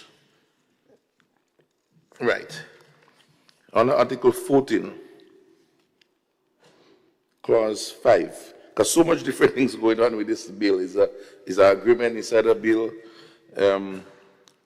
So we talk on page 13 of the agreement, which is the real thing. It says the corporation, and that is that corporation that would be managing this monies that the different banks would be putting in to buy insurance, if you want to say, to secure the deposits of depositors. It says the corporation shall not invest any part of the fund unless the investment complies with the policy made by the board pursuant to Article 10.3. And of course, 10.3, that is what I was just trying to read there. Article 10.3 on page 11 speaks about, and that is, it says, subject to Article 4, the board shall make policies regarding the investment of monies from the fund, right? And of course, 4 says, in making policies of the fund, they give a whole set of issues how that can be done. So I raise that to say is that I then ask myself, well, if we are doing that, what are these monies doing? Would the money be working or would the money be sitting? And of course, they say it would not be, but if they want to, they can invest it. And of course, there are different ratios of exposure. And so the question really begs, should the money really be deposited? Invested. And if the money they already have to invest, then why is it this strong institution, ECCB, cannot just hold its money in account?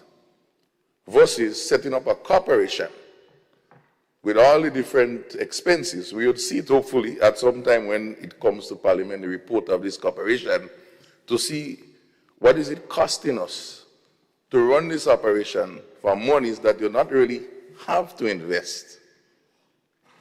When you could have just sit in ECCB coffers.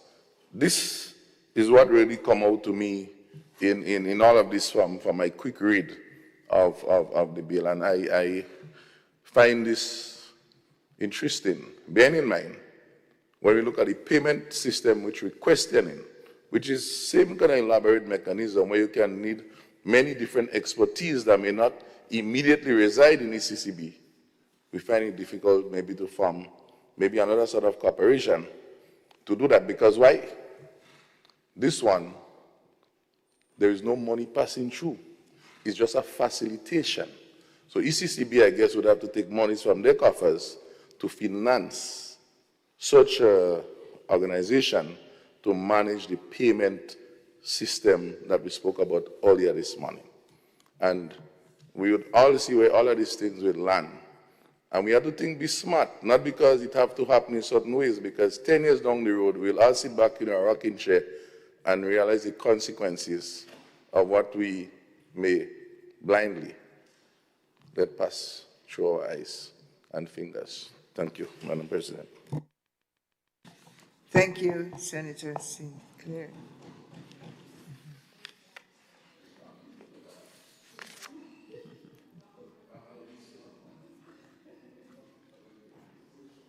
Next.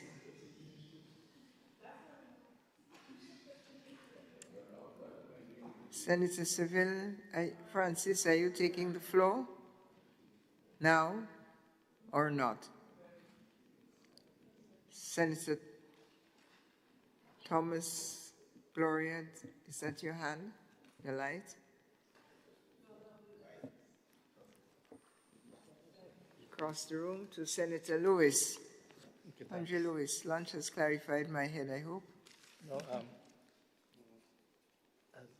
thank you, Madam President. I mean, as our colleagues on the other side, when it's part of their responsibility to pilot everything that comes, and even if they see areas to raise critical concerns, I guess in the tradition of the Westminster style that we practice here, they may hold them out, right? So, you know, it will be good one day when we get past that, especially where this is not your bill, but it's something that has been given to us. It is regional, and therefore, well, it is part of us in terms of the leadership of the countries. As we indicated, and we all know that this is part of the regional Eastern Caribbean Central Bank, etc. Just one or two quick observations on page 9. On page 9, and it is more from a, well, administrative, page 9, Article 7. Under Article 7, and Article 7, Board of Directors, if we say 7A, so that's Article 7, 7A. Yes, 7A. I had to Google the meaning of incapacity, although I thought I knew it, and it is. Correct my understanding. So it says that a director appointed under subsection 2B and C may resign, 9. Sorry. Okay. A director appointed under sub-articles 2B and C shall be removed from the office by the board on, that's A, finding by a simple majority vote of the board of permanent incapacity. And there are other factors here. But what I found interesting is that I guess at some stage there may, and the Attorney General may help me here, develop procedures for these, because you may not want to have your colleagues, I mean, things can happen. Because permanent incapacity has to do with your mental and physical and other ability to function. Who makes that determination? And if it is, as it may imply here, it may not be the case, but a straight reading of that, just say by a simple majority, I haven't seen anything further in the document which says how one will go about establishing whether or not you will be referred to some medical board, get some assessment being done, right? How would that be done? So I'm here to just flag that. I've skimmed through the document and I have not seen how one will come up with that. Taking into account that the board of directors, I think it is a 5%. At least 2 countries. There is one of the positions that require at least 1 person each from 2 of the countries. The other 2, it did not say whether it can be from a single country, right? Or it have to be 2 separate countries. Taking that into account, because a simple majority will be 5. And if you end up in a position, and we understand regional politics, yes? We understand, for instance, the point raised by Senator Sinclair, when you're speaking about comments that were made by about the governor of the Eastern Caribbean Central Bank, and you have heard all kind of rationale as to why those points may have been raised. If, for instance, 3 people can come from the same country, for example, I'm just saying, and someone can be removed by a simple majority in terms of physical incapacity, it would be good to know what will be some of the criteria to be used to come up with those. I now go to page 11. Page 11, that's Article 10. Page 11, Article 10.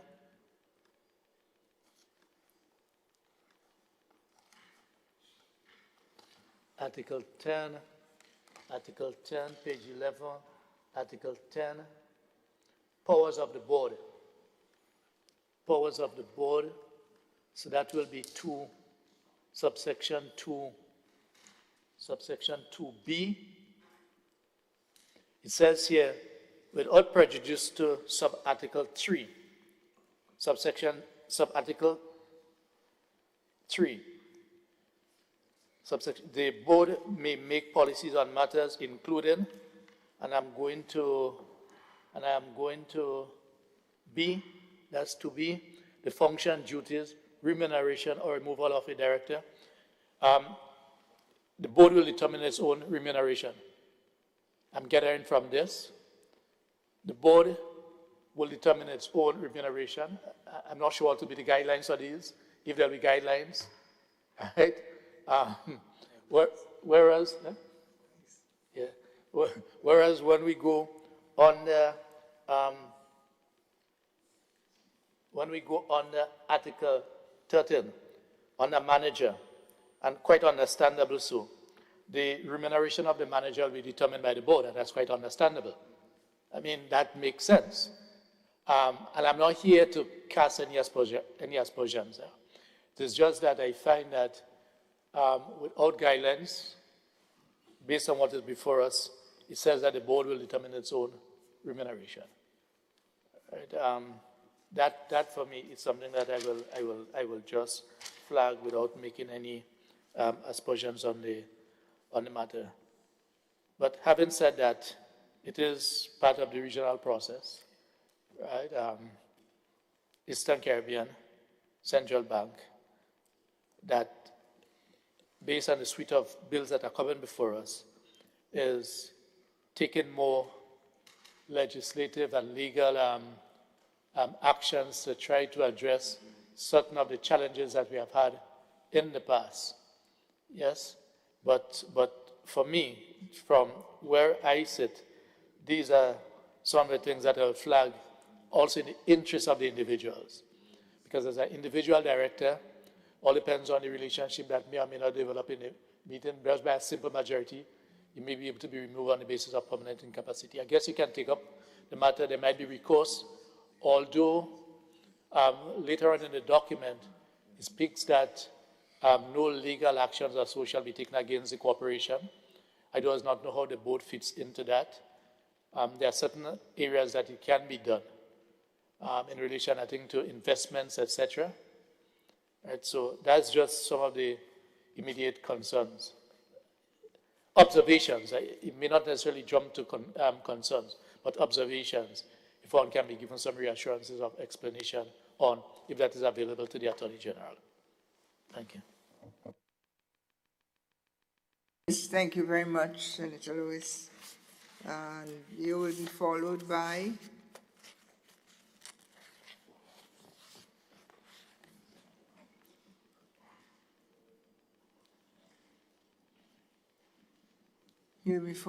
Senator Francis, I see there.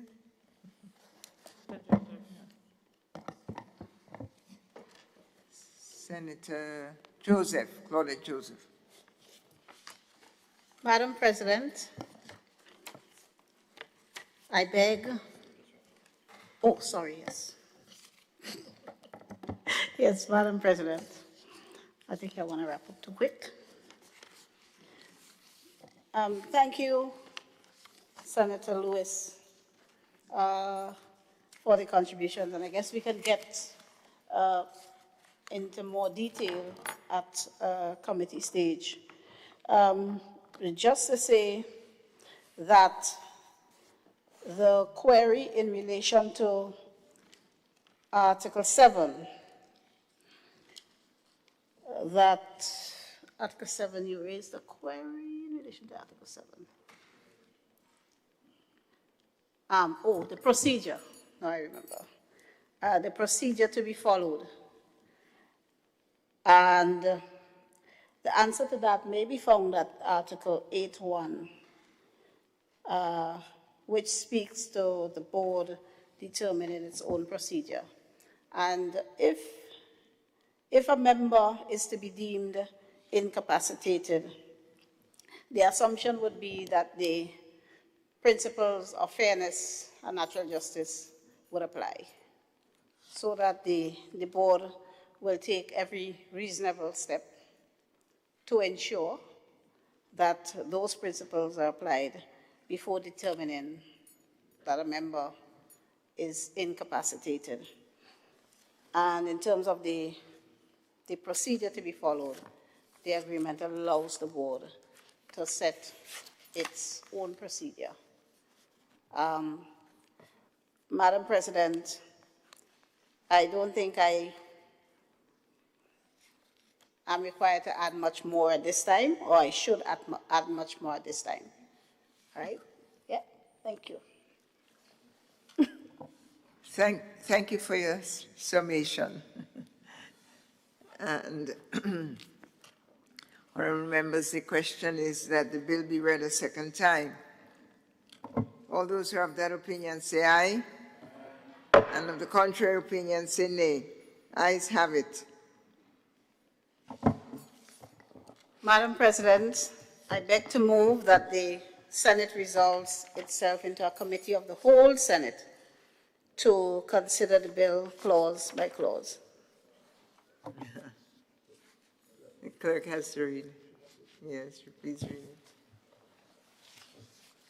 A bill for an act shortly entitled the Eastern Caribbean Deposit Insurance Cooperation Agreement Bill 2025. Thank you, Senator Joseph. Oh, we didn't do that? Madam President, I again beg to move that the Senate resolves itself into a committee of the whole Senate to consider the bill clause by clause. Thank you, Senator. Honorable members, this is a question before you that the House Senate resolves itself into a committee of the whole Senate to consider the bill clause by clause. All those who are of that opinion say aye, and of the contrary, nay. Ayes have it.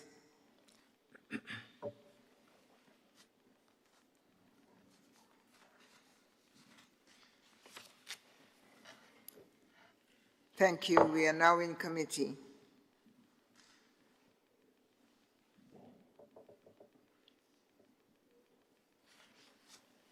Clerk.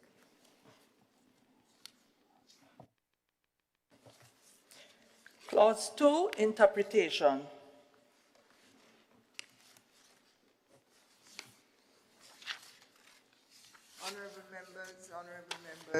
Honorable members, the question is that clause 2 on interpretation forms part of the bill. All those who are of that opinion say aye. Nay. If you're opposed, carried. Clause 3, agreement to have the force of law. Honorable members, the question is that clause 3 on the force of law becomes part of the bill. All those who are in agreement say aye, and opposed say nay. Carried. Clause 4, premium. Honorable members, the question is that clause 4 on premium becomes part of the bill. All those in agreement say aye.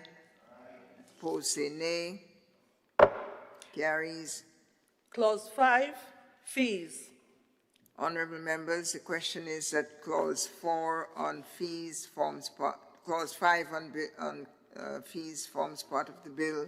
All those who are in agreement say aye, and those opposed say nay. Carries. Clause 6, annual audit report to be laid in Parliament. Honorable members, the question is that clause 6 on the annual audit report of the corporation to be laid in Parliament forms part of the bill. All those who are in agreement say aye, and those opposed say nay.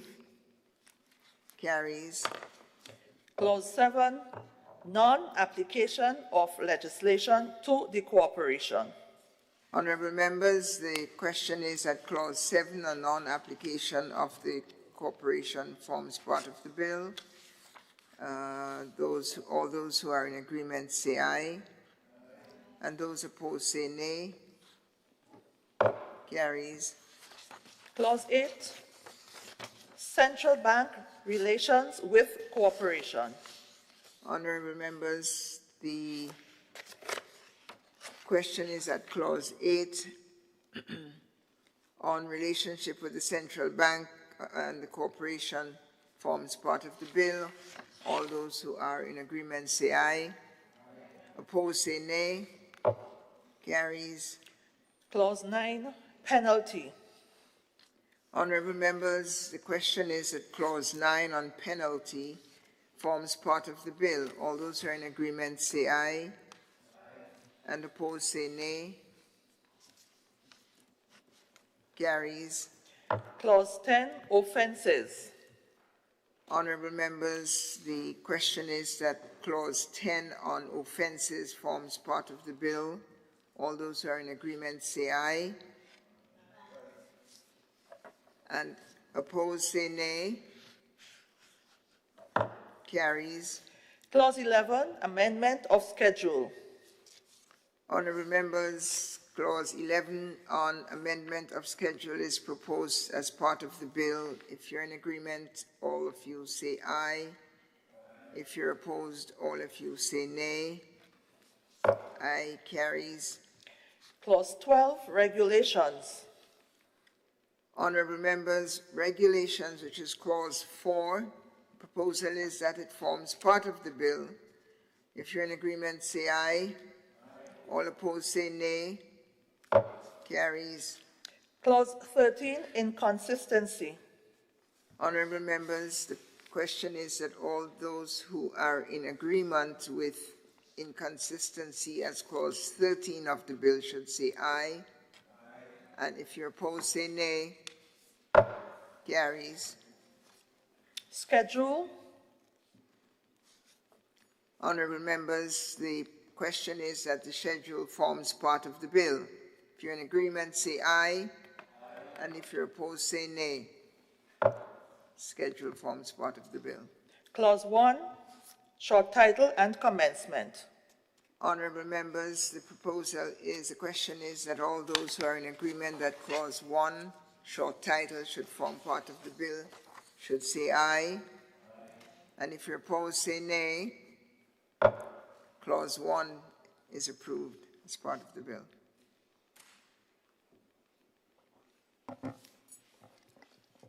Senator Claudette Joseph. Madam Chair, I beg to move that the Senate resumes and the chair of the committee reports progress on the bill. Honorable members, the question is that the Senate resumes and that the chair reports progress on the bill. All those who are in agreement say aye. And on the contrary, if you say nay, ayes have it. I think the ayes have it.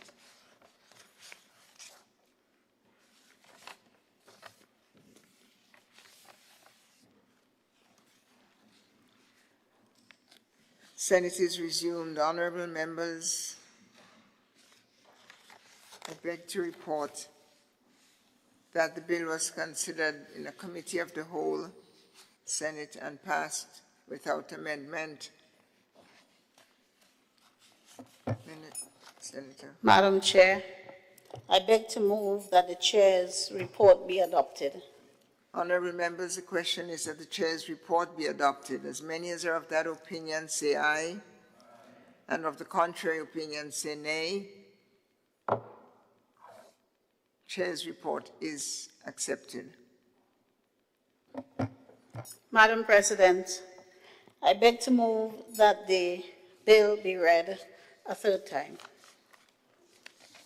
Thank you, Senator. Honorable members, the question is that the bill be read a third time, that the bill be read a third time and passed. As many as are of that opinion say aye, and of the contrary opinion say nay. Bill is passed.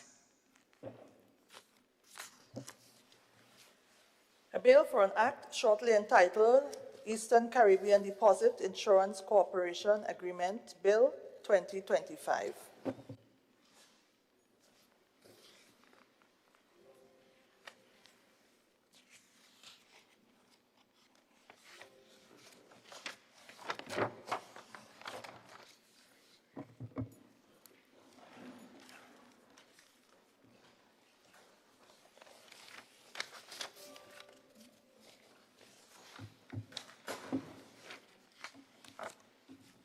I offer the floor to Senator Gloria Thomas. Madam, you have the floor. Thank you, Madam President. I beg to introduce for the first reading a bill for an act entitled Eastern Caribbean Asset Management Amendment Bill 2025.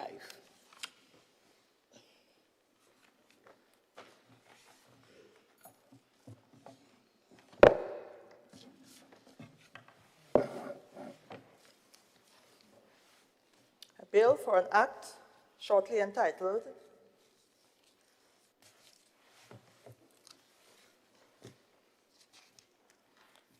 a bill which seeks to amend the Eastern Caribbean Asset Management Corporation Act Number 2 of 2026, the Principal Act, shortly entitled Eastern Caribbean Asset Management Corporation Amendment Bill 2025.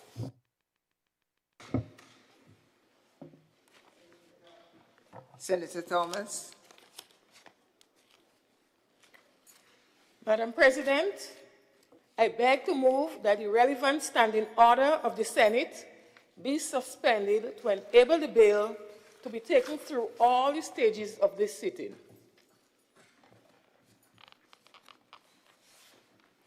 Honourable members, the question is that the relevant standing orders of the Senate be suspended to enable the bill to be taken through all stages of this sitting. All those who are of that opinion say aye, and of the contrary opinion say nay.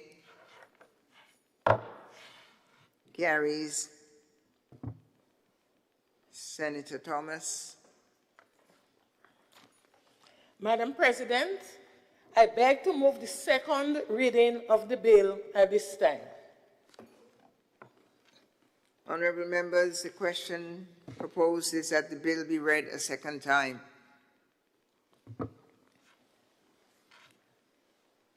Senator Thomas. Madam President, the bill contains two clauses. Clause 1 of the bill provides for the short title, and Clause 2 seeks to amend Section 5, subsection 1 of the Principal Act, which lists those enactments from which the Eastern Caribbean Asset Management Corporation is exempt by deleting the general exemption from all of the provisions of the Banking Act under paragraph A, and substituting it with a limited exemption from all of the provisions of the Banking Act except for Part 10, which speaks to receivership and compulsory liquidation provision, and Section 178, which speaks to confidentiality requirements. Madam President, the Monetary Council of the Eastern Caribbean Central Bank, at its 107th meeting, convened at February 16, 2024, considered that an amendment to the East Caribbean Management Assets Corporation was necessary in order to clarify that the Eastern Caribbean Assets Management Corporation is eligible for appointment as a receiver of financial institutions under the Banking Act 20 of 2015. And as such, Madam President, should not be exempted from the Act of 2015 in totality, but must remain subject to the receivership and compulsory liquidation provisions, and so it should be subject to confidentiality under Section 178 of the Act. And so these amendments bring the corporation legal framework in line with the other ECCB financial laws promoting consistency and harmonization across member states. Madam President, the amendment will enhance regulatory oversight. The amendment removes Eastern Caribbean Asset Management Corporation exemption from all provisions of the Banking Act, replacing it with a provision with a limited exceptional, replacing it with a limited exemption. This, Madam President, means that the corporation is now subject to the receivership and compulsory liquidation provisions, ensuring it operates under the same regulatory scrutiny as other financial institutions.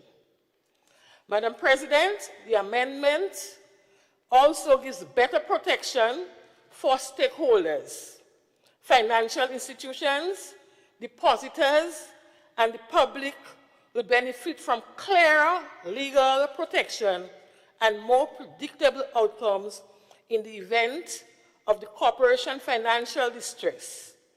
And so, Madam President, I now commend this bill to this Honorable House for consideration.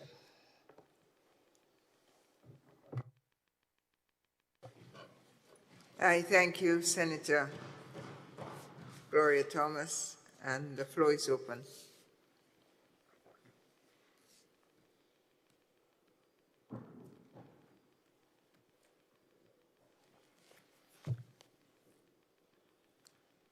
Starting with the other side.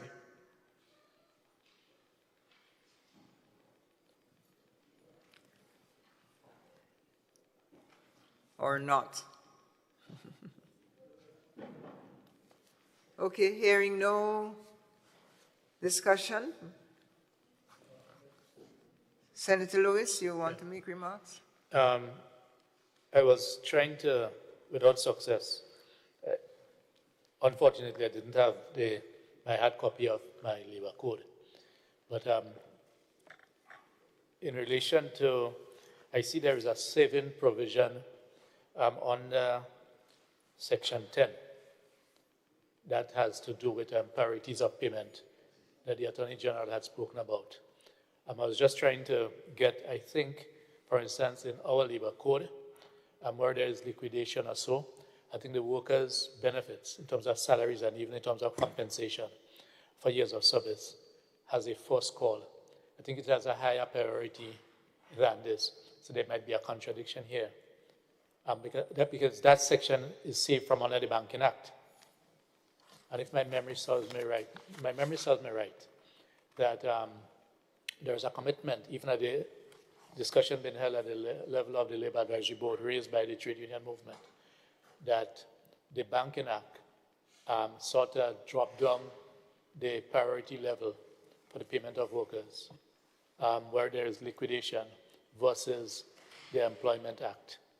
The Attorney General might be able to find that faster than me, and I'm sure if that's the case, I don't think that we'll have any difficulty in Grenada to change that, because as Senator Horsford indicated, that these regional harmonization documents or legislations allow itself to be localized. So for instance, I know Antigua, for instance, say what we want about Antigua, just as a comment, under the Banking Act, certain of the concerns that we had in 2015, 2016, whereas it has endured some ongoing discussions, although not implemented. Antigua, when they brought theirs to the parliament, they harmonized legislation, they made those changes one time. So I'm saying this to say that if there is engagement, that there ought to be engagement, we can make those amendments, right, once it is identified. It's not necessary to pass them and hopefully come back a long time from now. That's just the extent of the point that I'm making. So I'm hoping that my colleague, Labour Minister, Attorney General, Senator Claudette Joseph will just pull that up for me, because I know that this is just a discussion that we're looking for the betterment of everyone.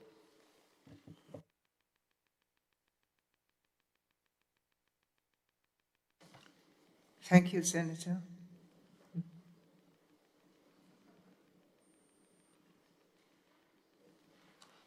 Any other contributions?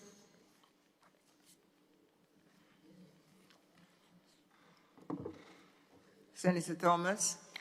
Madam President, I beg to move that the Senate resolves itself into committee of the whole Senate to consider the bill.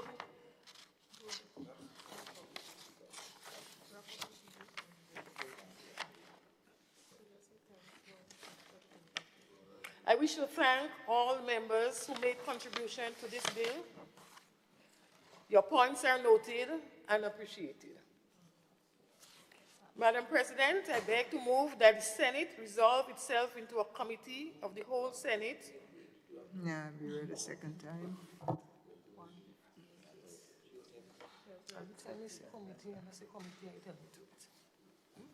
Thank you, Senator. The question is that the bill be read a second time. All those who are of that opinion say aye. All those who are... wait. If there is no more discussion on the bill, we'll put it to the second reading. Anyone else wishing to speak on the bill?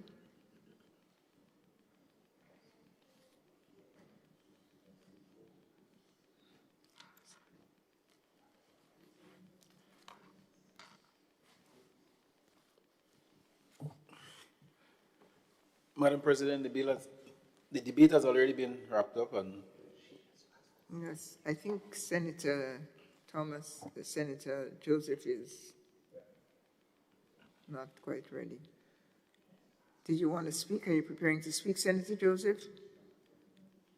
But I think Senator Thomas closed the debate, so I'm not sure what's happening there.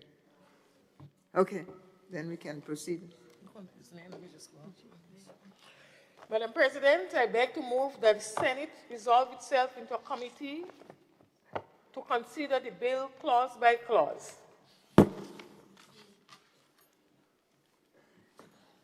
Thank you, thank you. There's a little confusion, but it can be easily sorted out. Thank you very much, Senator Thomas. First, we will put the question for the second reading.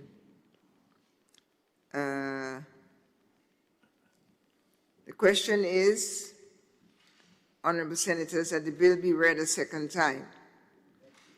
All those who are of that opinion say aye, and of the contrary say no. Ayes have it. A bill for an act shortly entitled Eastern Caribbean Assets Management Cooperation Amendment Bill 2025.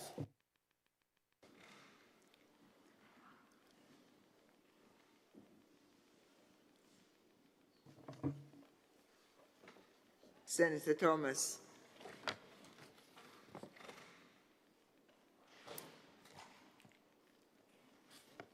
Madam President, I beg to move that the Senate resolve itself into a committee to consider the bill clause by clause. Thank you, Senator. The question is, honorable members, that this honorable House resolves itself into a committee of the whole Senate to consider the bill clause by clause. All those who are of that opinion say aye, and of the contrary opinion say no. Ayes have it.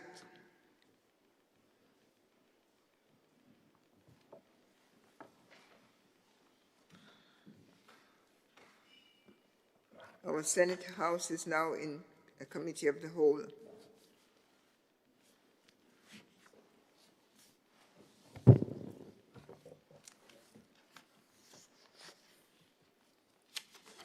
We are considering the Eastern Caribbean Asset Management Corporation Amendment Bill 2025. Clerk. Clause 2, amendment of sections 5 of the Principal Act. Honorable members, the question is that Clause 2 forms part of the bill. All those who have that opinion say aye, and of the contrary view say nay. Passed. Clause 1, short title. No, I had my light on. Ah. Yeah. Before you went to clause 1, I had it on. Before I go to Clause 1, you would like the floor? Yeah, my light was on before. Oh, sorry, I had No, I not recognize noticed. that. I recognize that. Please speak. Yes, thanks. I found this section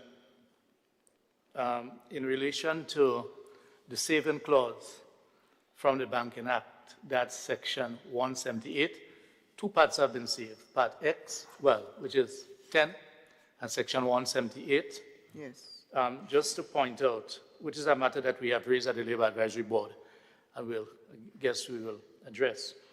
On Section 87 of the Employment Act, 87.3, that speaks about insolvency of a company. It says that on the insolvency or winding up of an employer's business, the claim of an employee or those claiming on his behalf to wages and other payments to which he is entitled under the Act or any contract shall have priority over all other creditors, including the state and the social security system, for the following amounts. And it addresses following amounts, including termination allowance, overtime, and all monies that are due. So that is where the workers in a financial institution have been placed at a disadvantage. So we are flagging this now in this discussion. We have raised it before, elsewhere. We have been able to get around it. As I said, it has not been enforced because whenever it occurred in the past, we have been able to reach agreement on the table or even at the level of the ministry. So that has been able to hold back our hands from taking industrial action, let me be frank.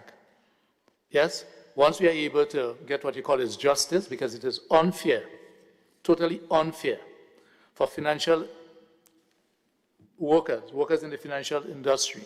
That will be, and remember, credit unions fall under the financial institutions. Insurances, I think, may fall under financial institutions. So these have wide-ranging implications. So although we save it, but in saving it, we have kept on a certain level of discrimination by having these workers treated worse than what the labor code, I know there are different legal interpretation arguments, we have successfully argued in past administrations, yes, that the labor code should take precedent, yeah, notwithstanding what this have said. There are companies like the foreign institutions that argued differently, although they eventually agreed because we were able, through different forms of struggle, yes, to be able to address that. So despite that they were on their way out, the Banking Act, which we found extremely interesting, for want of a better word, sort of disadvantage financial workers in the financial industry, institutions. And so here is a clear example. I have read out the section that the workers, Senator Joseph, AG, they are first call under the Employment Act. First call in Grenada. But this one that we have saved in relation to 178 of the Banking Act put them at a disadvantage. Not all workers are unionized. Not all, certainly the Technical and Allied Workers Union was able to do what was necessary on the streets and otherwise to ensure that these workers were not disadvantaged by those financial institutions. And they argued that the Banking Act allowed that, and it is written in the Banking Act. But we had a different view, and we were able to resolve it. But what will be useful for us is a commitment, and I don't think that my goodly colleague on the other side, Attorney General, once that is recognized, would have any difficulty in agreeing to the suggestions that we have made at the level of the advisory board and otherwise to ensure that no worker is disadvantaged relative to our Employment Act and Labor Code in general. So no regional harmonized legislation should take away any of the rights that we have. As a matter of fact, what they ought to do is to bring better benefits, but not to make it worse. So I'm just flagging that there, although we have saved that, but to indicate that it is disadvantageous to workers in the financial industry should the go out of business, insolvency or liquidation or whatever terminology is being used. Just as a point of observation. Yes, sure. And one will expect the relevant amendments that will not disadvantage our Grenadian workers, because here we are speaking of Grenada. Here we are speaking of Grenada. And I dare say that that will aid in reducing the level of industrial disputes or the matches on the street. And not that we have any hesitation in doing it, but that because it is something that is quite obvious, once these things has been addressed, it therefore means that be it whichever, well, we hardly have any foreign financial institutions here now.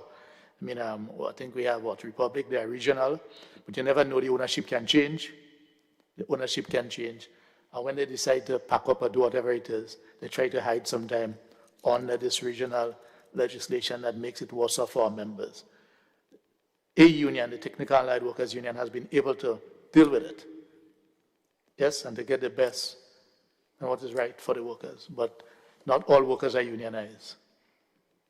Not everyone at a point in time in history may be able to get these things addressed by frontally addressing the issues.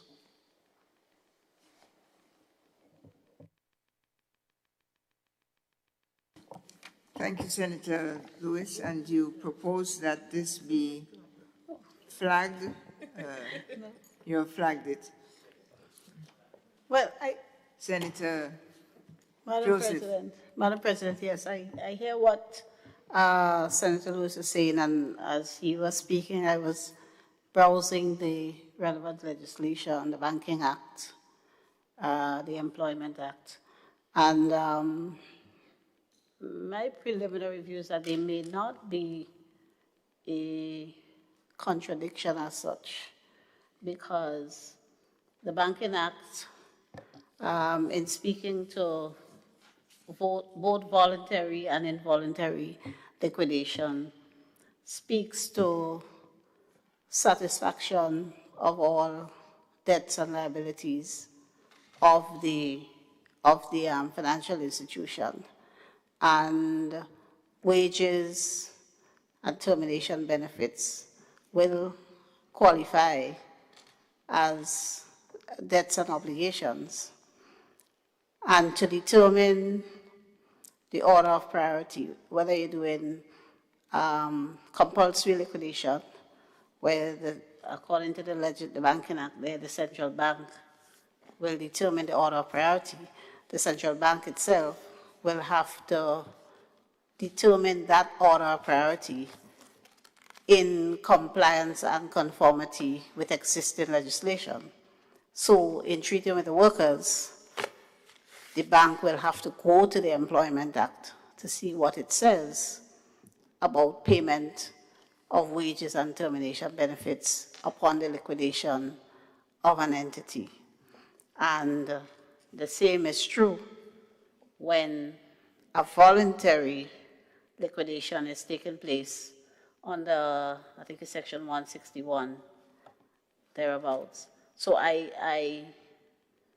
my view of it, looking at it just now as you raised it, is that in the liquidation process, the liquidator would have to refer to the relevant legislation when dealing with a particular class of workers, or not workers, creditors, so that the workers, that category of creditors, will have to be treated with in conformity with the Employment Act, which will, based on Section, is it 85 of 87 of the Employment Act, will put the worker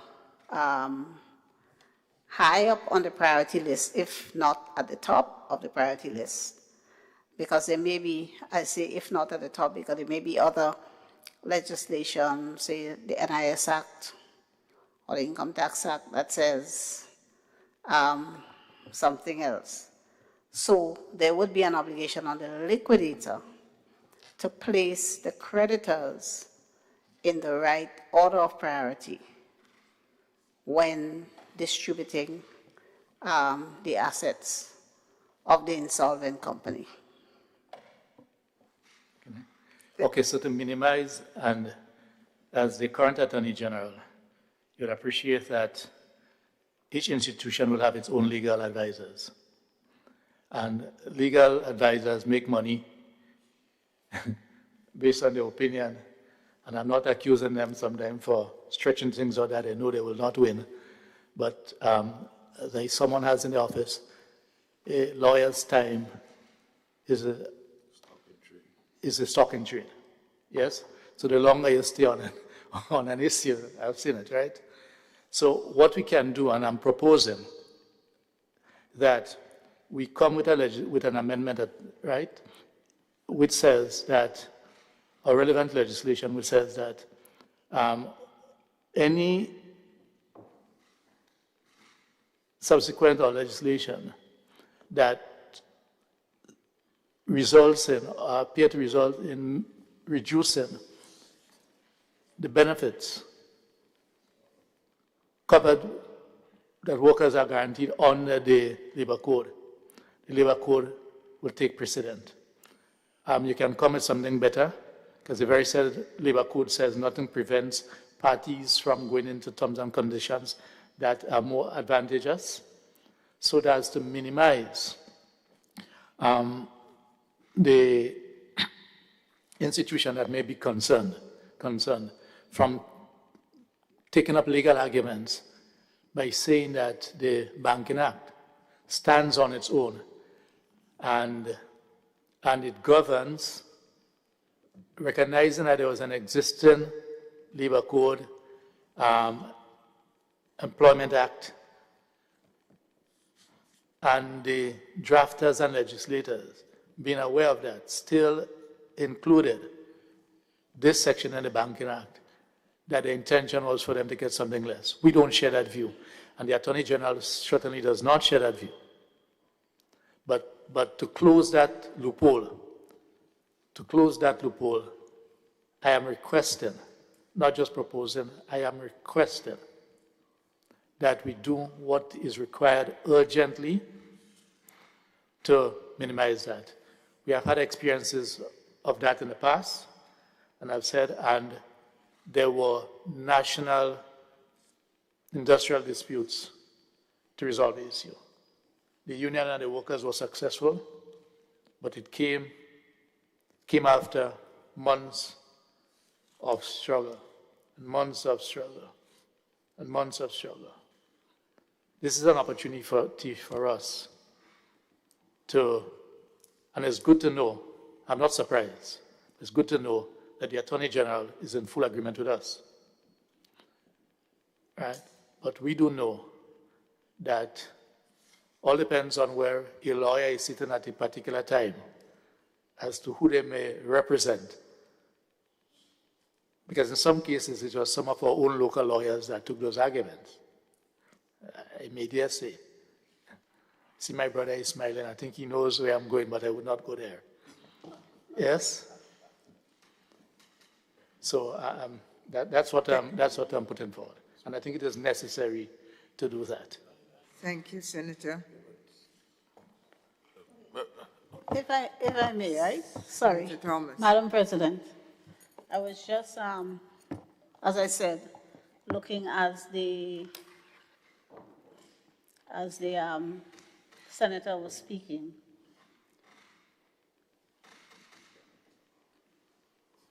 Right. So as I said when I was speaking in the debate, Section 153 of the Banking Act speaks to an entity under the Act in liquidation, and 153 subsection 2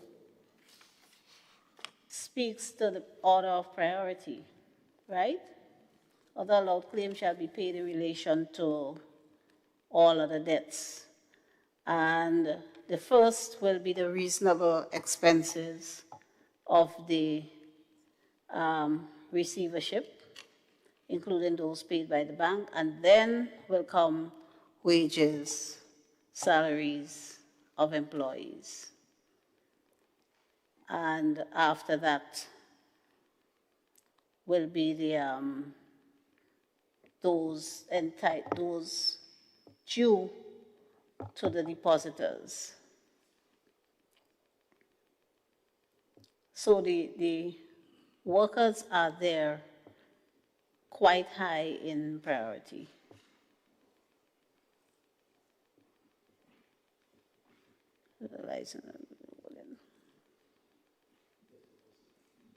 Yeah, the workers are there quite high in priority. Similarly, under the Companies Act, but we know that the Companies Act doesn't apply to the Banking Act. Yeah, yes, permit me. For the avoidance of doubt, Section 87, subsection 3 of the Employment Act makes it absolutely clear that the workers are the first priority. The Banking Act, Section 153, priorities, if I may read it, says, number one, in any liquidation of a licensed financial institution or financial holding, companies' assets, allowed secured claims shall be paid to the extent of the realization of the security, or the security shall be delivered to the secured creditor. Other allowed claims, so in other words, other allowed claims mean that this comes after. Other allowed claims, so we do not know, based on the amount that has been owed, workers might end up getting nothing from the $100 that is left. So let's be clear. The Employment Act, 87.3, makes it absolutely clear, before the state, before NIS, before anything. This here says, priorities in payment of claims, number one comes before number two. And it says this, and then it says, other allowed claims shall be paid in relation to all other debts in the order described below. And the first thing is necessary and reasonable expenses, so the workers are not even priority number one. Where in the Employment Act 87.3, it leaves no room for doubt. So even the necessary and reasonable expenses will be paid after number one is taken care of, and that's provided there is enough money to be paid. So if we agree, as the AG was implying before, that workers should be the priority, I'm saying, or the Employment Act will stand, then there is no need, in my view, for us to be debating this. Because if the Attorney General is in agreement that the Employment Act takes priority, then I would expect the agreement from this side to say, yes, we will make the necessary amendments. But I am wondering now that questions have been raised as to whether or not our minds are meeting. If I am to accept what the AG said, and this here is the Senate, this is in this room here, whatever we say ought to carry weight. I mean, we are not on the negotiating table where one side is trying to get something. We are sitting here trying to do the business of the society. Although we sit on opposite side, but in this committee stage, we are exchanging ideas that we all agree that a worker ought to be given number one priority. And in the Employment Act passed in 1999, which took effect in 2000, workers have been made number one priority. But in the Banking Act of 2015, and you know the reason I was advanced? It's the same discussion that we are having here. That, look, this is something that's been handed down to us regionally.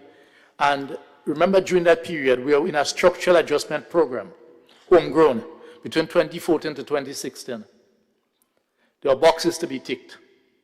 Boxes to be ticked, but the other Caribbean countries did the same thing. Antigua was the difference.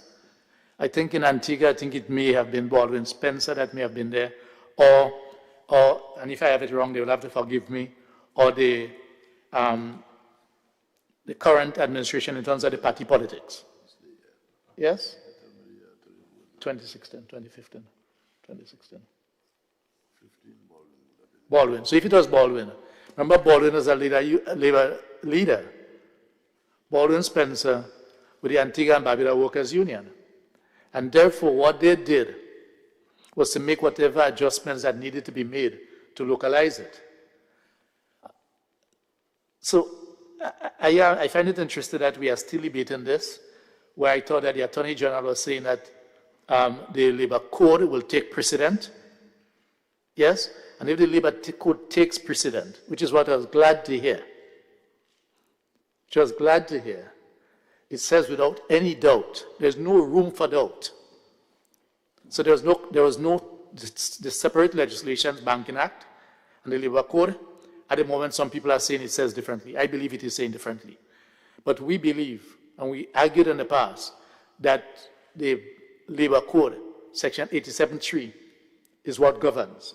But obviously, you would have people from the other side, from the employer side, their legal advisors, for whatever reason, arguing differently. So we can get rid of that if we were to accept that the side there, the government side, shares the view as originally advanced. I don't want to say I find my friend kind of back, you know. But you know, I mean, I find she kind of changing what was originally advanced, which I jumped at. But for the record's sake, I'm just asking that it be recorded once again that Labor is requesting and is proposing that in order to prevent the possible confusion, that we do what is required to ensure that workers who work in the financial industry are not disadvantaged, and that we do not allow the room for an employer who may have a different view for whatever reason to do something differently. And I don't think I can say anything more. I'll just rest my case. I want to join the conversation.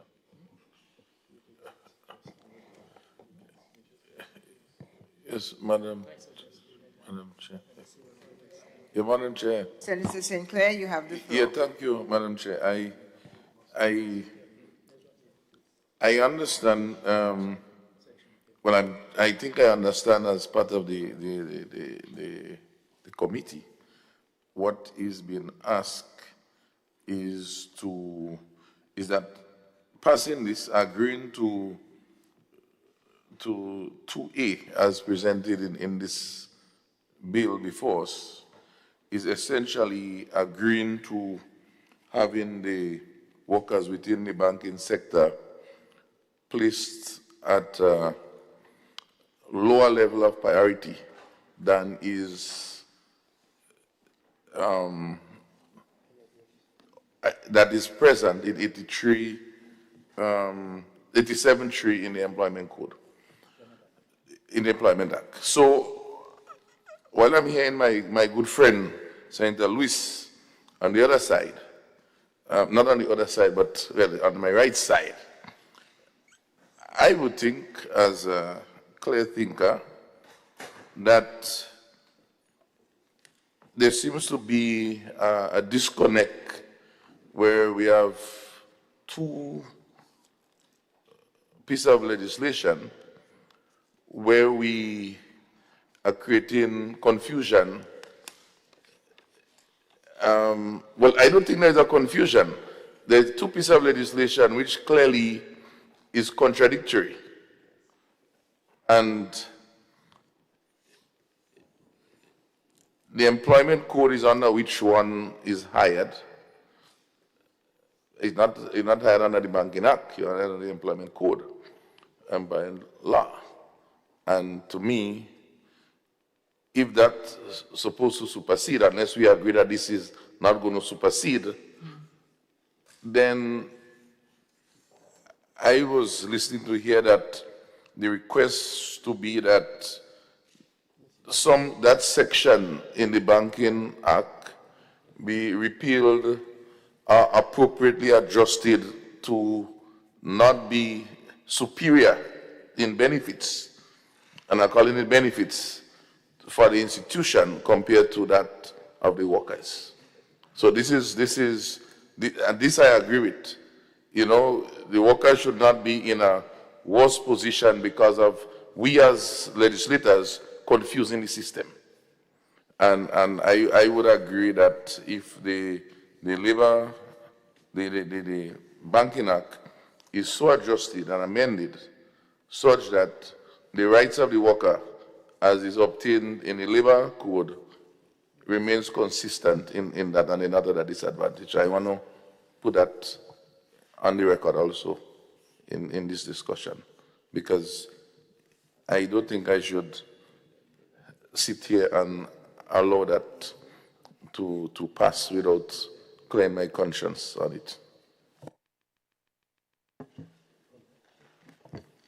Thank you, Senator Sinclair. Senator Horsford. Thank you very much, Madam Chairperson. I think it is worth allowing my colleagues on the government side to retire and give this full measure of thought, because as we all have noted today, this is harmonized legislation that comes from a particular policy decision in relation to a specific subject matter, which is financial institutions and the audit, particularly in relation to Section 153 of the Banking Act, the priorities of discharge in relation to payouts and settlement of creditors on the liquidation of a financial institution. That Banking Act and that regime came after the promulgation of the Labor Code, which expresses itself, that is the Labor Code, to be of general application, but you have a Banking Act which is of specific application. And so my distinguished friend, the Attorney General, knows how tribunals that arbitrate legal disputes consider these things. It is a legitimate concern, and we see it as a legitimate concern as well, because there is a differential. The differential clearly is that if you have the demise after credit risk or illiquidity of a financial institution and it's being wrapped up, workers do not have the supervening priority as they do in cases of companies and other types of corporations.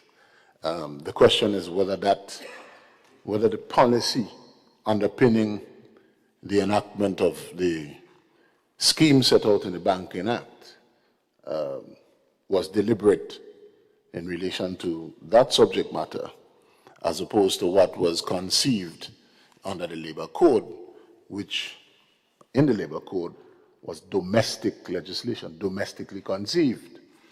So my friends would need an opportunity to confessedly engage themselves and their colleagues on this issue so that they can domesticate, if that is the policy position they wish to adopt in agreement with the movement, and certainly this side of the House, they will have the opportunity to give some thought to that.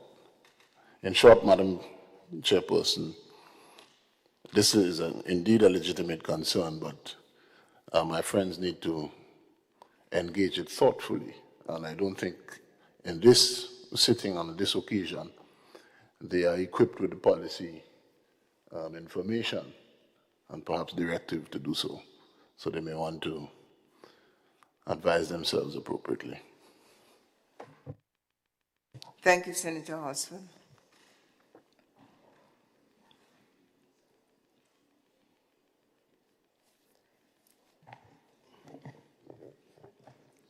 Senator Rahman. Thank you very much, Madam Chair. The question that I have is, has this been passed throughout the region already? Are we at the tail end of passing it, or are we one of the first to pass it? Has this been raised by other islands? And is it the norm within the region? Because if the labor code says that the first that should be paid is wages and so forth, is that common throughout the region? Because we know that the union movement is pretty united throughout the region, and they consult and so on for a long time, for decades. So perhaps it has been missed by others. And the question comes to mind, what would be the contention from the banking institutions to have it flipped so that it is rather than it being done locally here alone? Because if you have, I mean, when we look at the wording, we see that the wording says necessary, and this is the Banking Act, necessary and reasonable expenses of official administration and receivership. So they pay back what they owe, basically. And they also owe wages and salaries. So I would take it back. I would find out what the rest of the region says about it and see if there are other implications. But I don't see why there's a difficulty with what Senator Lewis, in fairness to those who have worked, I don't see why there's a difficulty there, or there should be a difficulty there, even in them accepting that. So that's my take on it. I'm surprised that he is the first one to raise it. In other words, if that is so throughout the region. So I wouldn't be able to. And then the wording as well would have to be the suggested change to the wording would have to be formulated. So I think this is something that, as Senator Horsford says, they have to think about, discuss, and address. Thank you. Madam Chairperson, this is my last offering. I understand the situation. It boils down to this very short question that my friends opposite have to ask themselves. What is your policy on this? To maintain the differential, or to ensure that what is in the Labour Code also applies in the context of the Banking Act? Simple as that. So what is your policy position? They'll have to decide that. Thank you, Senators Rahman and Horsford. Madam President, I didn't intend to say much more, but I feel obliged to agree with the first point that Senator Horsford raised, that it is a matter that consideration can be given to, but of course not here and now. Yeah.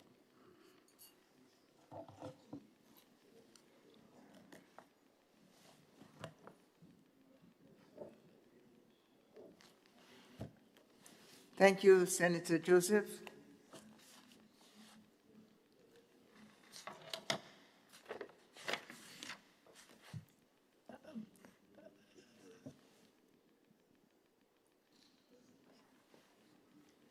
We proceed. Senator Lewis. So I would like to know, where are we? I heard what the Attorney General has said. And so as it relates to this, I would like to know the way forward in reference to that specific Section 178 of the Banking Act versus 87.3 of the Employment Act.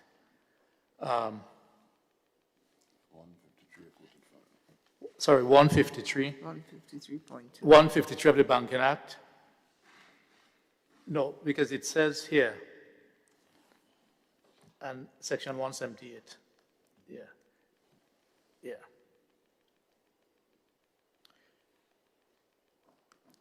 Yeah, because 178 addresses other matters. But in relation to,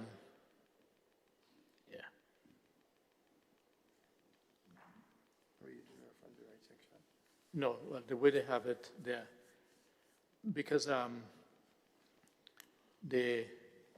me see, 178.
Yeah, sorry, because 178 and part 10 is what, part 10 is under what 153 is under. So for clarity, so I'm not 178, I'm okay with 178. 178 is a secrecy. However, because the colleagues raised it with me, I got a bit, under, it says, speaking about amendments to part 10, one of the Banking Act, because it is safe in part 10. First of all, Senator Lewis, clarify section part 10. Part 10, 153. 153. 153 of the Banking Act, because 153, I was correct all along, colleagues, is section 153 because it falls on part 10. That's correct. This amendment is saving part 10, which 153 falls under, and by saving 153 under part 10, it is reducing, because part 10 already reduced in the Banking Act, the benefit as exists under 87.3. So I'm not changing it. So it is 153, but it's under part 10. So 178 stands for itself. I'm not addressing 178. 178 is a secrecy. Right. Yes? So it is 150, it is 153 under part 10.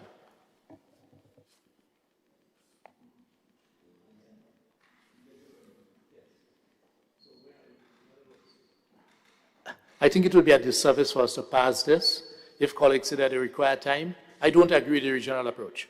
Let me be frank. I hear my colleague here, because each one of us have to address domestic issues. And I can tell you, all depends on who is in administration at a particular time, have a different outlook. Yes? All depends on who is there at a particular time. This is Grenada.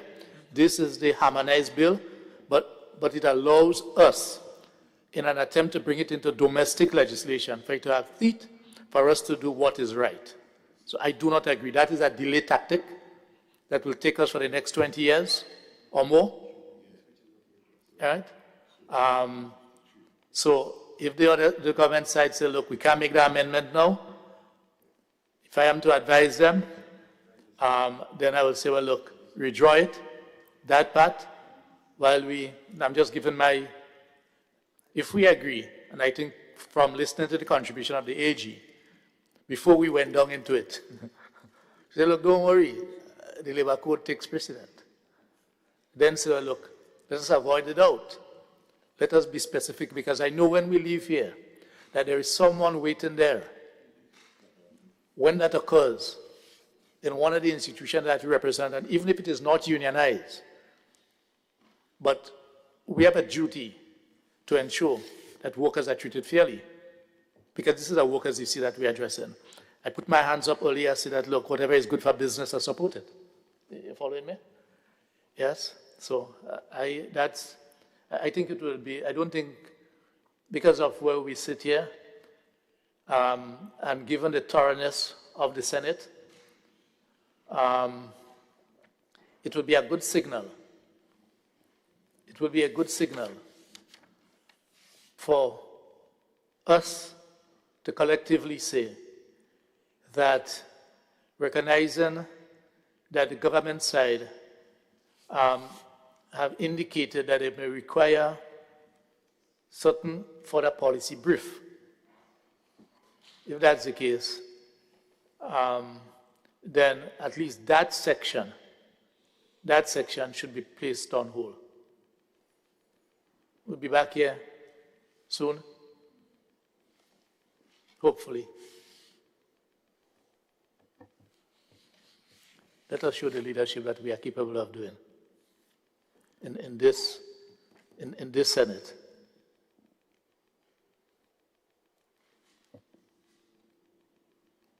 And I speak with colleagues who have walked that road before.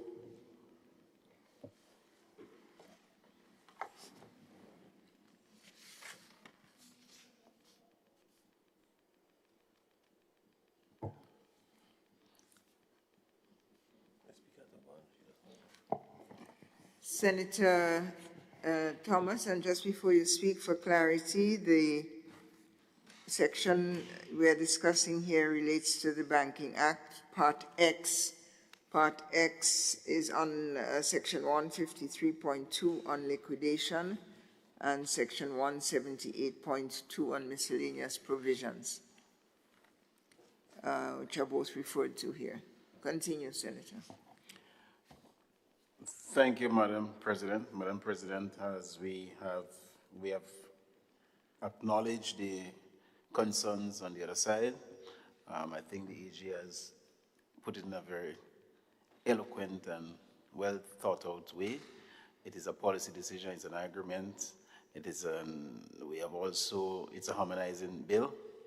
And as she has advised, we can always make the amendment later on, but I think we should proceed today. Madam President, before you go, Mr. Lewis, the other thing. Before what? Senator Lewis. Comrade. The other thing, Madam President, based on the point the Senator is raising, any amendment that will have to take place would be to the Banking Act, not to the legislation now under consideration. It would have to be to Part 10 of the Banking Act. So there really is no need to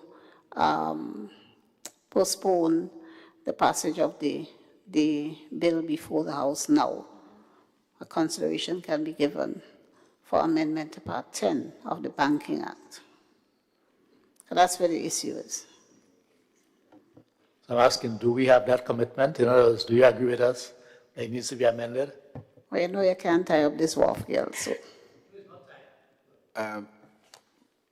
Senator Andre, this is the Senate.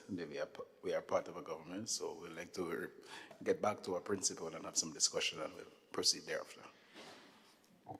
No, I understand that, but I just thought I could ask, what is your take? Now that you could do it now, but I will be able to tell my colleagues, yes, our colleagues, have given the clear understanding on the matter, but I understand. I'm not sure. At least the public is listening. I'm not sure if you hear me clearly, are you? No, let me come. I'm saying to you, this is we're members of the government. It's we need to get back to our principle, have a discussion, and then we could proceed thereafter. Noted. Lovely. Okay, good. Covered.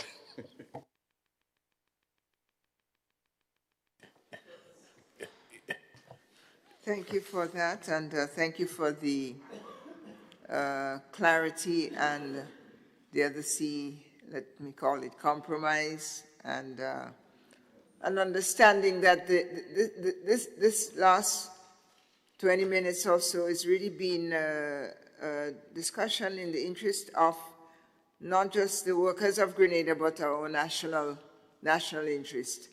And so I was happy to allow it and to see that although we are in a series of regional arrangements where there might be what's the word I'm looking for, where our interests might not be paramount, we must and can pay attention and look after that. So thank you all for your discussion. Always getting late, but I offer the floor to you again, Senator Lewis. I just must make that point. I hear the issue of regional, but it's our same regional leaders who for years have not been able to get us at a point with freedom of movement of people. A number of governments have agreed to do that, and all of us inside here know that. But in their own individual interests, that is holding back the region, not only on the freedom of movement of people, but goods and everything else.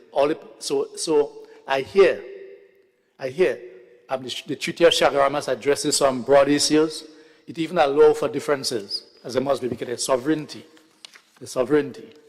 Right? But Grenada has been capable of leading and should continue to lead by ensuring that, one, we do not give up the advantages that we have in order to harmonize. What we should try to get is the region to come to us wherever. And where the region has something that is better than us, we ought to be open enough to see that we want to inherit it. Final comment on that. Thank you. Thank you, Senator Lewis. We continue with the consideration of the bill in committee. We have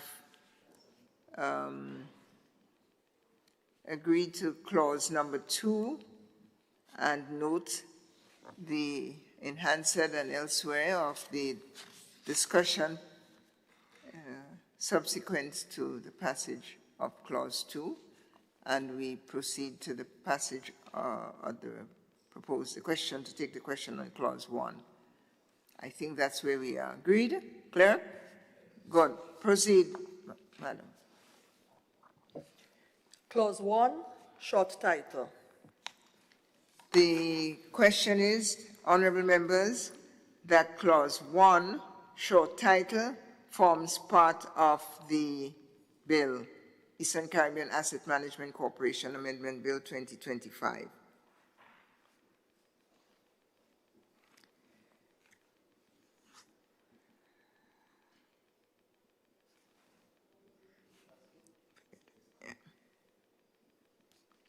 Right, sorry. All those who are in agreement say aye. Aye. And those opposed say nay. Ayes have it. Senator Thomas. Madam Chair, I beg to move that the Senate resumes and the chairman of the committee reports progress to the bill. Honorable members, the question is that the Senate resumes and that the chair of the committee reports progress on the bill. All those who are in agreement say aye. Aye. And those who are opposed say nay. Ayes have it.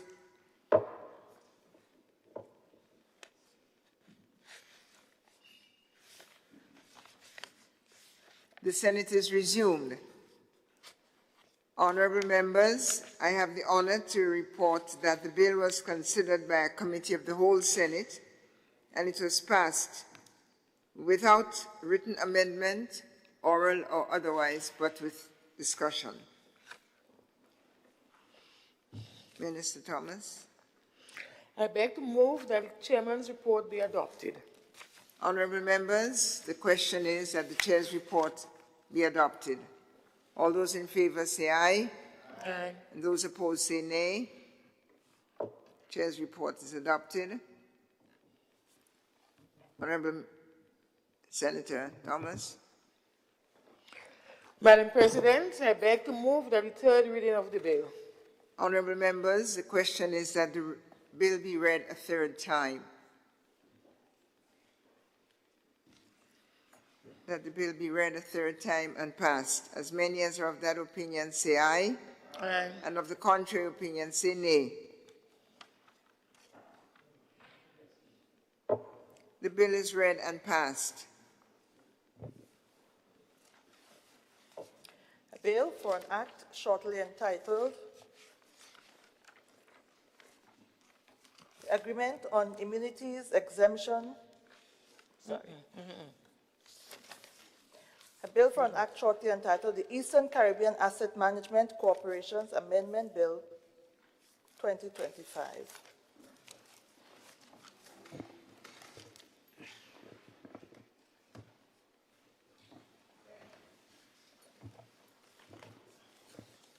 Thank you.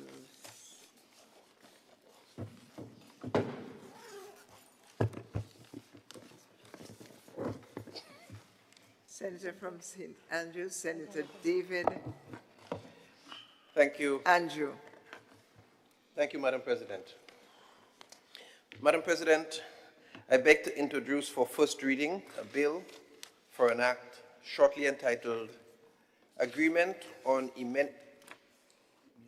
Immunities, Exemptions, and Privileges between the Cooperación Andina de Fomento, which we refer to as CAF, and Grenada Bill 2025.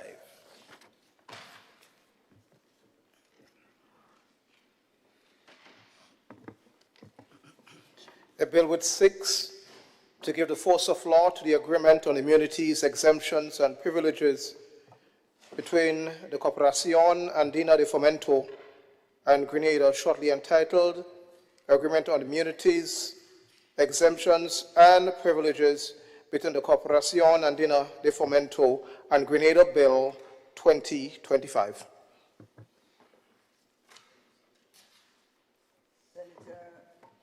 Senator Andrew.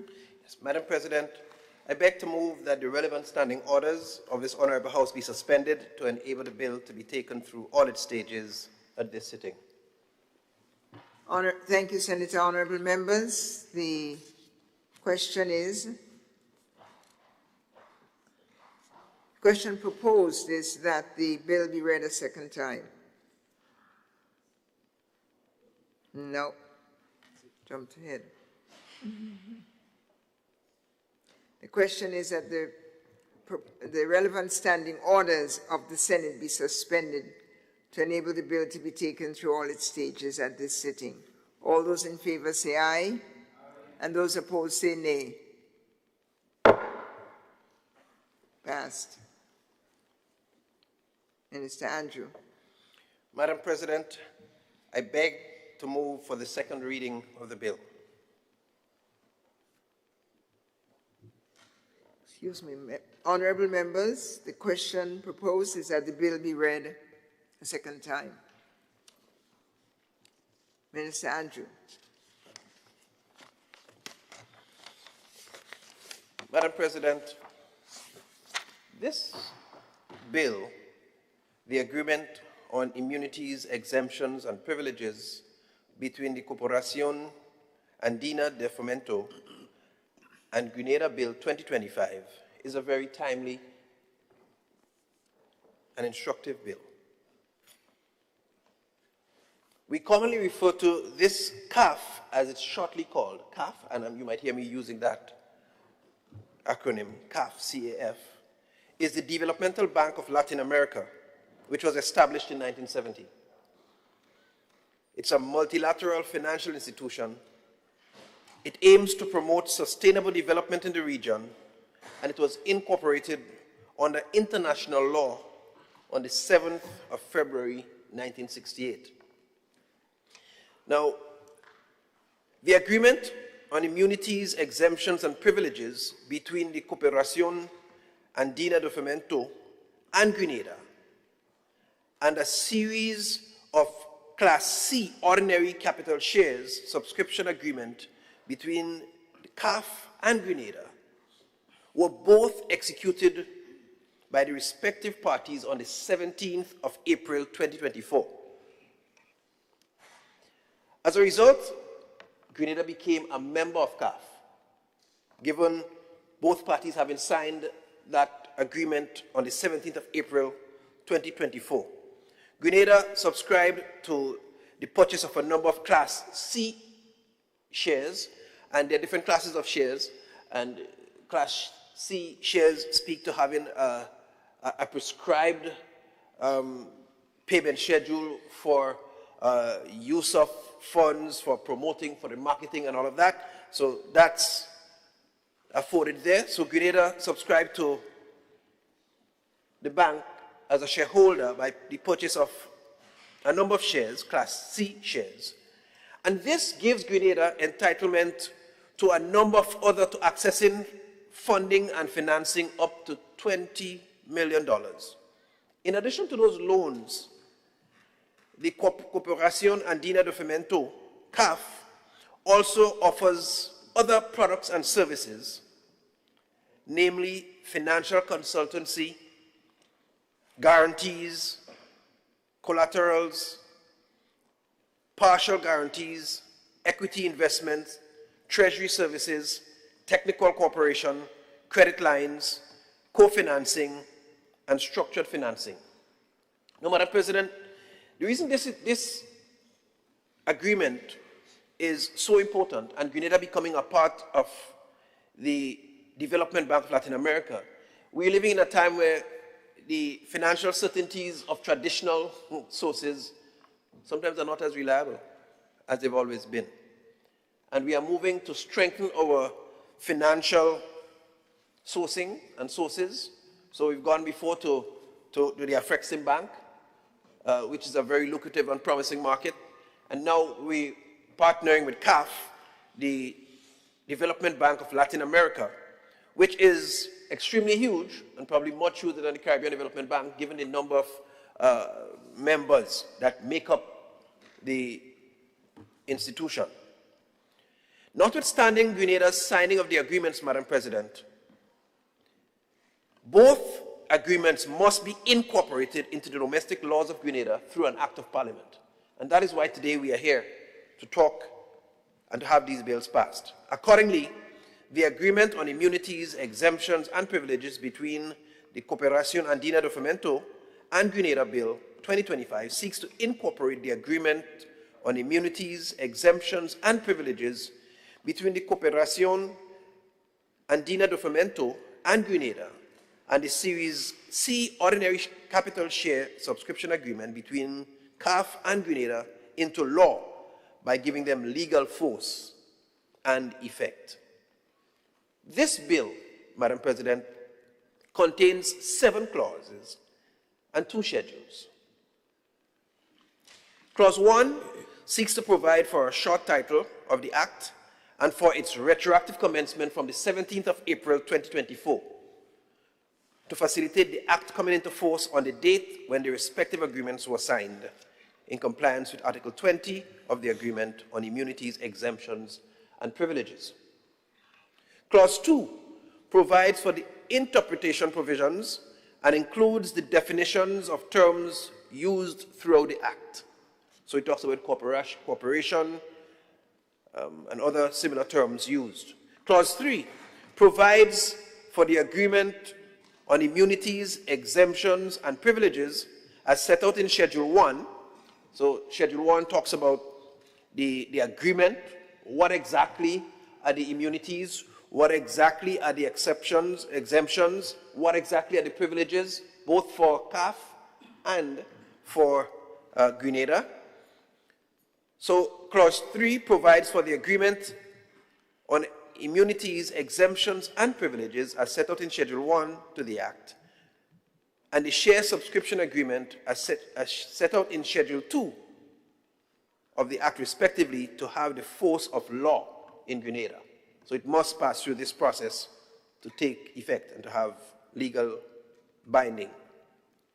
Clause 4, Madam President, provides for all monies required to be paid by the Government of Grenada for the purpose of meeting its obligations under the Agreement on Immunities, Exemptions, and Privileges and the Share Subscription Agreement to be charged to the Consolidated Fund. Clause 5 exempts the corporation from the application of certain legislation or legislative enactments and from the payments of specified duties and charges. And you would see listed in the legislation or in the bill examples: stamp tax, income tax, property tax are some of those that are listed. So should, in case CAF decides to set property up here, they would have entitlement to some of these privileges. They can't have offices, they can't have spaces on the island should they choose to so do. Clause 6 provides for amendments to the agreements on immunities, exemptions, and privileges, and the share subscription agreement as agreed to by the parties to be reflected in the respective schedules to the Act by order published in the Gazette. So it's whatever amendments that can be made or that may be made over time that will be reflected officially and published in the Gazette. Clause 7, Madam President, empowers the minister to make regulations to give effect to the provisions of the agreements on immunities, exemptions, and privileges, the share subscription agreement, and the Act. So the minister is empowered to make regulations to operationalize much of the Act. And to bring to your attention the Schedule 1, of course, it sets out the text of the agreement on immunities, exemptions, and privileges between the Corporación Andina de Fomento and Grenada, and of course the exemptions from stamp duty and all of these details are given there. Schedule 2 sets out the text of the series of ordinary share capital subscription agreement between CAF and Grenada. It speaks to the number of shares, the cost of the shares, the schedule of payments in relation to the shares. All of those details are outlined in Schedule 2 as they both form part of this bill. And Madam President, given the necessity to diversify our financial reach in this particular period of this global space, I think this bill very timely, very appropriate. The Latin American market, for instance, is a very vast market that we have not sufficiently tapped into. And so I think it's very timely, very appropriate, and I therefore commend this bill for discussion and no doubt approval by yourself and the members of this ordinary house, this honorable house. Thank you very much. Thank you, Senator David Andrew. Honorable members, the question proposes that the bill be read a second time.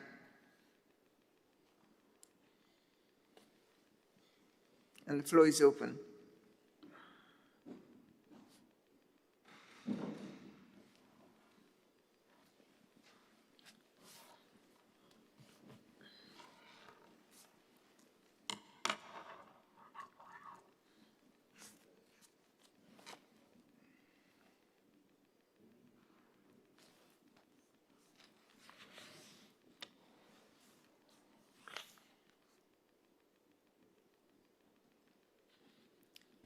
I see no request. Yes. Yeah. We just Senator we just was having a negotiation. Kick it out. Yeah, no problem. Well, you know, I guess he understands the pitch. So, Madam President, okay, so the question we can ask in this, and basically what we are seeing here, as Senator Andrew presented, is the same as we would have joined with the African Development Bank and finding new opportunities to access funds. It's same thing like the World Bank. You have to be in, you have to pay your subscription, and you do this through shares and membership. And that's how it is always done. So we understand that. The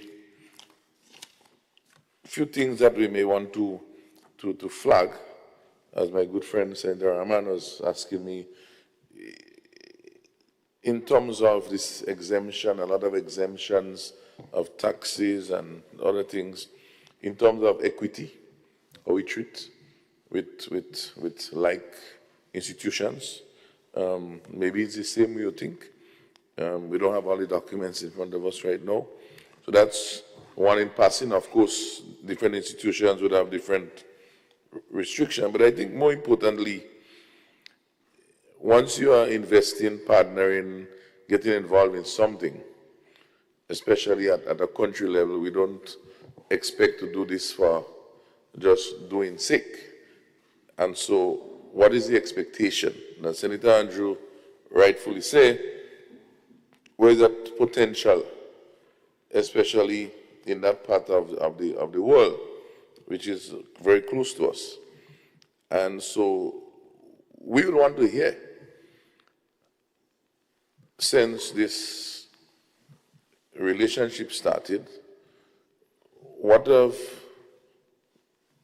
we done so far? I'm not saying what the bank has done, but what have we done in terms of accessing, maybe receiving, little as it may be, and the prospects of what is down the road, not just return on investment, but it's what can we access? We have this project coming up, and we expect to get funding from this institution, because you don't just join things today and hope that, well, 5 years down the road, how would you get what you're looking for? You must have done the analysis and have some strategic relations. That's why you want to go in there. You don't just leave and say buy a piece of land there and hoping you'll get the money. You'd have done some prospecting. So the question we have to ask ourselves, does the investment make sense? Does the relationship make sense? And you could strike that question if you want to. And then ask, well, we expect something to happen. I mean, we're not foolish. We know what we're doing. So then the question is then, what actually? Then we know what we're doing. What is it? What we expect? You know, we expect to have funds to build schools, to build hospitals, to get equipment in agriculture, to fix roads, you know, over what period of time? And do we have projects in the pipeline that we already can pull up the shelves and look for a streamline of funding? We haven't done anything yet. We have to wait for the bill to pass first. So that's why we ain't do nothing yet. I don't know. So I think this, to me, would be the more of interest that we like our dear friend on the other side to assist in. But those relationships are important. And particularly, we see what is happening again in the north. We must diversify our areas from which we can have benefits. You know, you see China, you see Africa, you see Latin America. But it means also that outside of government, what is there for other investors within the private sector? Is there for other consortium can access different type of improved financing rather than going through our local institutions? Or maybe the development bank, well, you know, they have their own issues, but the development bank can access affordable financing for various initiatives. So this is kind of, what does that mean for us? What is the purpose? And how we intend to make this make sense in the medium to long term. I think that is my interest right now. Thank you, Madam President. Thank you, Senator St. Clair.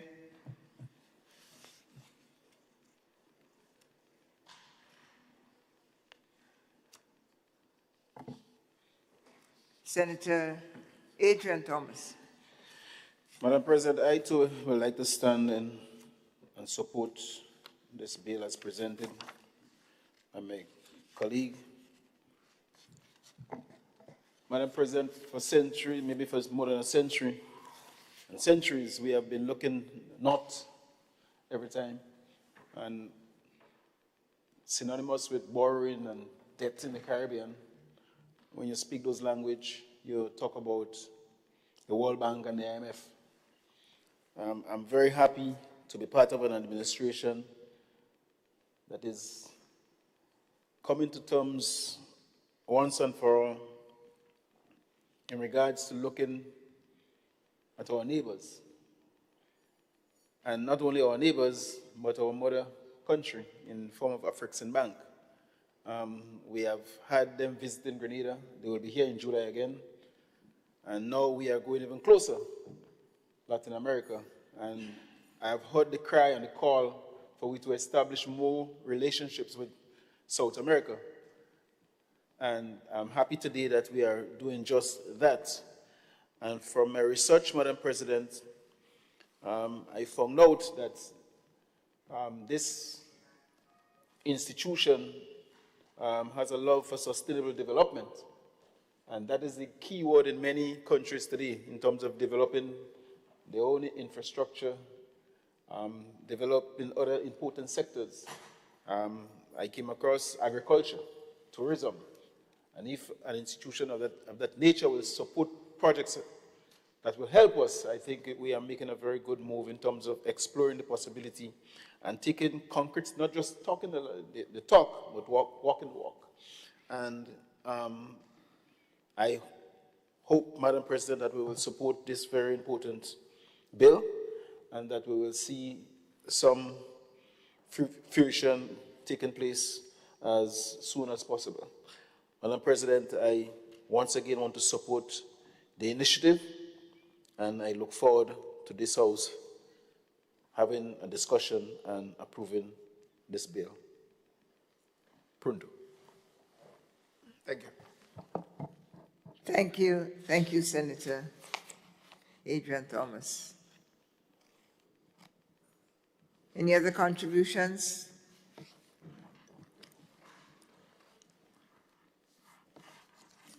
Hearing none.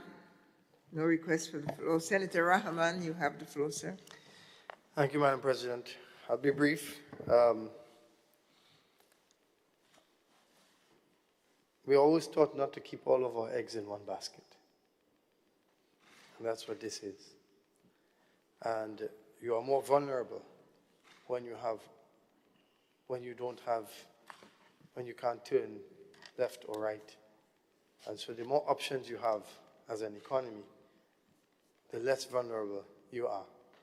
So in that context, this is a good thing in the same way that our relationship with the Afrexim Bank is a good thing. And we see what's coming on with that in the next month, that trade mission. And so this has the same opportunity to bear fruit with our brothers and sisters in South America. And we look forward to that. The only thing I find that is that we give up a lot. We give up a lot. I find that it is like, we don't give that to anybody else in terms of whether it is any particular act that would apply to a foreign entity or a foreign corporation and so on. We roll out the red carpet. And I guess that perhaps that is the norm. But when I read that, not only that the organization, but the employees of the organization and their family members and so on can go and come and don't have to contribute in a sense like the rest of us do. It's a lot. But I guess that is the norm. I'm not familiar with what the norm is around the world for membership in these types of institutions. So I could only imagine that this is the norm. But I'm definitely happy to see that we have other partners that Grenada can lean on. Thank you, and I support it. Thank you. Thank you, Senator Rahman. Senator Cox, you have the floor. Madam Chair, while I do understand the importance of this agreement, and as the bill indicates, this agreement was already signed, I too shared the same concern after thoroughly going over the agreement in terms of the extent of what we are foregoing, and even to the extent of the employees. I think the word that came to mind when I read through it was that they are basically untouchable. Yeah, it seemed like they had sweeping immunity to almost everything. As like Senator said, I don't know in the context whether or not that is consistent or normal in these agreements, or all the previous shareholders are exposed to the same agreement I would hope so, and not just Grenada that is being subjected to that. But it is quite extensive. I was reading, and it's like it wasn't stopping. More was being added as I go into the different sections. So I do hope that this, in terms of returns for us, based on what we want to do, will far supersede what we have agreed to give up as a country. As I say, I don't have all the details in terms of precedents, but this, it was a little bit, for want of a better word, scary for me. So this is just, I just wanted to point that out as an observation as well, and a concern. But as I said, if that is the precedent, then we probably ought not to worry too much about anything, but I can't speak as to the extent and whether or not that is satisfactory or fine. But I just wanted to raise it for what it's worth. Thank you. Thank you, Senator Cox. Senator Lewis. Thank you very much, Madam President. I too understand the need and the importance of looking elsewhere in terms of our arrangements, recognizing that the traditional friends from the North sometimes do not pay much attention to us, and recognizing that the Global South has a keen interest in us, whatever relationship that we have. However, I too, as a national, probably not understanding these, well, I don't want to say delicacies. Someone, you may be able to better help us here, someone of your repute and experience in the diplomatic circles. The more I read this, I started to wonder, well, what is it happening? So let me make the point up. I understand us looking elsewhere and going into arrangements. But I find so much detail. I mean, take for instance, something else under Article 11, and all of them are more or less the same, but just use. I mean, in an agreement which has to write out, it says that Grenada undertakes in matters of foreign investment and exchange control. What para or section or page? Article 11, page 5 of 7. Page 5? Page 5 of 7. Yes. Article 11.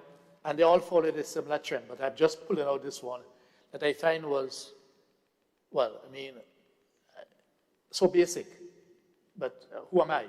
But it comes to us from a question. It says here, 1, an expeditious procedure for the approval of foreign investments and exchange operations for the investments of the corporation in any company in Grenada.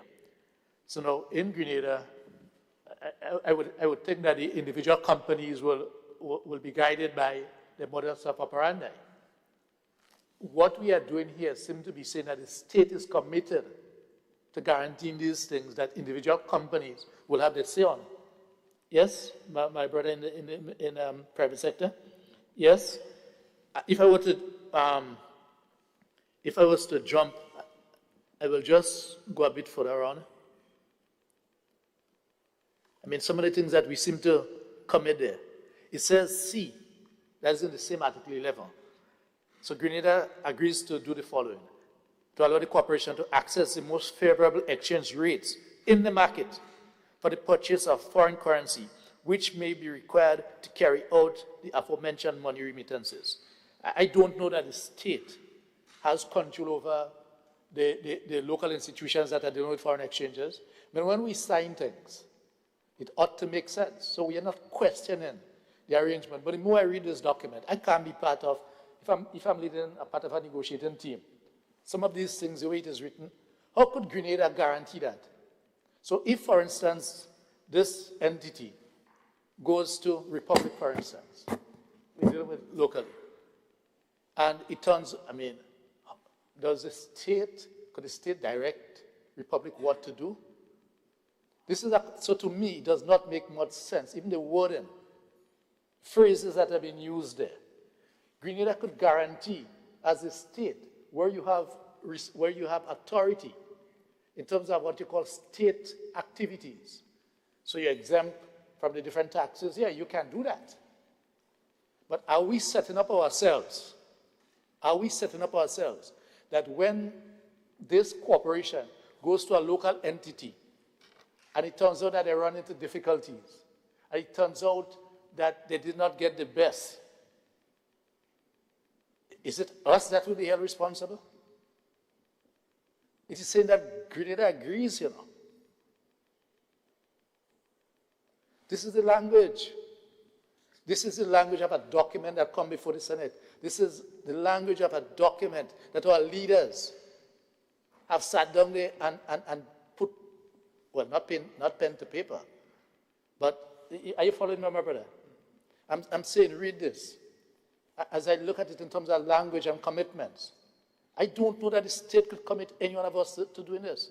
So the feeling that I got, similar to what Senator Cox indicated, but I'll expand it.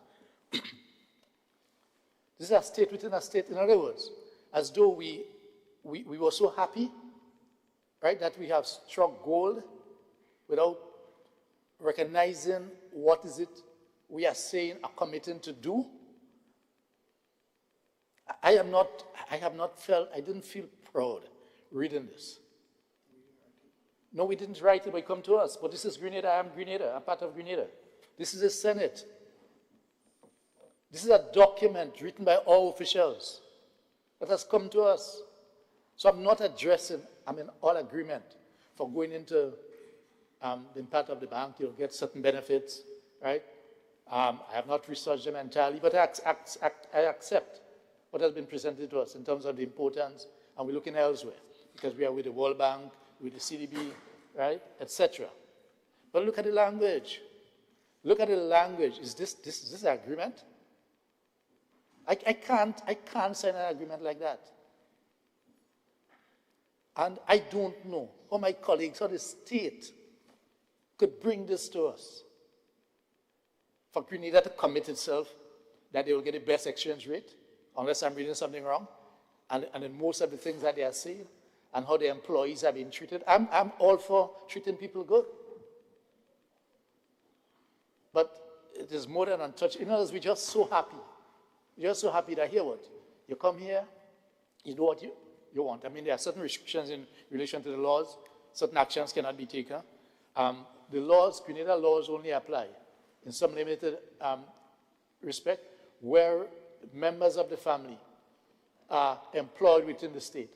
And my understanding of this is not employed with the corporation, but so, for instance, husband and wife comes, or mother and father comes, and they have children, and one of the child is employed with one of our local companies, they'll fall under the laws. But there's some things they'll be exempted from. They're expected to perform certain things. But otherwise, they are totally, I mean, I think, I wonder if I have seen it properly, the vehicle may require diplomatic plates too? Yes, diplomatic plates. In other words, so I got the feeling, when I started it, I said, no, but we are in Italy. You know, the Vatican State, you know, I think that's the only country I'm aware of, subject to that there is a state within a state. There's a state within a state. But for our sake, as proud people, language is important.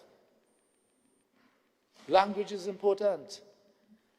So we have no difficulty. I have no difficulty with the arrangement that you go into the bank, the business arrangement.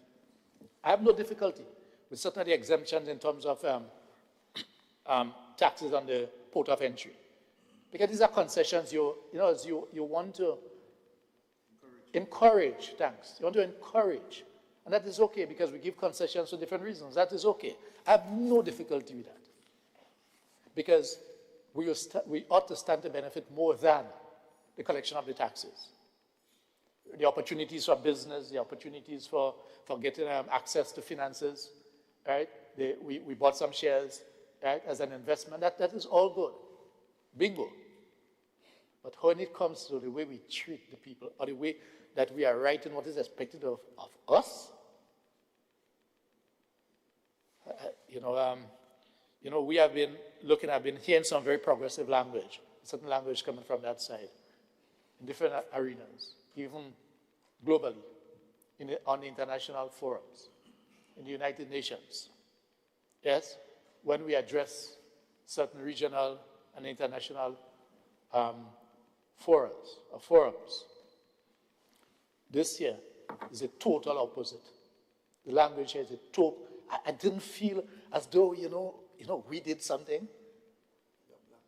Yeah, well, more than a blank check. If there's anything more than a blank check. In other words, it's not just a blank check, but we have written. At least when you have a blank check, some things are not written. But this year we have written.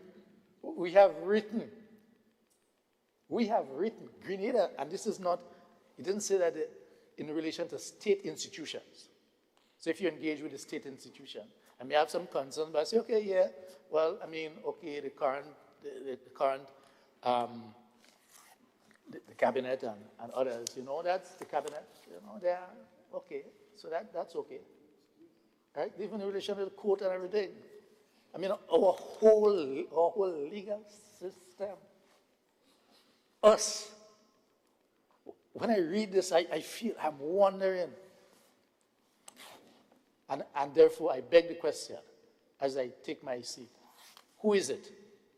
Who is it that okayed the write-up of this document? I will hate to believe that our cabinet colleagues have had sight of this, to be able to give their input, because I know colleagues and comrades better than that. And therefore, the question begs itself. Who did this? I take my seat.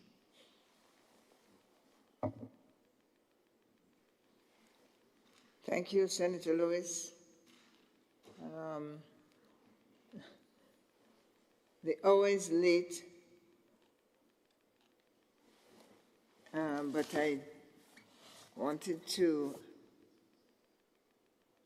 mention, I wanted some clarification. I'm not voting on this, of course, but I would like to make sure that we all understand and feel at peace with ourselves when we do anything we do in here. This is a basic standard, I would say. So to bring to the attention of the sponsors, page 4, and the signing of the agreement in Washington, D.C. in April, it will be good to get some information on that later on. Where is the original agreement? I think it is in Schedule 1, which is a bit short. And on page 5, where is it? Page 5, which financial provisions, point 4, all money is required to be paid by the government for the purpose of meeting its obligations under the exemption shall be paid on the consolidated fund, all right. And so on. Well, as I said, the hour is late, and perhaps we ought not to scrutinize what we cannot do in its entirety here. So we'll just register that, like the previous discussion, there is a need for more conversation, more clarity. I hear. Excuse me? That's a done deal since April, I think April 2024. So we had the rubber stamps, anyhow. Well, the documents are there, and I think we can anticipate that more information can be and should be made available to the Senate after the vote. That's my 2 cents. Okay, we proceed. The rest of Are there any other contributions? Hearing none, honorable members, the question is that the bill be read a second time. We have to close. Senator Andrew. Yes. David Andrew, please. Yes, thank you, Madam President. Yes. And let me thank my colleagues for their contributions towards this very important bill, their support and the acknowledgement that the diversification of our financing options is critical for us at this time. Tapping into new markets and to new sources is very important. I think Senator St. Clair asked if there was anything we got, and interestingly, CAF has already, even before any agreement was signed, they were the ones who sponsored, I think it was $50,000 US towards the staging of Unleash, the creative forum that we had sometime last year, right? So they have already been supporting, to answer Senator St. Clair's question. Now, he asked also about what's in it. When you become members of these organizations and groupings, you get access to concessionary financing at 1% and 1.5%, and this is extremely concessionary. So when you have major developmental projects, it's beneficial to pursue those options. And imagine you have an option like that, or with an Afrexim bank, other than probably the World Bank or one of those other agencies. So, in terms of the queries raised by Senator Lewis, I kind of struggle to see all that he said. I hear more emotion than I see linguistic relevance. Because I could agree that when I read it too, I did feel a certain sense, we're giving a lot, so I take that part, you know. But then I always have to remember, we are the ones who are trying to attract the business. We are the ones who, so I take that too. But it doesn't mean we have to give everything away, so I hear that. But I'm going back to Article 11, and there's plenty lament about who wrote it and the language that was used. But I see it says, Grenada undertakes in matters of foreign investment and exchange control to provide cooperation with, and it goes on to talk, and it says, 1, an expeditious procedure for the approval of foreign investment and exchange operations. Now, this sounds like increasing the ease of doing business index. This is what we try to do. We try to make doing business easier. And so if a businessman, I'm sure the business senator would agree, if you're coming into a place and it's easier because you have an expeditious procedure to get foreign investment or to get your thing set up, this is what Grenada is committing to. And I don't see anything wrong about the language here for that piece. And then we move on a little bit lower, because I think the senator referenced C. He referenced C. Access to the most favorable exchange rates in the market. In the market, I mean, the market forces are the market forces. And if you can get access to the most favorable market, access the most favorable exchange rates in the market for the purchase of foreign currency, I see no reason why, if we could assist with that or point them to or facilitate it, why it's a problem. Now, we did not say that the government guarantees. The language doesn't say that it guarantees, but it provides access to the most favorable. Right? Yeah, the top says it undertakes to provide access to. Right? So, well, you say it doesn't apply. But if for some reason, based on where the business is taking place, there's some need for some foreign exchange that has some varying rates. Access to the markets, so the market forces will ultimately determine. So I don't think it's something that we commit ourselves to that we cannot point them to. So I agree that there may be some concern that we're giving up some, but I think it's to attract what we believe is in our interest. I don't think it undersells our people. I don't think it puts us in a place where we commit what we cannot give, where we say we have to. So I still stand very committed to this bill and see great merit in it in a period when our economies stand to benefit significantly from diversifying our financing options and avenues. Hence, I commend the bill to you, and I thank all of you, colleagues, for your input and contributions towards this debate. Thank you much, Madam President.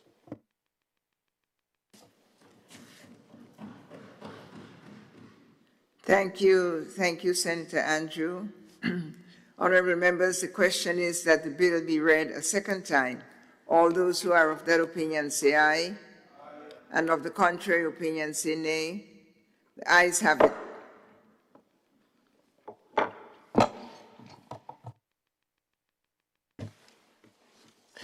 A bill for an act shortly entitled Agreement on Immunities, Exemption and Privileges between the Corporación Andina de Fomento and Grenada Bill 2025.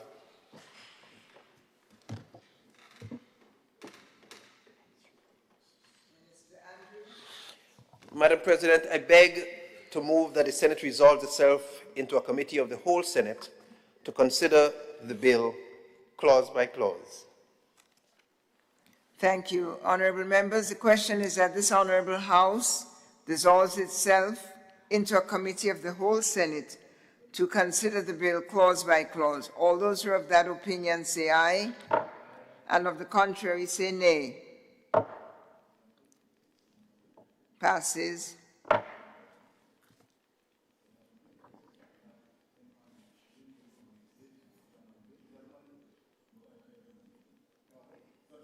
And the Senate is now constituted into a committee of the whole. Clause 1, interpretation. Honorable members, the question is that clause 1 on interpretation forms part of the bill. All those who have that opinion say aye. What did I miss? Light is on. Senator Cox. Just for procedure purposes, I was just inquiring whether or not this bill is a money bill, seeing that it's going to have impact on the finances of the state. I don't know.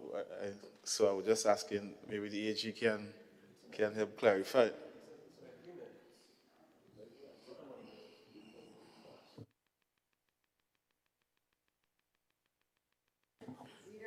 Leader of Government Business.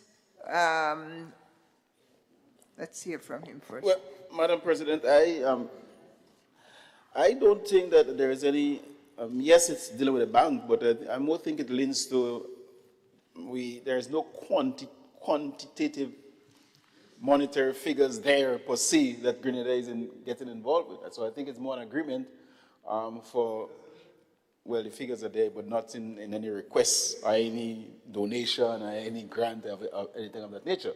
So Madam President, I more believe it's an agreement than anything else. So I guess the Clerk of Parliament can assist us there. Madam President. Thank you, Clerk. After the Attorney General. Please go ahead, Madam. The bill does not create a charge on the consolidated fund. And as such, it is not a money bill.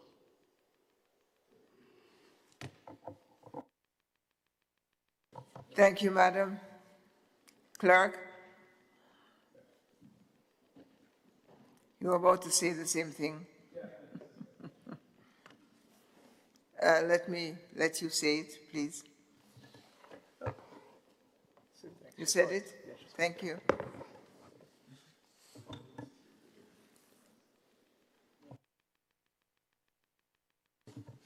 Clause 2, interpretation.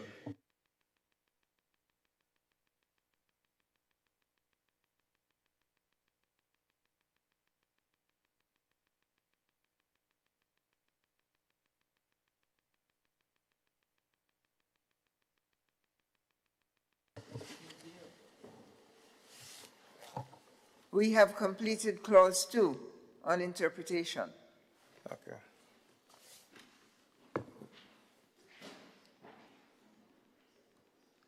Clause 3, agreements to have the force of law.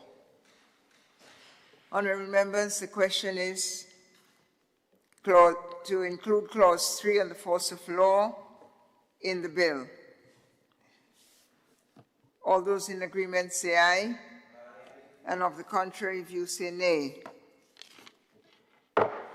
Ayes have it. Clause 4, financial provisions. Honourable members, the question is that clause 3 forms part of the bill. All those in agreement say aye. Clause 4. All those in agreement say aye. Those opposed say nay. Ayes have it. Clause 5, exemptions. Honourable members, the question is that clause 5 on exemptions form part of the bill. All those are in agreement say aye. Those opposed say nay. Carries. Clause 6, amendments to the schedules. Honourable members, the proposal is that clause 6 forms part of the bill. All those in agreement say aye.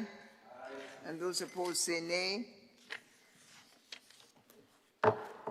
Carries. Clause 7, regulations. Honourable members, the question is that clause 7 forms part of the bill. Did I jump? Clause 6 forms part of the bill. Which one did he say? 7?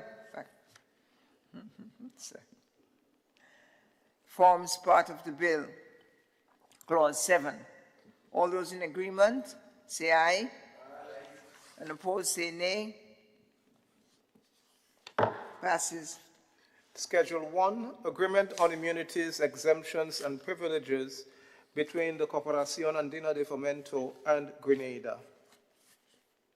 Honourable members, the question is that Schedule 1 on the agreement forms part of the bill.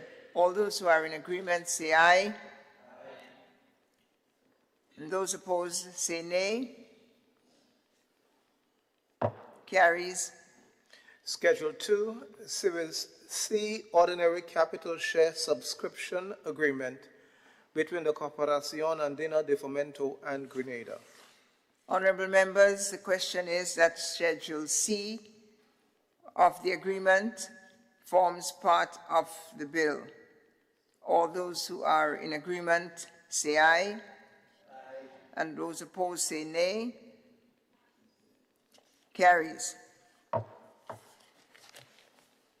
Clause 1, short title and commencement. Honourable members, the question is that Clause 1 forms part of the bill.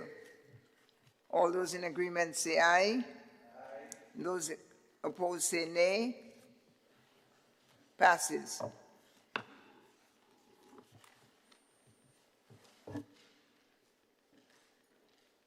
Senator Andrew. Madam Chair, I beg to move that the Senate resumes and that the Chair of Committee reports the progress on the bills. Honourable members, the question is that the Senate resumes and the Chair of the Committee forms part of the bills. Senate resumes, period, and report progress on the bill. All those who are in agreement say aye. Those opposed say nay. Passes.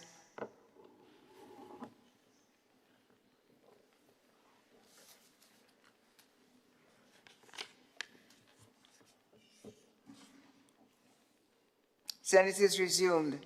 Honourable members, I have the honour to report that the bill was considered by a committee of the whole Senate and was passed. Senator Andrews. Madam President, I beg to move that the Chair's report be adopted. Honourable members, the question is that the chair's report be adopted. As many as are of that opinion say aye, and of the contrary opinion say nay. Report is adopted. Minister Andrew. Madam President, I beg to have the third reading of the bill. Honourable members, see a light? Is there a light there? No. Honourable members, the question is that the bill be read a third time and passed. All those who are of that agreement say aye, and those opposed to that agreement say nay.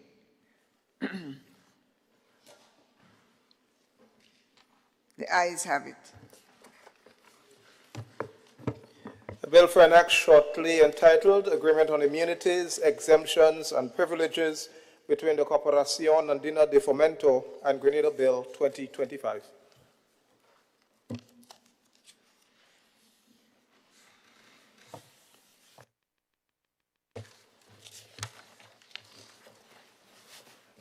Item number 16, public business.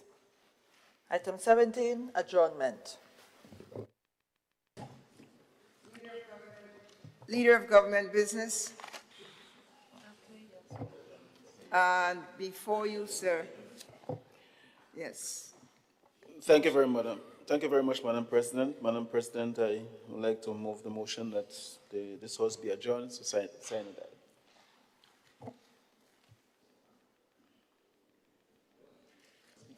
A second.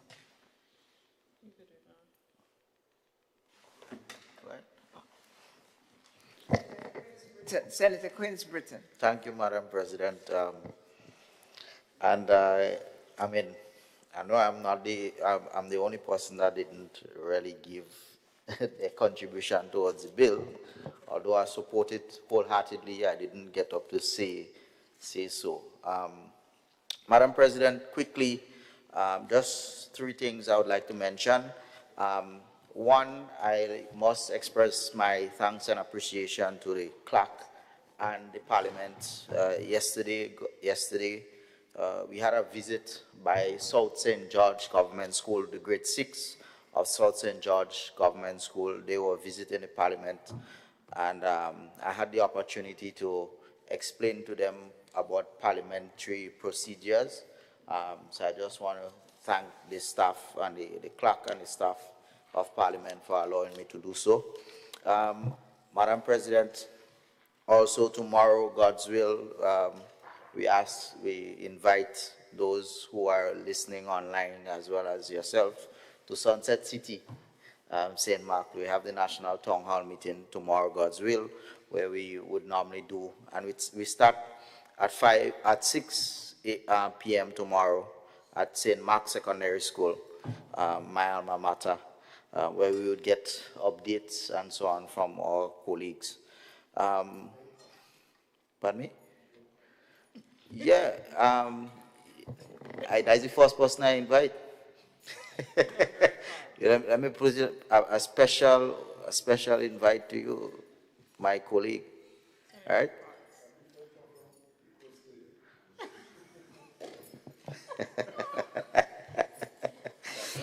And finally, Madam President, the Ministry of Tourism, Culture and the Creative Economy will on Thursday, and we invite you as well to that on Thursday, God's will, the Trade Center from 5:30 in the afternoon. We have a production called Symphony of Youth, where you have the National School Orchestra. The National School Orchestra, they would be performing as well as some choir and so on. So it's a production that would be just about an hour or so, Madam President. So it's something that you can, come and listen and partake in, just enjoy the musical talents of our young people, Madam President. So that, I like to be very brief. Thank you very much, Madam President. Have a good evening.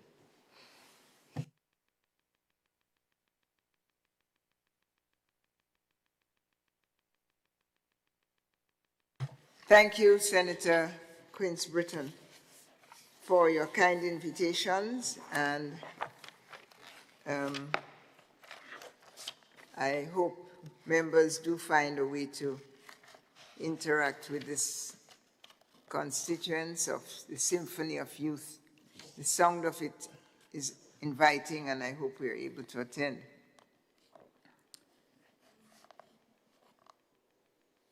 I just want to, Senator St. Clair, you have the floor, sir. Thank you, Madam President. I just want to take a few minutes to highlight the need of one key issue. I'm not talking about pre-Alasini today. I think there is some work going on at the Ministry of Agriculture, and so there's some training done, and we are waiting that. It's a big issue, but more so, Madam President and members here and listening, a major issue that is facing us at the agriculture sector is the whole issue of farm roads. I want to highlight it because it's a burning issue right now that persons are trying to get back to their lands, especially after the hurricane and rebuilding, and the weather has been good as predicted, a wet, dry season, so persons are excited. And this continues to be a very, very problematic factor for the farming community. And it's not just one region, you can speak about it throughout the country. And so I raise in this matter to highlight its significance in the way it's affecting us and to reflect the voices of that matter. It can be said that there is money in the budget and how much $1 million, and we're not saying no. However, as a good friend of mine always said to me, it's the results that counts. No matter how much you do, if at the end of the day you're not seeing the result, you're not seeing more roads accessible, you're not seeing vehicles able to go up in that road, then there's been no action. Yeah, what you want is results. And so, notwithstanding, there might be some actions. There are a lot of small roads. They are speaking about grading, drainage, trimming, overhanging. We're not speaking about concreting such that persons can go and prospect and sell properties at high value afterwards, which is a matter that can be addressed differently. But it's the normal grading, binding, and so on that need to be done in several roads.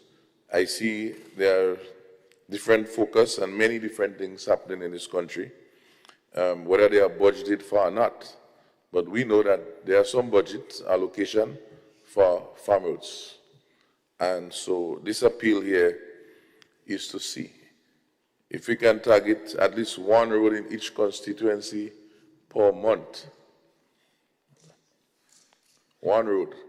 And a lot of the issues, because we have done our own research, even at the GCNA, it's sometimes like half a mile of road that need just some grading and binding so that persons can move from one end to the next end. So you may start, and then after about 2-3 miles in road or 2 miles in road, there is that bad spot that may just be sometimes a quarter mile that just need grading. So in most cases, he's not talking about fixing 10 miles of road. It's those small interventions that servicing sometimes 10, 15, 20 farmers with farm workers and acres of lands that is inaccessible.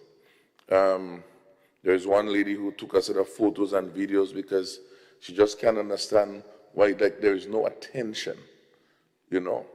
And we're not talking about going and visit and putting up on Facebook, you're going and check out the road. We're talking about grading the road, preparing the road, and in most cases, the farmers are even willing to contribute in some way, whether it's to use a truck or something like that to assist, because at the end of the day, it's for their own benefit. And so, notwithstanding all the talk and all the posters and all the videos and all of those things, there is still no road. And one road per month in each constituency, in 6 months, we can see the same effects as how we building back houses, building back many other things. This is a neglected area. And so all the plans that we are preparing, all the propagation, all the other support can have much wider effect to persons who are willing and prepared. But this is a restricting factor. We can speak about all examples and so on, I know, but we need to have some focus on these farm roads.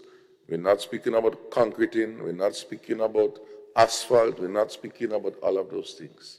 Simple grading, drainage. I know the ministry may have their own interests and say, well, yeah, we're working on that. And of course, I know they have some ideas. But at the end of the day, if 1 month, 2 months, 3 months, 4 months, and everything you're hearing, we are working on that, it means that there'll be no roads at the end of December 2024. There is a short period for the budget. We started in March, we passed the budget. So there's a short window of time, and then we are going into the rainy season. You know, I listened very well, the report from FROC, and FROC might be understanding why they have to report like that. It is because of things like this will cause the FROC to report like that. But the results can change, simple, by just taking some action. So this is the question on the table to us. The roads are very simple. Of course, it might be argued that under the SAI project, under the Mare project, some roads were done, but most of those roads were concrete roads that cost thousands of dollars, hundreds of thousands. And not only that,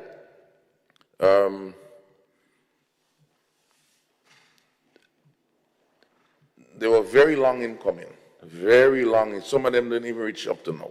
That were identified. But this initiative that we're speaking about is simple interventions and making call to all the authorities. The farmers are willing and ready to assist in various ways.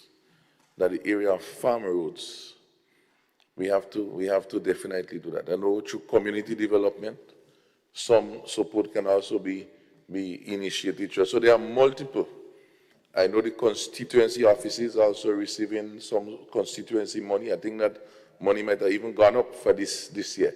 It wouldn't hurt with a 10,000 or 5,000 every month to assist in some way. You know what I'm saying, Madam President? We have to be smart, and we have to do things wisely, and we have to do things that make sense. And you cannot have 10,000 farmers, maybe half of them, catching the hell to get to their farms.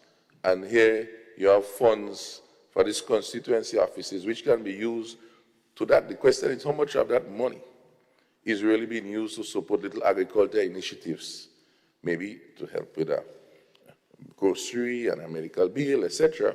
But what might have been done regarding swamp farm? If each of these offices take $5,000 out of the budget every month, $60,000 could fix about 4 or 5 roads for the year.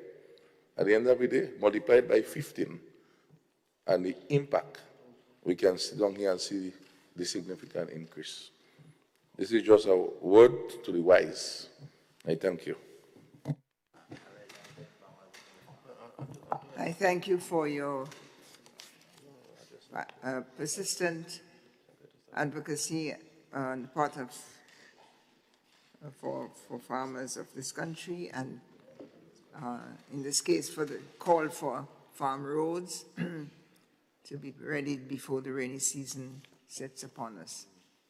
I'm sure it's received by the representatives of the government, one of whom would like to speak.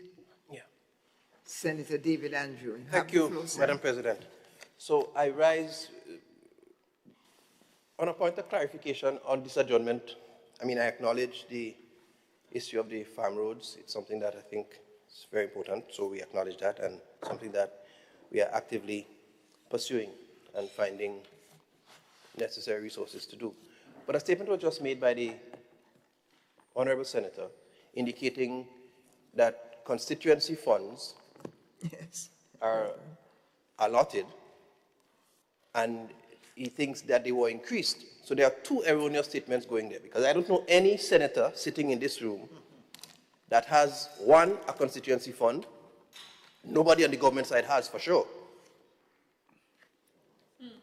And even for those MPs, including opposition MPs who receive it, I am not aware that there has been any increase other than the 10,000 per month that's been allocated for all MPs in the lower house, not here. So when in this house, Madam President, we make these statements that have the potential to mislead our populations, I take offense. Because I'll be having people out there when I walk in the community saying, the senators say in your presence that you're getting more money, there's more allowances, more constituency, but nobody in this house gets this. And so I want to make sure that that statement, I almost want to say be retracted, but I just want to put on record that it's erroneous and should not be left uncorrected. No. Madam President. No. Thank you, Senator Andrews. Senator Sinclair. Madam President, a point of order, although I didn't do it while he stands. I learned that there is no increase, but there is nothing wrong. There is nothing wrong in I making that reference of the constituency offices receiving funds for use. It's part of the governance structure. Not because we are sitting here and matters are made, it doesn't mean because the MP or the respective persons are not sitting here. We cannot speak. So it doesn't mean that we cannot speak about the police because the commissioner is not here, and we cannot speak about the prime minister because he's not sitting here, and we cannot speak about the principal of GBSS because he's not sitting here. There's a lot of things that we say here today we should not even be speaking about. Thank you, Senator. I suspect what the clarification was, that the payment does not go to the senators. I think that's the clarification that was being made. And I thank you both for your contributions. Are there any other closing remarks? Senator Nolan Cox, who is returning to Carriacou soon. Thank you very much. Not soon, Madam President. I have several invitations dealing with, so not soon. Not soon. Stay. Madam President, I have three important things I want to raise. And the first one has to do with issue of relief support for that has been remain outstanding for fishermen and farmers, some fishermen and farmers. And so, Madam President, through you to the leader of government business, whether the respective office or the finance, to look into this matter.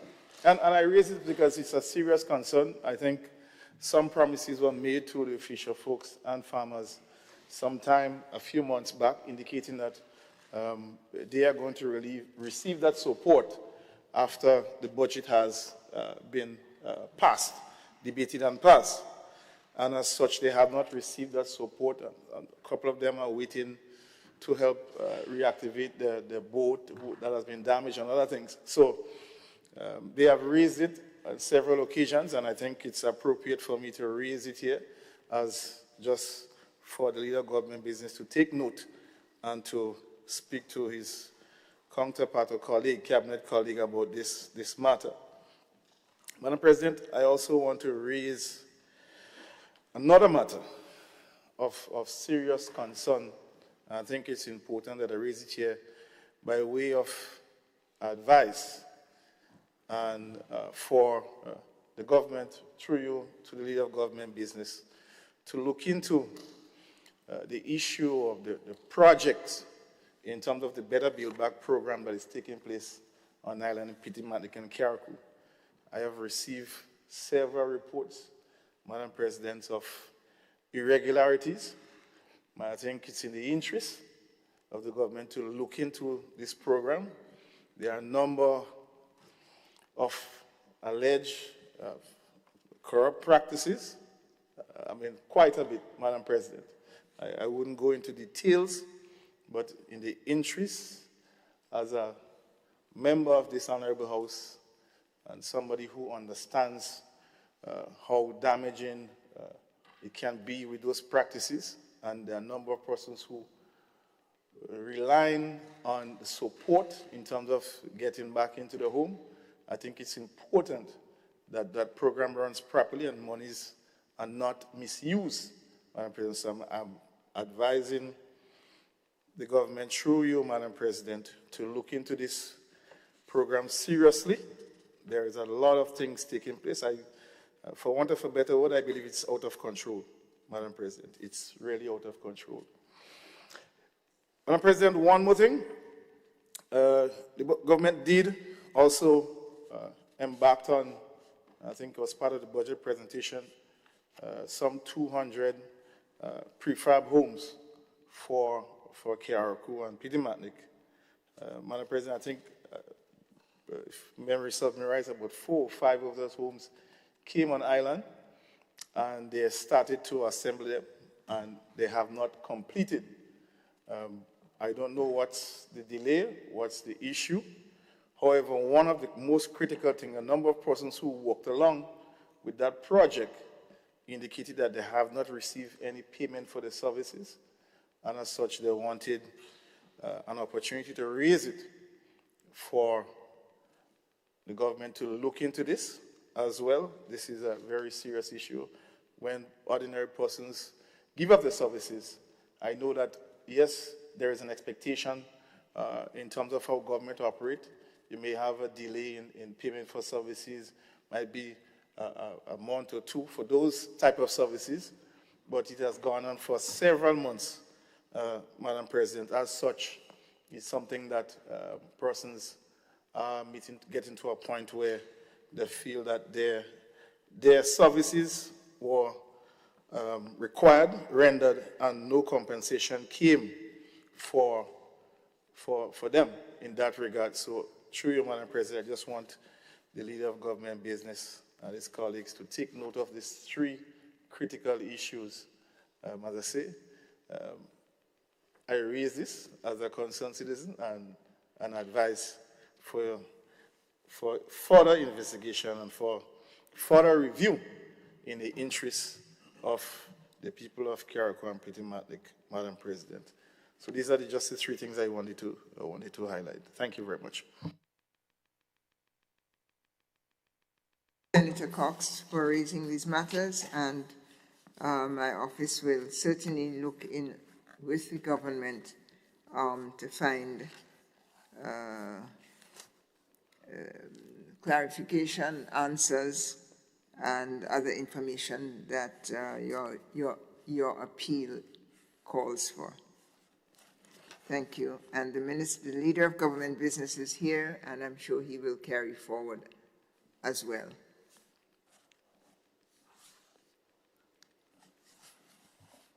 Senator Andre Lewis. Thank you very much, Madam President. Just about 3 or 4 items. The wish to place on records for the unions within the Grenada Trade Union Council that contributed to the TUC drive, that contributed to the fire victims in St. Patrick. There's a fire that destroyed about 3 or 4 houses in St. Patrick some time back. Some unions within the GTUC made some contributions, and we were able to contribute close to $20,000 that resulted in the replacement, in the ongoing replacement of the roof where the house was being built back. And therefore, I just wanted to place that on record. And to the committee of the colleagues from St. Patrick, the relatives or so, and friends who have been spearheading that drive, we wish to commend them, right, and compliment them for undertaking to ensure that something is being done properly, right? We always felt that it was better to make what we call a meaningful contribution, right? So I just for the notice of the public. Also, about a month ago or 2, month and a half, the Technical and Allied Workers Union on a visit to Kiaraku and asking questions as to what are some of the challenging issues that people are having, apart from the fact that some are still living in tents, etc. The issue of drinking water. Every individual that we spoke to indicated that drinking water was a crisis. They were in a crisis for that. So 2 days ago, last week, Thursday and Friday, the union distributed water to all of its members in all of the workplaces. And I just dare say, for the record's sake, when we went to the workplaces, we did not just focus on what we call unionized workers within the workplace, but even included management personnel. Every single person who worked within that department, within that company, we made a contribution to them. Because at the end of the day, that is what it's about, including Karikou and P.T. Matnick. It is a serious issue. The two other matters, certainly colleagues and the nation must be aware that there is an issue that has developed at the Grenada Airports Authority, and for the record's sake, I wish to place on record, and that's the absolute fact, is that in keeping with the Grenada Constitution and the Labor Relations Act, an application was made for a poll to represent the management staff of the airport. And while we were meeting with the Ministry of Labor, the airport, and the union, there were individuals calling around management trying to dissuade them from joining the union. I want to place this on record. And we have laid the charge that it appears to be all part of union busting, because we have understood what happened with the Public Workers Union and the withholding of the dues. As we have told our colleagues on the other side, that yes, the administration have done some things for workers, and there's no doubt about it, but when it comes to the fundamental rights of workers, the structure, what we call the legislative aspects, these are the things that can impact the strength of unions. Right? So for instance, the issue of bypassing the Public Workers Union and going directly to the doctors and nurses and paying them a stipend. When we boast of our re-engagement with the International Labour Organization, in which, for instance, there will be attendance at the International Labour Conference come next week. The question of what you call engagement with the unions as the bargaining agent for the workers has not been done to a large extent by the current administration, and I'm just placing that on record so that we can understand and arrest that situation. It is clearly understood that the application for the representation of the workers and the airport was made on the 2nd of May. Since the 2nd of May, the law states that within 14 days a poll shall be held. The poll was not held, the poll was refused without any reasons being advanced. That's a fact. The correspondence that came out from the Ministry of Labor indicated that the airport expressed some concerns and that the Labor Commissioner was awaiting to hear from the airport what concerns they had.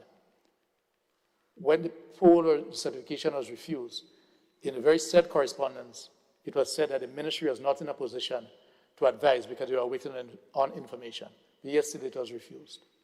And to also state that under the section of the law of the union can apply or reapply within 90 days, after 90 days. That is only in a case where a poll was conducted and a union was not successful. But no poll was conducted, so it is our expectation. Our council have already written to the airport yesterday, advising them to cease and desist from interfering in the recognition process. Because under our law, anyone who gets involved in trying to prevent someone from joining a union of their choice can be both fined and confined. That's how serious it is. So it is our expectation, as we will address, that what has to be done will be done to allow the workers to exercise their right to determine. It's only a poll that will determine what can take place. Also, we just There is an outstanding matter on the Grenada Ports Authority. We are awaiting for quite a while a recommendation from the ministry. It has not been forthcoming. It has not been forthcoming. A lot of patience have been demonstrated. A lot of patience have been shown, because I know many times it is only when some action has taken place, despite what has been said publicly, then you hear that a particular union or workers are quick to take action. Making an appeal to the relevant party or parties to take this matter extremely seriously and to do what is right. There are some matters you cannot get away from. There are some matters once agreed between the parties and demonstrated. No third party, regardless of where you think you may be sitting, will be allowed or should be allowed to alter that which has been agreed to, even if a party wants to renege on the agreement. Yes? I'm just putting this outside there so that we can, let us have industrial disputes on matters that requires industrial disputes, meaning that they are complicated issues. But there are some things that are either black or white. There are some things that it is either a switch is on or off. It is either a switch is on or off. So our members on the port have continued to demonstrate a lot of patience. And I'm therefore using this opportunity to bring to the attention of those who have ears to hear, let them hear. We have made the relevant intervention officially, but I thought it was necessary based on the passage of time so that we will understand that this is a serious matter, and to also say that the workers know what their entitlements are. The workers know what their entitlements are, and therefore if any state-owned enterprise may feel that they can delay a process and try to get the benefits that are agreed upon change, it would not be wise for anyone to attempt to do that. And finally, well, before finally, just to compliment or recognize that we have been able to save the jobs of 2 workers from Grenlec who were sent home. And one of the issues that stood out, I will be careful here with what sort of information I give out because it's personal, but you know, last week or 2 weeks ago, when we received a copy of a maternity leave certificate, it is something that the Grenlec workers must be credited for. And workers in Grenada and the leadership of the union must be credited for. Because that maternity leave, although that company and the department that has been responsible for trying to deny these workers their benefits are predominantly women. Predominantly women. Our young sister who gave the past 5 or 6 years to the company that they just wanted to send home so. Because a union stood up for her, would not have been entitled to maternity leave in this day and age. And I salute the workers of Grenlec who are prepared to lose to gain. Who are prepared to lose to gain. So that these 2 workers' jobs will be saved as it has been saved. And some of those who were engaged over the years in denying workers their rights and their benefits have found themselves with similar experiences from these workers. They themselves haven't been sent home in some instances. And you know, many times we turn around and help them. Even when workers are posted, and I could understand that. But we have always felt that we have a duty as leaders, as trade unionists, to look out for all workers, even those who at times when they're in the seat of power were the ones who denied workers those rights and benefits. Make an appeal to all of our workers to continue to keep your side of the bargain, because with rights there comes responsibilities. It is a two-way street. It is a two-way street. So as we move to this adjournment, I wish everyone all the very best. Thank you, Madam President. Thank you, Senator Lewis. Thank you. The Leader of Government Business in the Senate, Senator Adrian Thomas. Thank you very much, Madam President. As I make a very brief statement on the heels of the adjournment. Madam President, I want to congratulate the Grenada team that is led by Mrs. Cathy and John. For the 18th time, they have captured the Chelsea Flower Show 2025 in London. And as Minister for Tourism, I feel quite obligated to congratulate them in this honorable house. Madam President, one of the things that was highlighted in the publication is that this year's winning display, called the Old Mill, is a tribute to Grenada's Isles of Carriacou and Petit Martinique, and it features a replica of the historic sugar mill. The exhibit also includes vibrant tropical blooms, spice-laden texture, and historical architecture, all in the aftermath of Hurricane Beryl, which hit the island in July 2024. I want to encourage all members of this house to go on the web and have a look at some of the pictures that was taken and the display that was given. So once again, I really want to congratulate them and wish them all the best. And I must say that this government has been very instrumental in making sure that this thing happened last year and this year. And apart from the Chelsea team, there are some key stakeholders who have sponsored them. I think the Hotel Association, the Grenada Tourism Authority, Grenlec, and there are quite a few other sponsors who make these things happen year after year. And I think Grenadians in the diaspora in Europe, in London, and Grenadians at home, we are all proud of this great team for the work that they have been doing over the years. So once again, I congratulate them. Madam President, I also want to place on record that I have heard Senator Cox in regards to the outstanding payments for the farmers. I know that we have done a tremendous amount of work in terms of compensating and reaching out to many farmers as possible. I'm not too sure if there are hundreds of farmers waiting outside for more assistance, but however small the numbers are, we will definitely reach out to see if there is anybody that we miss. But I know that we have reached out to a significant amount of farmers since Hurricane Beryl, but one left out is already too many, so it is our obligation to do so. Senator Cox, I want to give you that assurance.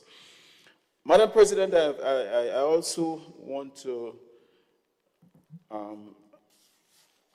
raise the issue that Senator Lewis, in the way he referenced, I know that it's just a reference he was making, but I don't think that any attempt whatsoever should be made in regards to prohibiting maybe the largest employer on the island, the government, from talking to its employees and from reaching out to its employees, even though we want to make a good gesture. We don't have to check the union. I hope I really misinterpret you, because the gesture we made to the nurses and the doctors did not come about because of a demand that was made by the union, but the government's own conscience in terms of our health and health sector. So if I misinterpreted you, I have my humble apology, but I did not, I got the impression that you were saying that the government should not do this action before reaching out to the leadership of the union. Am I correct? Well, I don't think we are obligated to speak to the union in matters of that nature. The employer has every right to speak to his employees, and if the time comes where we have to reach out to the employees and to make them more comfortable I think if our actions and inactions warrants a protest, I think they will see so, and then we can take it from there. But to make a gesture of that nature to our workers in this country, I was a former trade unionist, so I know exactly when government and employers make good gesture, you stand up and you tap them on the shoulder and say, well done, and I wish you could do the same in years to come. But I know it was just a reference. I know it's not cast in concrete, so I hope that you will understand this very reasonable and understanding government. Madam President, I also want to make the point, many times I come, as former Minister for Agriculture, I always come to we always have to wrap up this meeting, and on the point of adjournment, we cannot afford, Senator Sinclair, to leave this house every single moment, painting doom and gloom to the farmers. I don't think any other government has done as much than this government, more than this government, towards our farmers. So when we speak, Madam President, we have to make people feel good too. We have to make them have confidence. We have to make them believe in themselves. We have to make them see hope, see a way out of where they are. We cannot afford to come here every single occasion. And the most authoritative figure in this house is Senator Sinclair in regards to the farmers. No, that's okay. You are being sent here by the farmers, and I expect you to make the farmers feel good. And we have to stop painting doom and gloom as if everything is lost. We have been building roads, and we're going to continue to build roads. There are over $10 million in infrastructure budget to take care of roads in Grenada. Yes, we may not be moving as fast as we can, but we must accept the fact that Grenada is struggling with even finding construction workers now. We are struggling with the capacity to move as fast as we think. So we're going to get there. But I just want to encourage my good senator, my agricultural friend. Stress is a killer. And if you paint that picture and you put farmers under stress, I say no more. I left it right there. I leave it right there. So, Madam President, I want to close by thanking you and your staff for this long day of endurance. I think it was a very good session that we had today, and I wish you all the best and safe journey to your home. Thank you very much. I thank you, Senator Thomas, for your wrap-up. And I realize we have to surely set aside time for the adjournment because it's a full session in itself. So sit tight and listen now to Senator Seville Francis. Thank you, Madam President. I promise I would not be long, but I do know that since we last met, there are a lot of developments that has happened within the Ministry of Youth and Sports, but I want to place on record my congratulations to the Carifta athletes, both the swimmers and the track and field athletes. Madam President, I had the distinct privilege, and I'm stressing that it was indeed a distinct privilege to travel to Trinidad with the team. And the emotions that filled me for that weekend, it was nothing, the words fail me in expressing, seeing how well our athletes perform. And I'm not just speaking about their performance on the track or in the pool, but their mannerism, their deportment, the way how they represented our country with class and dignity. That deserves to be commended. And, hearing our anthem being played when we received that goal at the Aquatic Center, it is a moment that I'll forever cherish. And I've been adopted into the swimming family of the Grenada Swimmers Association. And I hope that I can continue to represent and to serve the young people, especially those who are flying the flag in different ways. They ought to be commended, they ought to be recognized, and I know as a ministry we have done the welcome ceremony for them at the airport when they've returned, but we also ensured that they got the recognition that they deserve based on our national sports policy. They've been awarded, and we have pledged to continue to support them, not just in track and field or in sports or in whatever sporting discipline, Madam President, but sometimes we ignore the challenges that our athletes face at home, in school, and other aspects of their lives. So as a ministry, we have committed to assisting them throughout the different aspects of their lives to ensure that they continue to perform at optimal and they continue to make us proud. Once again, I just want to place on record my sincere congratulations and all the best to the athletes. Thank you. Thank you. Thank you, Senator Seville, and do extend the congratulations of the whole Senate to the Grenada Carifta team. And we congratulate and thank you as well as the chaperone and chief cheerleader #1. Other contributions? Then let me first thank the clerk and his team for today.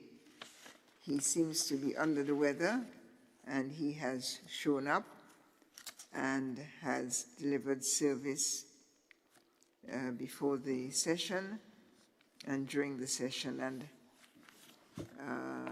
he's out of the room, but before he left, he did provide me with a reminder regarding the question about the money bill. And reference to that, clarity on that can be found in the Constitution of Grenada, Section 46, subsection 2. It would be advisable for members to read that section, 46, subsection 2.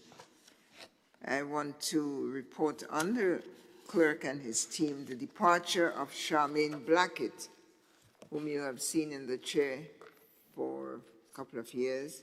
Ms. Blackett, I believe, technically now is on pre-retirement leave and will not return to the Parliament. She did come to us on loan from, is it the Ministry of Education, if I'm correct? And she has retired from public service from the Parliament. We send our thanks to her and wish her Godspeed in the rest of her wonderful non-working years as she faces a new engagement with herself. And at the same time, we want to welcome Ms. Melvina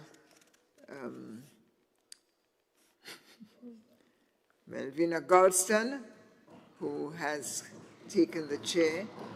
I am not sure what all the technical and arrangements with the authorities, the public workers, I don't know what they're called, the people who make their civil service appointments, and all of that is still pending, but she's in the chair here with us in our community serving us, and I wanted to thank her and welcome her and all others who continue to serve. I want to thank you, senators, for today. Your role in minding the people's business, oversight, and initiatives. First, the initiatives of new legislation. Pretty complex set of bills today. Very complex, interconnected set of bills with, in my own private estimation, a lot of clarification and work to do, both in terms of educating us, carrying us along, and the implementation of the bills themselves. So we look forward to their contribution to an enhanced Grenada, recognizing the challenges that they are intended to face. I also think that the innovations have a lot to do with, or the continuation, oversight. I think today we really dug down deeply into the issues around this legislation we have passed, and that is correct. That is our oversight function as a parliament, to make sure that the executive hears from us in a credible, ongoing, and contributory manner. So I want to thank both sides of the Senate for the work for bringing and for probing and getting us further down the goalpost of a transformed, sustainable Grenada. Thanks to all of you. I did intend to report on the Chelsea Flower Show and say how joyous and privileged I was. I was in London attending the CPA meeting at the time, but I didn't stay to attend because of course I want to come back home. I regret I didn't stay. I regret I didn't see, but I am among those celebrating our 18th goal and the wonderful, wonderful team. All of you, Kathy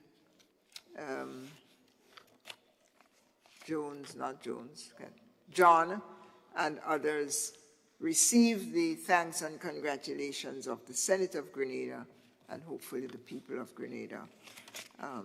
And thank you, Minister of Tourism, our own Senator Thomas, and Leader of Government Business, and congratulations to you for your support and leadership in tourism. And horticulture could yet become one of the areas of spectacular contribution to the tourism product here in Grenada. To remind us all that May 25th was African Liberation Day.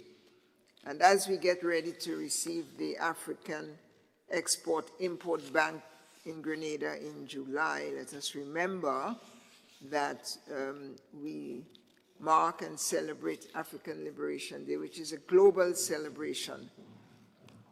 Yes, Table Knock. We are an African society, not because we are all African people, but because we've all in Grenada been touched by the African reality that visited us here, both as enslaved people, but also as free and brilliant cultural and contributory members, of an original creation called the Caribbean civilization. So we thank and congratulate our African brothers and sisters. And aside, 4 days later from that, from the 25th, we are celebrating what would have been the 81st birthday of Maurice Bishop, a man who valued his African personality, his African politics, his African solidarity. He brought, remember, Kenneth Kaunda to Grenada. He brought Samora Machel to Grenada. He always spoke highly of Africa and understood the place of Africa. And I think wherever he is, he would be smiling at the deepening of the Caribbean-African connection. So May 29th, we say belatedly to our former Prime Minister, thank you and belated happy birthday.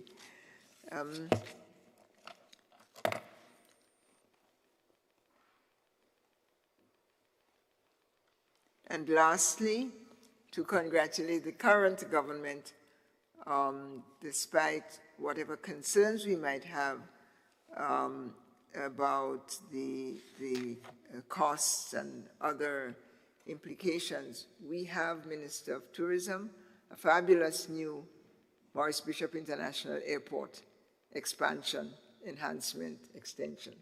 Really lovely. I arrived in Grenada and I looked and I wasn't sure where I was. It is a wonderful new space. We hope that the workers are treated very well. We hope that the management is supported as well.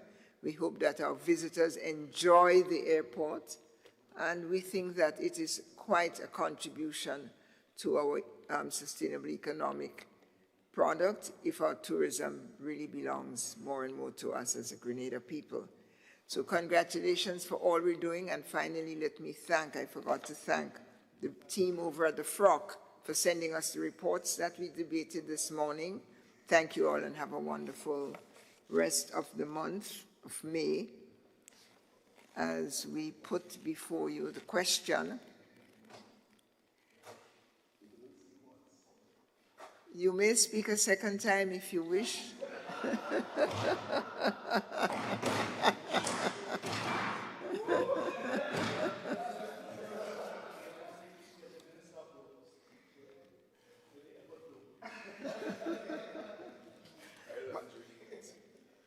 We